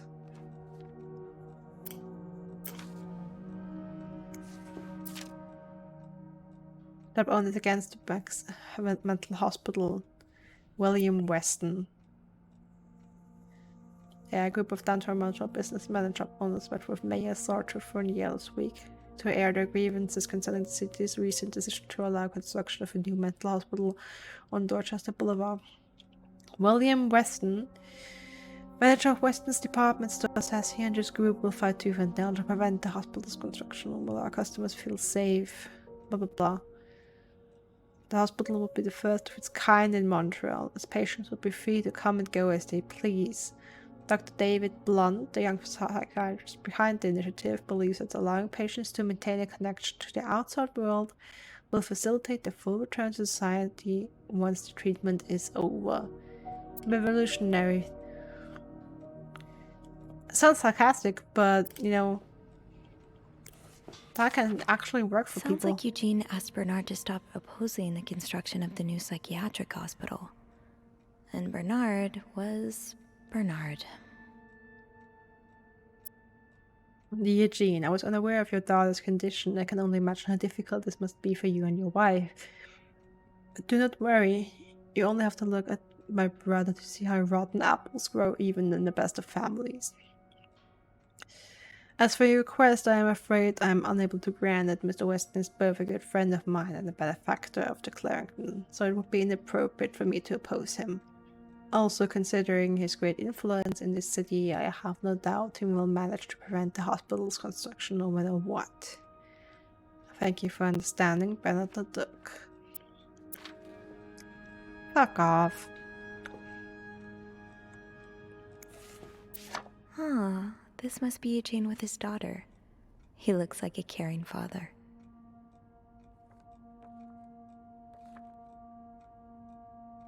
And the nurse looks like one of the gossiping maids.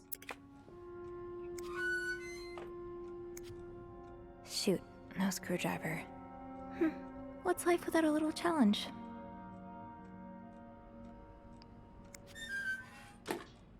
Wait, Sophie, you don't need these. Be careful. It's a slippery slope towards becoming a hoarder. Wait, Sophie, you don't need these. Be careful. It's a slippery slope towards becoming a hoarder.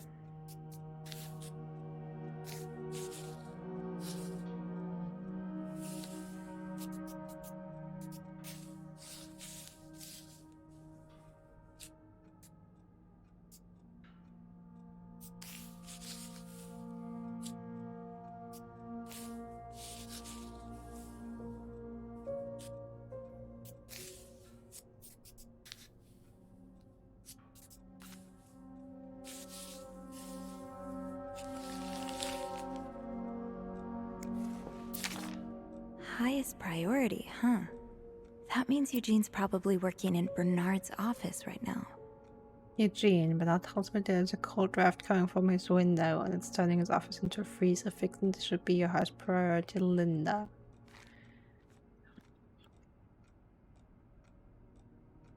Okay, but has Sophie considered the fact that she might need every item she can pick up at some point later, just in case? My thought exactly, Evo. Who cares about being a hoarder? I can't even tell what that is. Sophie. What is you that? Don't need these. Be careful. It's a slippery... Eugene's a pro at fixing the fuse box whenever there's a power outage.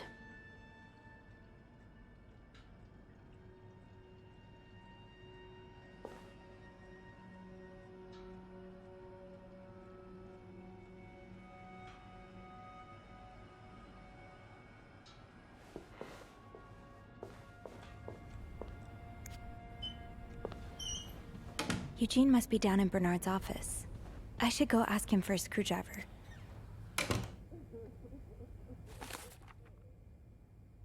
According to the from Linda's Linda's closet, fixing the broken window in Blood's office to be Eugene's highest priority. Since he's not allowed, was to dealing with that. He knows better than to ignore a direct order from Linda. Time to enter the lair of the beast, I suppose. Yeah, and since Bernard is currently shagging Linda and Rob. Now's probably not a good time to disturb Bernard. And Linda, who's crying. Because apparently Bernard stepped on her foot. Just saying.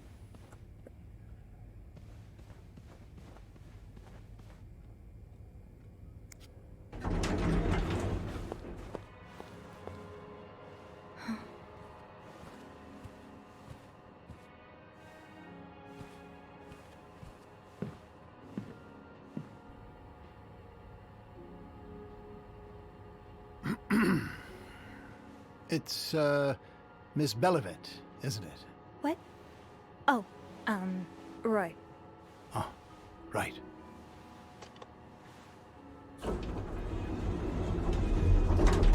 You're the one who took last week off, aren't you? You had to, take care of your sister, I think? Mother. My mother. She's very sick. No, I hope this doesn't become a recurring thing. I need to know I can count on you. I understand, sir. What are you doing here, anyway? Are you on break?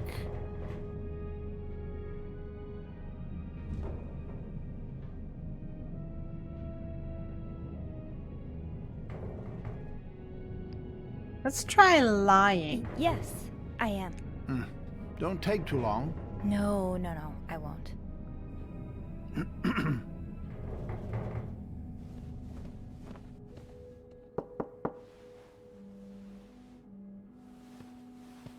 Well, don't you look mischievous. Hey, Bean. If you're planning to give Bernard a good scare, sign me up.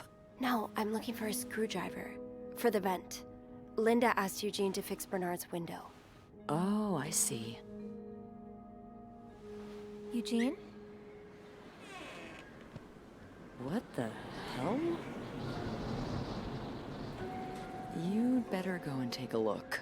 I'll stand guard by the elevator, and make some noise if I see Bernard coming. Okay, thanks. I'll be quick.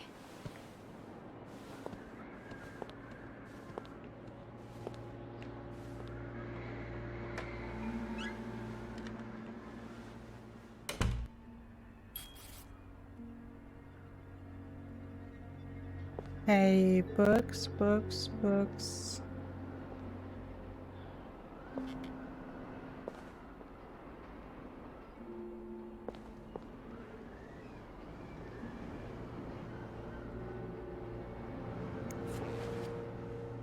Aha! Let's get you to that vent.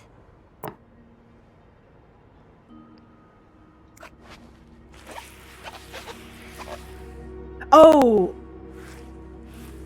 I mean, I cleaned it up now, but maybe I couldn't have Something cleaned that it up. could help so many people just because it's close to your hotel? This is ridiculous.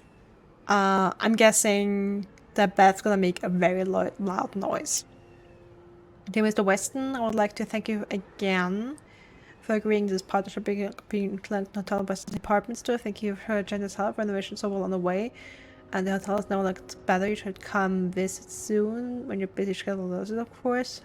On another note, it's come to my attention that you have formed a group of local businessmen to oppose the construction of the new mental hospital after working so hard to elevate the Clarington standards. I cannot allow a band of cuckoos to move in my backyard. Should you accept, it would be an honor and a privilege to join your fight. Cordially, yours sincerely, Bernard Leduc, handwritten by Eugene. Enjoy the cold, you hearted prick. So, I take it the open window was not an accident. Can't say I blame you, Eugene.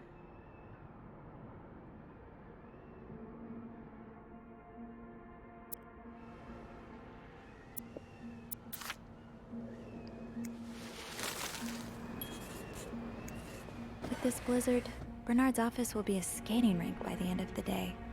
Best to avoid that.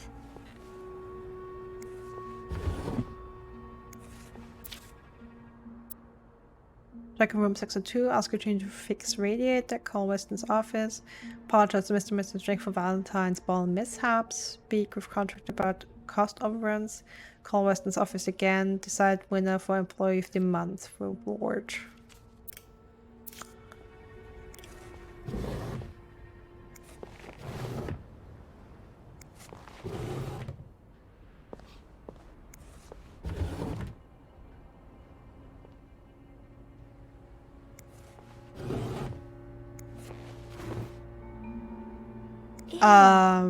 Is this Linda's? Hello?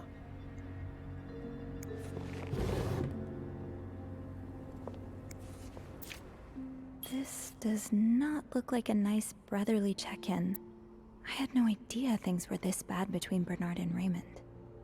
Dear brother, thank you for your invaluable input, but need I remind you the terms of our agreement? I did my part. I got you out of jail, and I've ensured that news of your deviant ways would not leak. Now I expect you to keep your side of the bargain and stay out of my way. You're not in charge of the hotel anymore. I have worked relentlessly the last 2 years to return the Clarington to its former glory, a great challenge considering the poor state you left it in. I'm glad Father never got to see how you so shamelessly destroyed his great legacy. As for me, I will be dead too before I listen to a single word of advice for you. It's placed very nicely in that drawer, Evo, definitely. You guys can lower our prices, but I can tell you I plan on doing just the opposite. My guests will only be a creme de la creme. Your deviant friends can find themselves in another place with their simple debaucheries. Enjoy your retirement.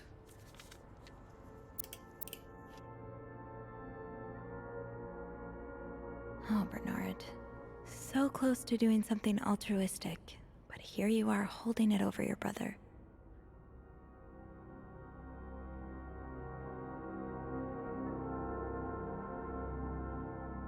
What Bernard considers sinful debaucheries could fill an encyclopedia. Could be anything from wild parties to guests walking around with their ankles exposed. What Bernard considers sinful debaucheries could fill an encyclopedia. Could be anything from wild parties to guests walking around with their ankles exposed.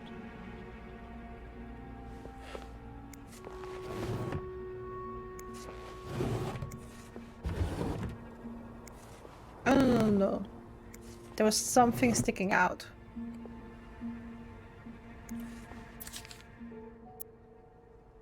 My employers made the following, Mr. Leduc. My employers made the following requests. Okay, that has to be a VIP guest. To avoid unwanted attention, his identity should remain secret to both guests and staff. The temperature in room 602 should be kept exactly at 22 degrees Celsius. His dogs should be fed the very best roast beef. His room should be cleaned every day at 11:30 am on the dot. Eggs should be banned from his room service orders. No one should disturb him between the hours of 4 and 5 p.m. Anyone had a bucket of ice and something Beth caught him in the basement. More questions will follow once my employer takes possession of his room. Thank you.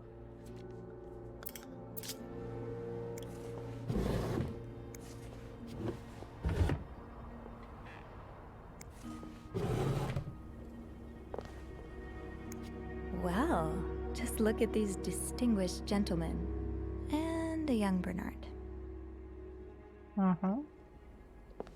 Father and his both Kinda wish I worked here when Raymond was in charge. Sounds like the hotel was very different back then. Clarington Hotel changes hands. 1956, okay.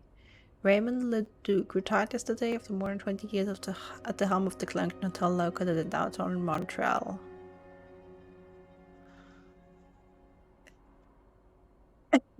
Yeah, you earlier we had snowfall in inches, but that was the newspaper. now we have temperatures in Celsius. They can at least be consistent. I mean, yeah, I would appreciate it too if they were consistent across the game. But maybe they just, oh yeah, it's Canada and people can choose it once. The newspaper changes the imperial system, but this like assistant of the VIP guest chooses the metric system, unlike Celsius. Or maybe it's a hint that the elusive VIP guest is actually European. Founded by the Duke's father, Fernand, in 1921, the hotel was one of Montreal's most respected establishments until the Great Depression and Fernand Leduc's death in 1929. Ever since, guests have noticed a drop in hotel standards. My wife and I used to stay at the Clarington every year for our university, said Mr. Grayson, who first visited the hotel in 1925. We stopped coming 2 or 3 years ago because of all the unsavory characters hanging around. My wife was quite afraid. Despite Raymond Leduc's retirement, the establishment will remain in the Leduc family as his brother Bernard is now taking over the reins after many years as the hotel's concierge. Interviewed in the lobby, Mr. Leduc promised great changes would come for the Clarington.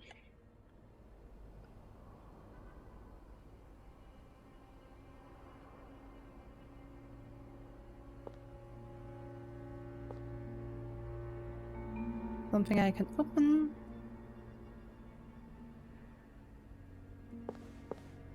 No? Then I'm done here. Time to see what secrets that vent is holding. Not what I came for. Cold hard. Lair of the beast. Longest elevator ride.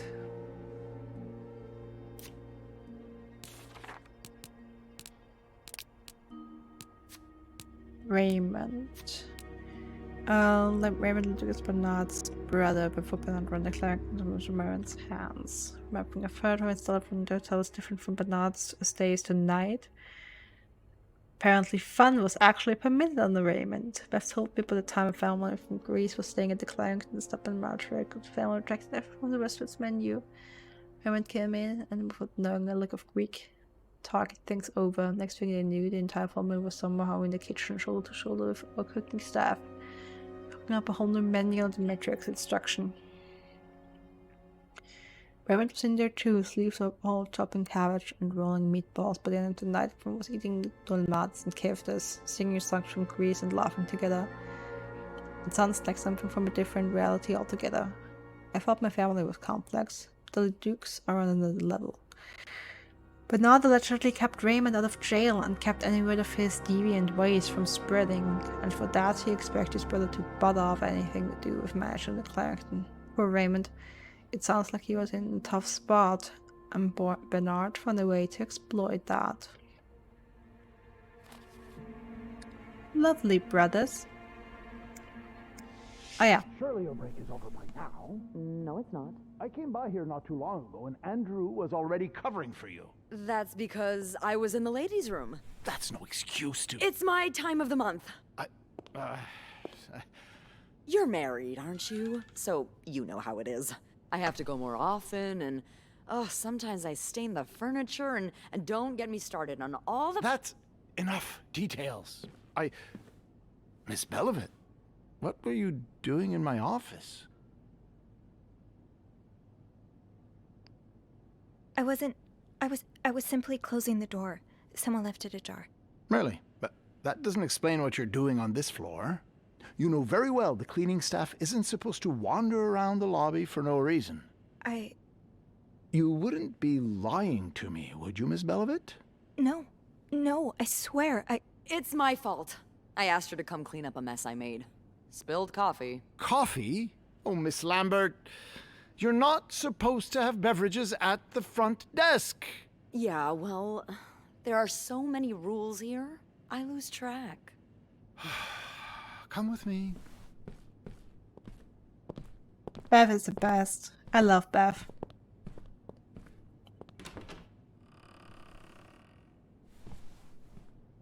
Sorry.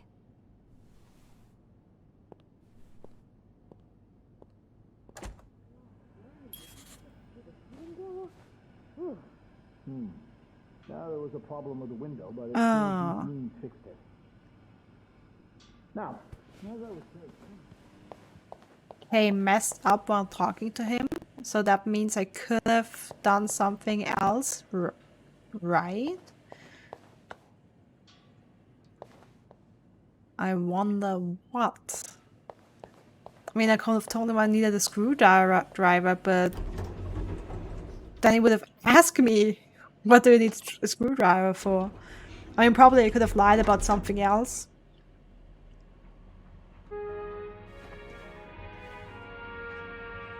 No.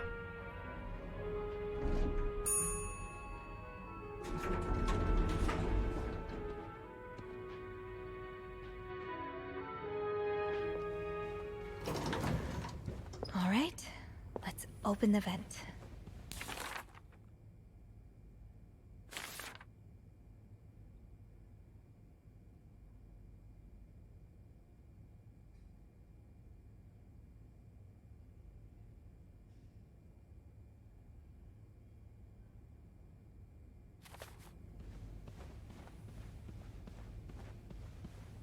Oh, I guess I'm free to disturb room 508 now. But that's where Bernard and Linda were. Ew.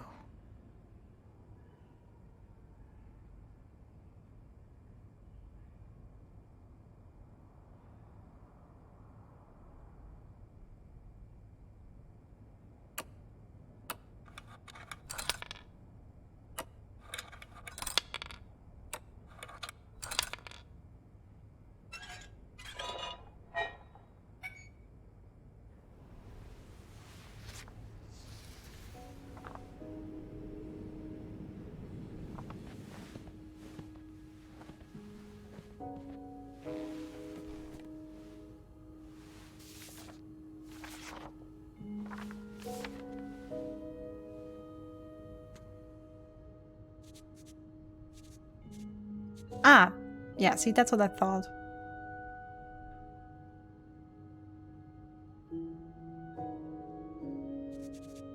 Okay, so that's S. That's T. That's I. That's N.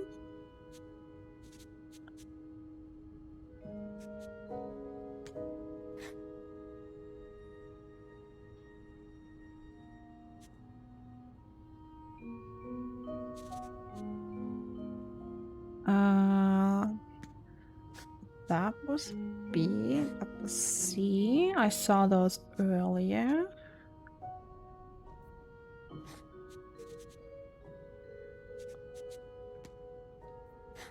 It's E. That's M. Meet me tonight in my room.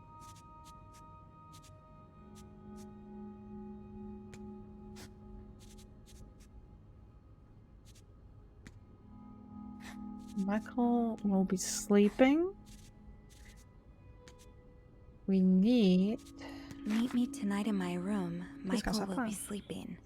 We need to discuss our plan.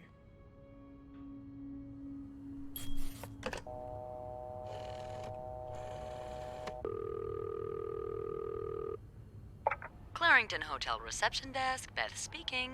It's me. Oh, hello, Bean. Anything new to report? Yeah, but I also wanted to thank you for saving my skin earlier. Oh, you're welcome.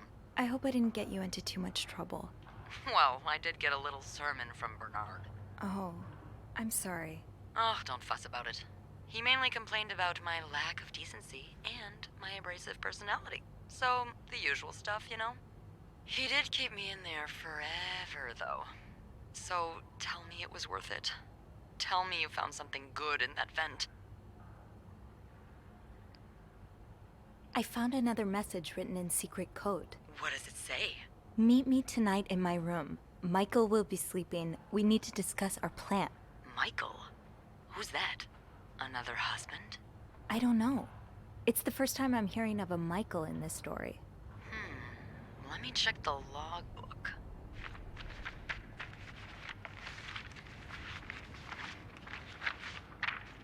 There's a Michael staying in room 507. Mrs. Beaumont's room? But she doesn't have a husband. She's here alone with...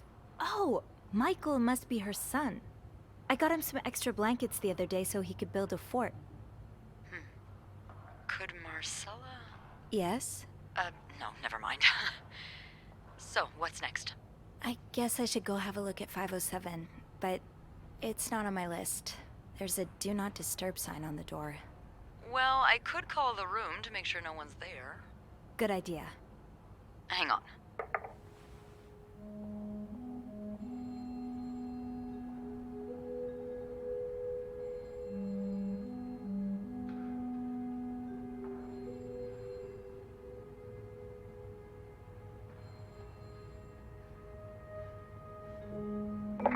You've got the all clear, Bean. Head on over. Thanks, Beth. I'll call you back.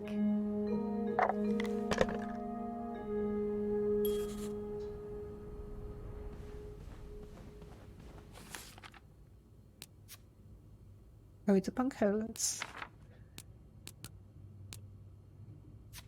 Implemented requesting 502, 57.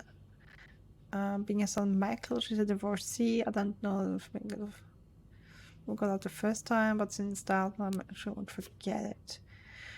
So Michael's aunt's son, I thought his name was Mitchell this entire time, probably because anytime we've interacted, he's either racing down the hall mid-sentence or talking through a mouthful of sugar-frosted pops. No wonder I didn't recognize the name at first. I think Michael must be around 8 or 9.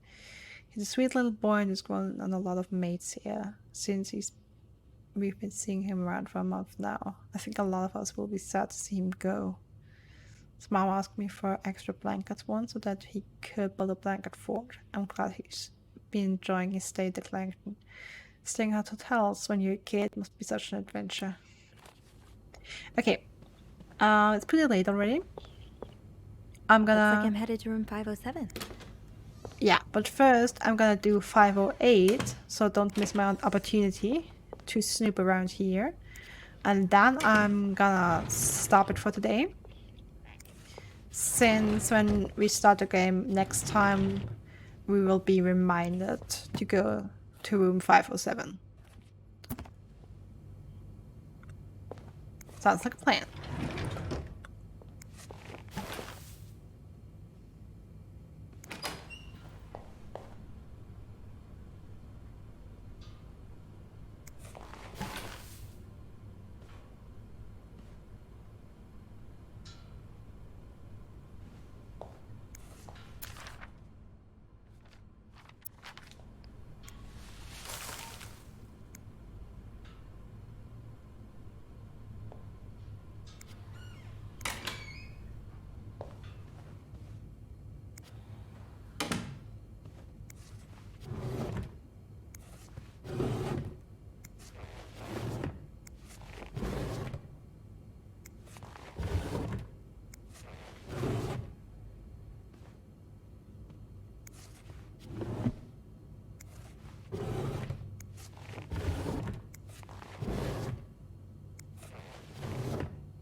No, I'm not commenting on a bunch of used tissues lying next to the unkept bed.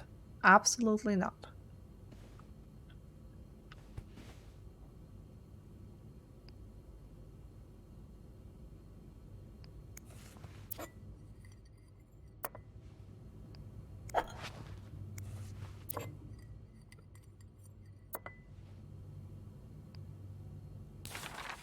Oh, so.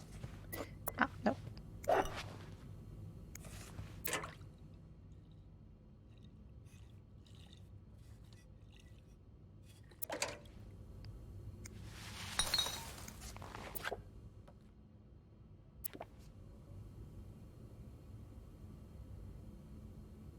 Okay.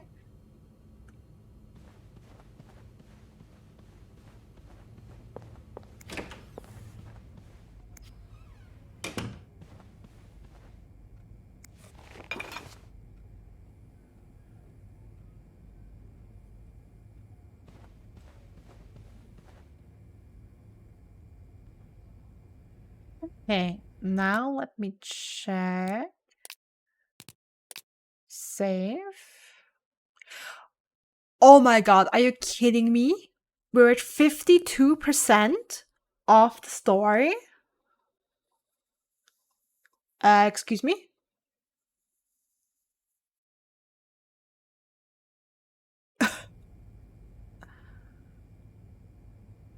Okay. So that game is shorter than I expected. But again, I'm streaming for like 5 hours by now or something.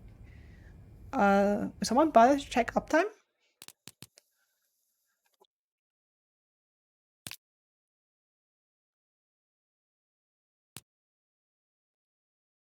Four and a half hours. Thank you.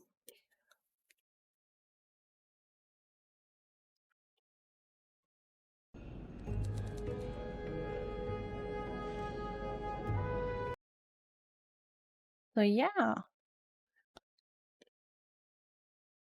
That's gonna be it for today.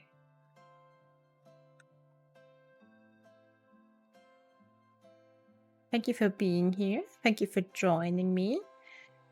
Thanks for chatting, watching, lurking, tuning in. Thank you for coming in every time, Tristan. I love that you're here, chatting and being here.